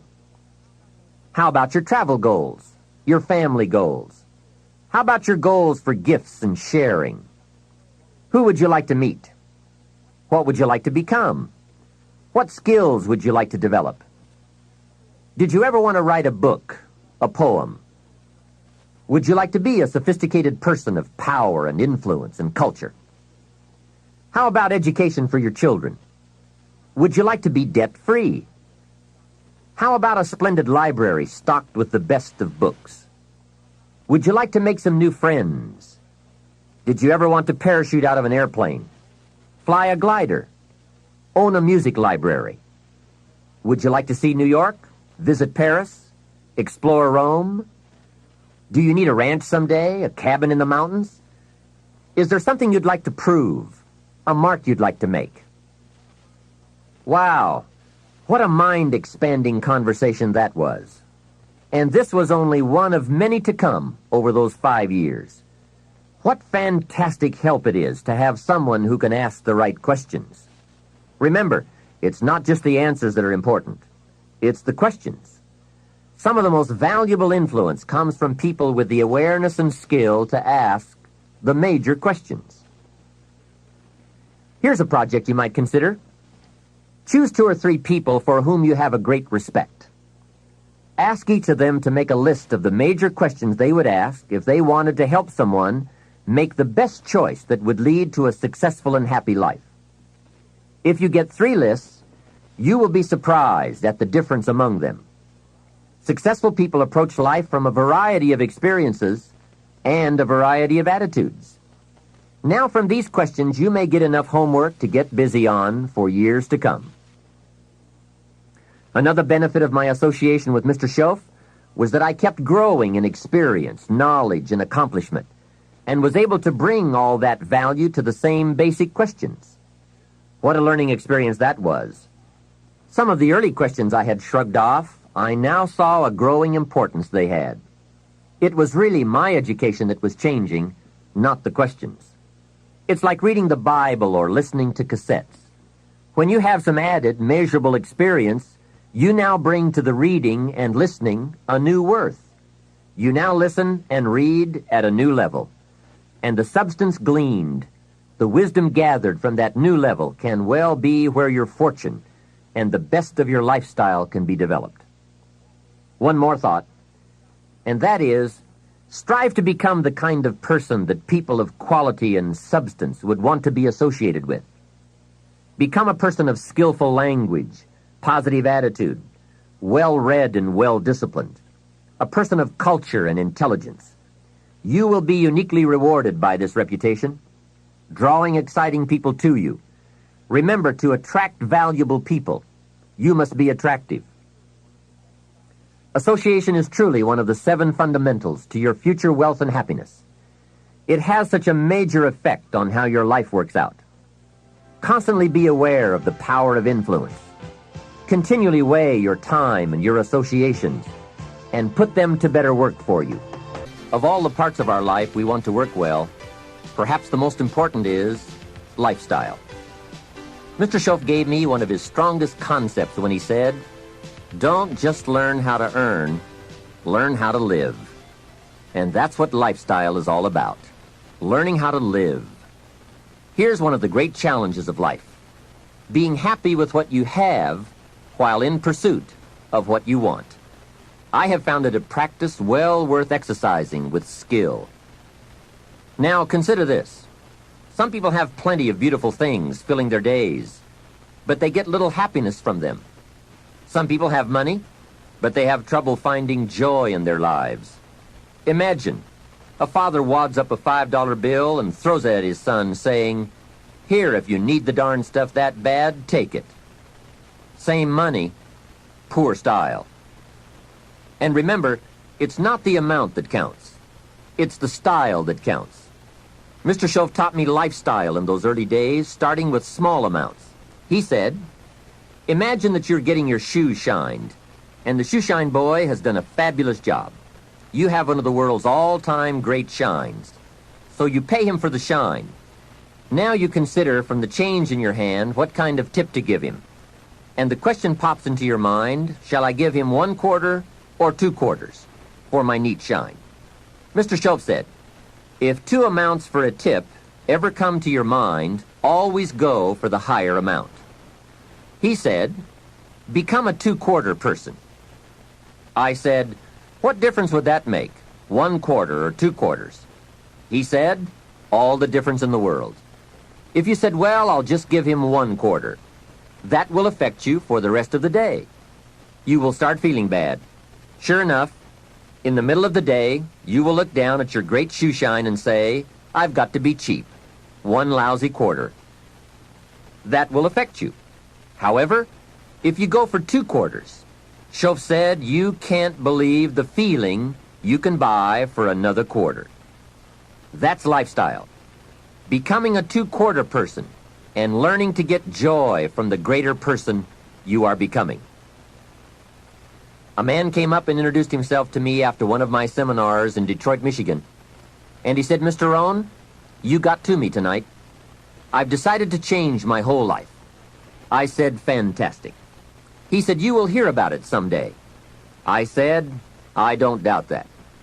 Sure enough, a few months later I was back in Detroit for another lecture.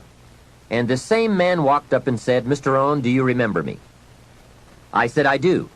You are the man who said he was going to change his life. He said, that's me, and I've got to tell you a story. Here's the story he told me. After the last seminar, he said, I started thinking about ways to begin changing my life. And I decided to start with my family. I have 2 lovely teenage daughters, the best kids anyone could ask for. They never give me any trouble. However, I've always given them a hard time, especially as teenagers. One of the things they dearly love to do is to go to rock and roll concerts, to see their favorite performers. Now, I've always given them a hard time on this subject. They would ask to go, and I would say, no, I don't want you to go. The music is too loud. You'll ruin your hearing. And besides, it's the wrong crowd. I would always give them a hard time. Then they would beg, please, Daddy, we want to go. We don't give you any trouble. We're good girls. Please let us go. Well, after they had begged long enough, I would reluctantly throw them the money and say, okay, if you have to go that bad. So that's where I decided to start to make some changes in my life. Then he said, here's what I did. Not long ago, I saw this advertisement that one of my daughter's favorite performers was coming to town. Guess what I did? I went down to the concert hall and bought the tickets myself. Later that day, when I saw my girls, I handed them this envelope and said, daughters of mine, you may not believe this, but inside this envelope are your tickets to the concert that's coming to town. I knew it was one of their favorites. They could not believe it. Then I told them one more thing. I said, begging days are over. Now my girls really couldn't believe it. Finally, I made them promise not to open the envelope till they got to the concert, and they agreed. Now comes concert time. When they arrive, they open the envelope and hand the tickets to the usher. He says, follow me. And he starts down front. They say, wait a minute, something must be wrong.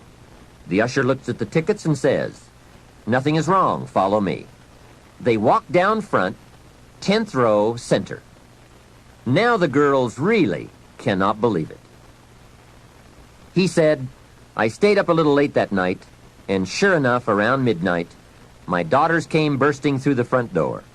One of them lands in my lap, the other one has her arms around my neck, and they both say, you have got to be one of the world's all-time great fathers.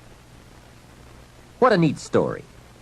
What a great example of how it's possible, with just a change in attitude and a little thought, to live the good life. Same money, different style. Remember, the challenge is to get joy from your life and what you have to share. It's not the amount that counts. It's the uniqueness, the love, and the attitude that counts. Even people of modest means can experience a sophisticated lifestyle. They simply learn to save up some of their Pepsi money for a bottle of fine wine. Don't spend all your money a quarter at a time.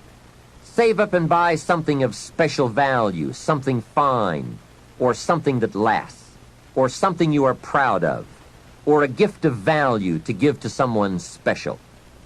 Even with modest means, you can save your candy money for a concert. And for a sophisticated person, a few may be better than many. Better a few treasures than a house full of junk. Lifestyle is a matter of awareness, values, education, and disciplined taste. It is an art that brings joy as it's practiced, not just a subject to be studied. It is the deliberate decision to savor and enjoy all the experiences and possibilities of life. Lifestyle means expanding your knowledge and experiences from the influence of books, people, films, and new adventures. So take advantage of everything and everyone with whom you come in contact. You can begin expanding your lifestyle today.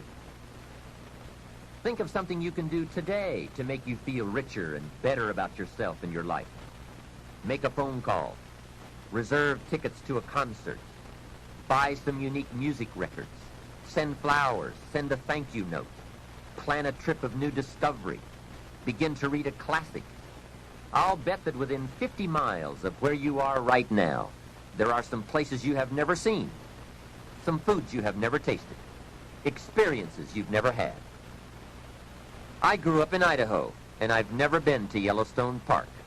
And part of it is in Idaho. Thousands of people from all over the world have traveled to Yellowstone.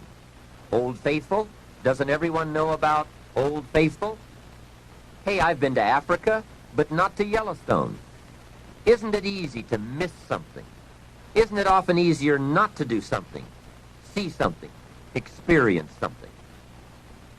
Hey, let's all set a new goal not to miss anything, especially things within our reach, within travel time, walking time, effort time. And that's the key word, effort. Remember, all good things are upstream. A conscious act from a unique thought. That's where the pleasure is. And the act serves as a bridge between dreams and reality. So develop your lifestyle a little more. Your style of seeing, giving, sharing, enjoying. It's not the amount that counts, but the experience of choosing to live with style. I remember saying to Mr. Schoaf one time, if I had more money, I would be happy. And he gave me some of the better words of wisdom when he said to me, Mr. Rohn, the key to happiness is not more. Happiness is an art to be studied and practiced. He said, more money will only make you more of what you already are. More will only more quickly send you on to your destination. He said, if you're inclined to be unhappy, if you get a lot of money, you will be miserable. More money will only make you more. More money will only amplify. If you're inclined to be mean and you get a lot of money, you will be a terror. If you're inclined to drink a little too much, when you get a lot of money, you can now become a drunk because you can drink everything. So style is not more. Style is an art, a genius, a design. Lifestyle is reserved for those who are willing to study and practice the higher arts of life. Lifestyle is culture, music, dance, art, sculpture, literature, plays, concerts.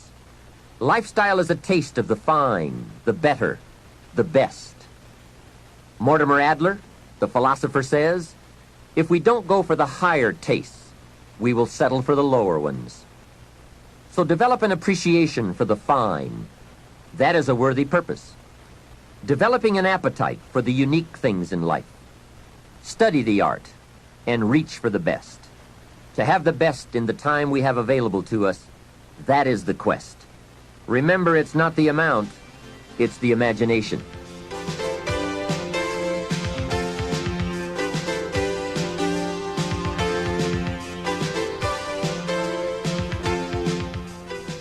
My lady and I were on a trip to Carmel, California one sunny summer day to do some shopping and exploring. I stopped to have the car serviced at a gas station. This young man, about 18 or 19, I would guess, came bouncing out to the car with a big smile, and he said, "Can I help you?" I said, "Yes.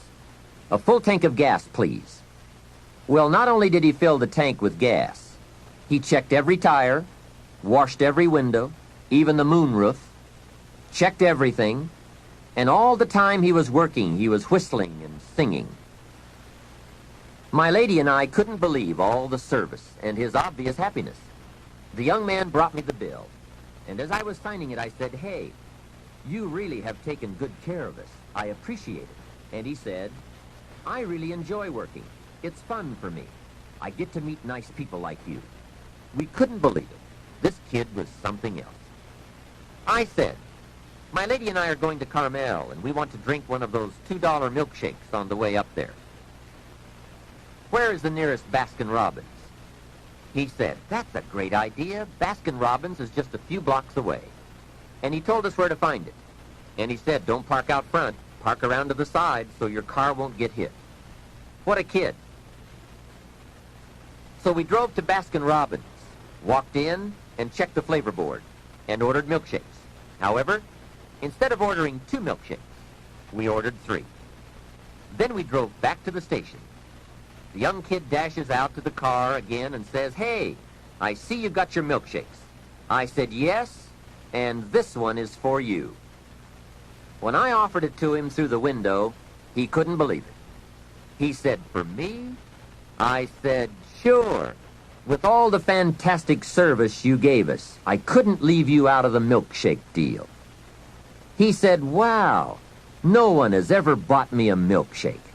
I said, "That's probably true. Have a nice day." Then I buzzed up the window and we drove away. When I looked in the rearview mirror, there he was, holding that milkshake, a big surprised smile on his face. Now, what did that cost me? Only $2. Hey, I've enjoyed and shared the memory of that experience 100 times. For just $2. Remember, it's not the amount that counts. It's the style. That same day, I guess I was feeling extra creative. When my lady and I got to Carmel, I drove straight to the flower shop. We walked inside, and I said to the florist, "I need a long stem red rose for my lady to carry while we go shopping around Carmel." She was some impressed. The florist said, "Well, we sell them by the dozen." I said, "I don't need a dozen. I just need one." He said, "That'll cost you a couple of dollars for just one." I said, "Wonderful. There's nothing worse than a cheap rose." I selected the rose, handed it to my lady, and said, "Here, carry this while we stroll around town." She was impressed. And the cost? $2. Just $2. A couple of hours later, we were having some refreshments, and my lady looked across the table and said, "Jim, I just thought of something." I said, "What's that?" She said, "I think I'm the only lady in Carmel today carrying a rose." I said, "That's probably true." For $2, can you imagine $2? Remember, it's not the amount. Hey, just 2 ideas and a total cost of $4 for unique experiences and sweet memories. Just 2 modest examples of how easy it is to put style in your life. Make sure you don't miss out. Don't miss anything you can enjoy. Be sure you live your life in style. Here's something else to think about. Did you ever hear where the expression tip came from? As in tipping the waiter or waitress in a restaurant. Mr. Schoaf taught me that it began as a symbol for the phrase, "to ensure promptness." Now, Schoaf said, if a tip is to ensure promptness, when should you give it? Answer, up front. See, I didn't know that. I said, no, you have lunch, and if you get good service, you leave a good tip. If you get lousy service, no tip. And he said to me, no, Mr. Rohn. Sophisticated people don't take a chance on good service. They ensure good service by giving the money up front. I said, wow, what a way to live. I had never thought of that. So the next time you have someone special to take to lunch, call the waitress over, arm around the shoulders, and say, here's $5. Would you take good care of me and my friend? Schoaf said you won't believe what happens. They do what's known as hover. They hover around your table. Without the insurance, you are usually looking around saying, where is my waitress?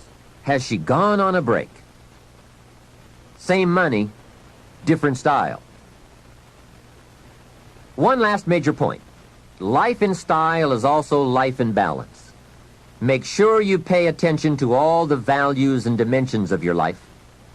One is family. If you have someone you care about, there is no value to match that.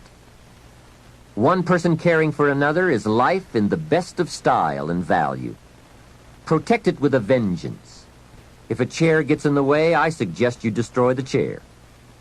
It was wisely said so long ago, but is still true for today. There are many treasures, but the greatest of these is love. Better to live in a tent on the beach and have a love affair than to live in a mansion by yourself. Ask me. I know. Family must be cultivated like an enterprise, like a garden. Time and effort and imagination, creativity and genius must be summoned constantly to keep it flourishing and growing. Next is friendship. A priceless value, friendship. Friends are those incredible people who know all about you and still like you. Friends are those people who are coming in when everyone else is leaving. And, as someone once suggested, be sure to make the kind of friends on your way up who will take you in on your way down. Life is a bit of both up and down. But with true friends, friends who care regardless of your circumstances, the ups are more automatic and the downs less devastating. Traveling around the world, I have made some unique friends. I've also got some strange friends. One of them is a thief. He steals, but you'd love him. He's really a neat guy, but he really does steal. Now, he's not a big thief. He's just a little thief, but he is a thief. Once in a while, someone reminds me, your friend steals. I say, I know. What can I do? I talk to him about it. He's just my thieving friend. I do have one very special friend, though. If I was stuck in a Mexican jail and accused unduly, I would call this friend. Guess why I'd call this friend? He would come and get me. Now that is a friend. Someone who would come and get you. Guess how much you would spend to get me? Right, as much as it would take. Guess how long you would try to get me out? You're right, as long as it would take. That is a friend, someone who would come and get you. Now, I also have some casual friends who would probably say, call me when you get back. I guess we all have some of those friends. But friendship is so vitally important to those in search of the good life. Make sure your friendships get the attention and the effort they deserve. Properly nourished, they will give back to you that priceless treasure of both pleasure and satisfaction called the good life. And remember, the good life is not an amount. The good life is an attitude, an act, an idea, a discovery, a search. The good life comes from lifestyle that is fully developed, regardless of your bank account, so that it provides you with a constant sense of joy in living and fuels the fires of commitment to all of the disciplines and fundamentals that make life worthwhile. What is wealth without character? Industry without art? Quantity without quality? Enterprise without satisfaction? Possessions without joy? Become a person of culture to add to the whole culture, for we are most certainly a product of all the values of our community and country. Become that person of unusual substance that brings an added measure of genius to the whole, so that our children and the children of many will be the beneficiaries of the treasure. There are three major parts to life change. First is knowledge, second is emotion, and third is action. When all three come together in a unique way, we call that the day that turns your life around. Hopefully, from all that you have heard in this album, it has added to your knowledge a blend of your experience, the experience of others, and now my experience. I hope I have brought you some wealth of knowledge. Now, here's the next important part, and that's emotions. Human emotions are powerful. They are so powerful that any one of them can have a dramatic effect on your life in a single day. However, make this careful note. Emotions are tricky.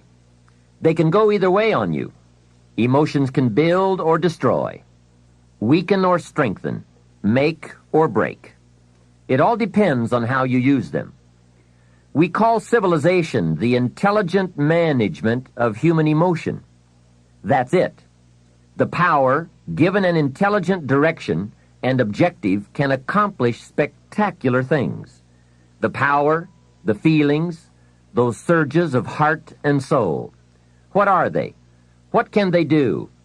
Well, here are some. First, disgust. Disgust is a powerful emotion. Disgust says, I have had it. Hey, that could be the day that turns your life around. That's what I said the day that little Girl Scout came to my door. I give her the big lie, she leaves, and I say to myself, I don't want to live like this anymore. I've had it with being broke. I've had it with being embarrassed. And I've had it with lying. What a day. A life-changing day. The day when you've had it. And whether it's something major or something small, the day you can say enough is enough, that could be the life-changing day. The man has finally had it with being a loser. He's had it with mediocrity. He's had it with those awful sick feelings inside, knowing his wife is at the grocery store looking at 2 cans of beans, one marked 69 cents and one marked 67 cents. The man knows his wife is going to buy the 67-cent can, and she doesn't even like the brand. Know why she's going to buy the 67-cent can? To save 2 cents. The man sick inside says, I've had it with being on my knees in the dust looking for pennies. We are not living like this anymore. Look out. That's the day. The I've had it day. The never again day. The enough is enough day. Powerful. Hey, nothing is so life-changing as a powerful disgust. And there's probably nothing so pitiful as a mild disgust. The man says, I kind of think I've had it. How sad. Not powerful enough for life change. Now here is the second emotion, decision. Decision-making is emotional. Those knots in the pit of your stomach, waking up in the middle of the night, lying there in a cold sweat, trying to decide. We sometimes call it inner civil war, conflict, battle of the mind, heart, and soul. It's emotional. It's powerful and critical. It sets the course or blinds the course. It sets the mind or leaves us helpless, drifting, not being able to make up our mind. Well, for progress we must decide. Come to grips with the surges, the tides, the conflicts. The best advice I can give you is, if it's easy, do it easy. If it's hard, do it hard. Just get it done. If after listening to this program you cleaned up a whole list of decisions, that might furnish enough inspiration for the next 10 years. And I might add, sometimes getting on with it is easier than deciding. Sometimes deciding is the toughest part. But once you have waded those waters, you can climb the mountain. Deciding is truly the day that turns your life around. Next is desire. Wanting to bad enough. And I don't know how to tell you to want to. You have to come up with that. There are 2 things, however, that I know about desire. First, it comes from inside, not outside. You don't send off for it, although some people try. And second, desire can be triggered. Sometimes it waits and sleeps, waiting for something to happen. And who knows what that trigger, that happening might be. Maybe it's a song, maybe it's a sermon, maybe it's a movie, a lecture, a seminar. Maybe it's a conversation with a friend, a confrontation with an enemy, an event, a day, a bitter experience. Whatever it is, it's good. Sometimes from the bitterest experience comes the greatest awakening. Here is some of my best advice to you. Welcome every human experience. You never know which one is going to turn it all on. Don't keep up the walls. The same wall that keeps out disappointment keeps out happiness. Let life touch you. Don't let it kill you, but let it touch you. It could be the next touch that makes the day that turns your life around. And here is the last emotion, resolve. Resolve says, I will. Two of the most powerful words in the language, I will. Benjamin Disraeli once said, nothing can resist a human will that will stake even its existence on the extent of its purpose. Shortly put, I'll do it or die. That could be the day. The man says, I will climb the mountain. They've told me it's too high, it's too far, it's too steep, it's too rocky, it's too difficult. But it's my mountain. I will climb it. Pretty soon you will see me waving from the top or dead on the side because I'm not coming back. Hey, that's powerful. Time and fate and circumstance call a hasty conference, and they all agree. We might as well let John have it. He says he's going to get it or die. Wow, that's it. Resolve. The best definition of resolve I ever heard was from a junior high girl in Foster City, California. I'm talking to the junior high kids, and I asked the question, who can tell me what resolve means? I got several hands. Some were pretty good, but the last one was the best. She said, I think resolve means promising yourself you will never give up. I said, that's it. Best I've heard. Promise yourself you will never give up. I asked the kids, how long should a baby try to learn how to walk? How long would you give the average baby before you shut him off? You say that's crazy. Any mother in the world would say my baby is going to keep trying until it learns how to walk. No wonder almost everyone walks. What a magic formula. The until formula. Good question. How long are you going to work to make your dreams of wealth and happiness come true? I suggest the until formula. It's the best. Emotions, disgust, decision, desire, resolve. Now let me give you the third part of the equation. That equation that gets results. It's action. Disciplined action. There's a famous line that says, don't just be listeners, be doers. That's it. Doers. The whole world loves the doers. That's what makes the wealth and the winning. Doing, disciplined, emotional action.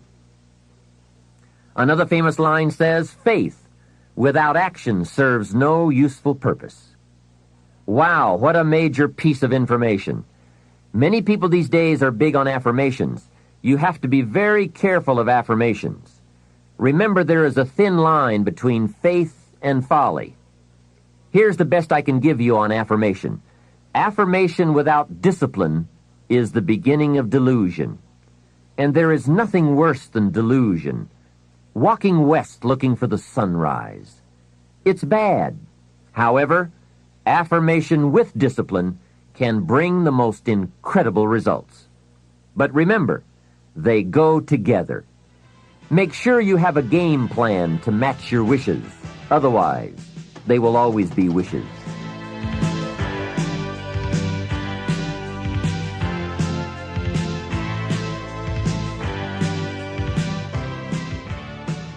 Now, in closing, I ask you to consider these 4 questions.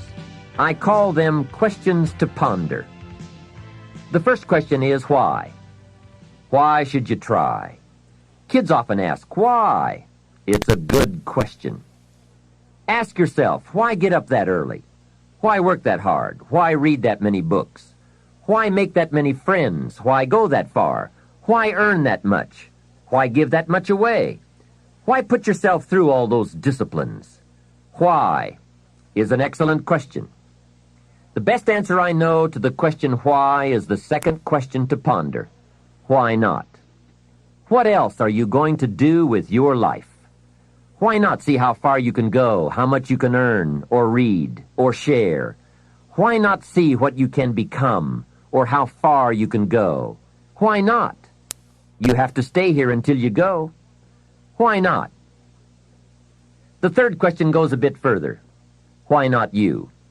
Some people have done the most incredible things with a limited start. Why not you? Some people do so well they get to see it all. Why not you? Why not you watching the morning mist rise over the mountains of Scotland, soaking up history in London, or exploring the mysteries of Spain? Why not you having lunch in one of those neat little sidewalk cafes in Paris? There's nothing like a stroll through the Palace of Versailles. Someday you must gaze directly at the Mona Lisa. Why not you on a sailing schooner in the Caribbean? 2 weeks there and you lose all your cares. I can show you where to find the most exquisite seashells in Australia. I know where they are. Why not you? Why not you shopping on Fifth Avenue in New York City, staying at the Waldorf, or having sliced roast goose on a bed of apple strudel at Luchow's? Stop off and drink in an Arizona sunset. Take a quiet walk along the beach with that incredible feeling, knowing you are enjoying the result of a disciplined effort. Why not you, with an unusual awareness to the heartbeat of life? Why not you? The last question is the key to action. Why not now? Why postpone your better future any longer? Get at it today. Get some new books, make a new plan, set a new goal. Ask some new questions, lock onto a new resolve, make a new effort, and do it all now.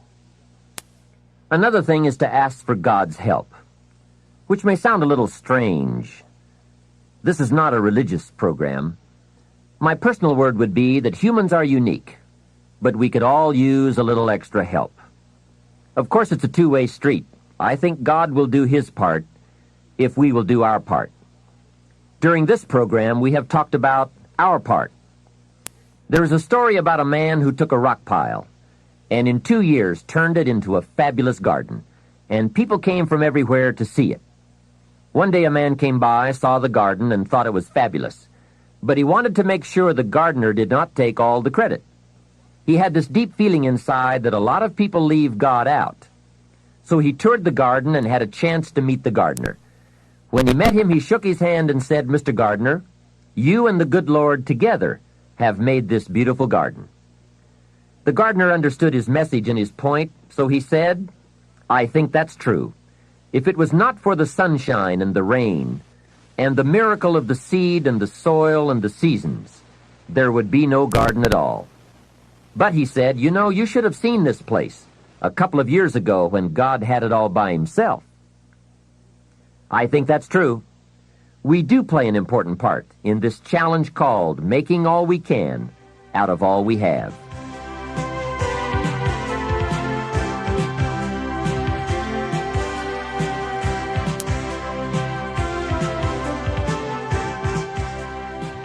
Well, we have shared a feast together during these cassette sessions, a feast of ideas that can, if we'll digest those ideas, satisfy our lifelong appetite for both wealth and happiness.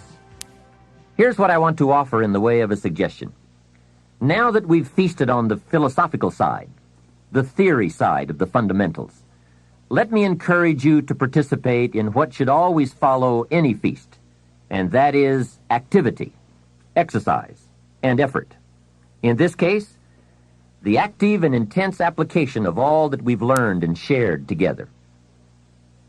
I want to appeal to you right now to go to work. I appeal to you to review your associations with those people around you. I appeal to you to set your goals, to begin the quest for developing yourself, and to embark on a journey leading to your own financial independence by following a well-defined plan. I appeal to you to enjoy your life as you seek to improve it. I give to you my strong appeal to seek knowledge so that your value to yourself and to others might increase. And finally, I appeal to you to discipline yourself for the control and management of the precious commodity of which we are granted only a limited amount, time. Work on all these areas, but by all means work. It is always easier to think than to do. It is easier to promise than to achieve. It is easier to pretend than to produce. It is easier to plan than to act. I ask you not to do what is easy, but to do what will actually bring you the achievements you seek. Those who enjoy wealth but not happiness, those who are happy but not prosperous, as well as those who are neither happy nor wealthy, seem to ignore some or all of the fundamentals we've discussed.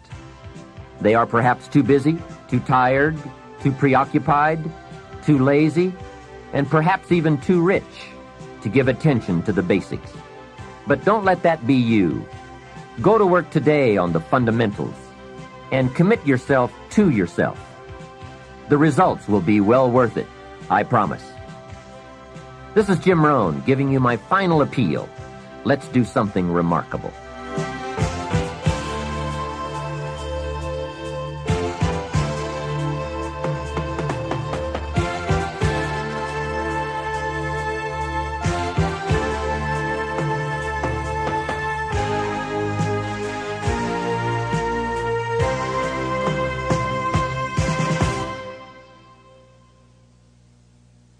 We know you've benefited from this remarkable program, Success Strategies, 7 Keys to Wealth and Happiness. We're confident that if you choose, your plan can help you make your dreams reality. This is just one of the many programs Nightingale Conant produces to help you reach your highest potential. For instance, listen to this excerpt from another of our dynamic products, Unlimited Power by Tony Robbins. Robbins discusses the power of neuro-linguistic programming and how we can all use our personal power to produce new behaviors and emotions. In this segment, he talks about how movie maker Steven Spielberg got his start by using his personal power. He's known he wanted to be involved with movies. He's had a love for movies since he was 13 years old. When he was 17 years old, he decided to go on the Universal Studios tour in California. And he went on the tram and got real bored real fast. He said, I want to see real movies. So he had a thing called personal what?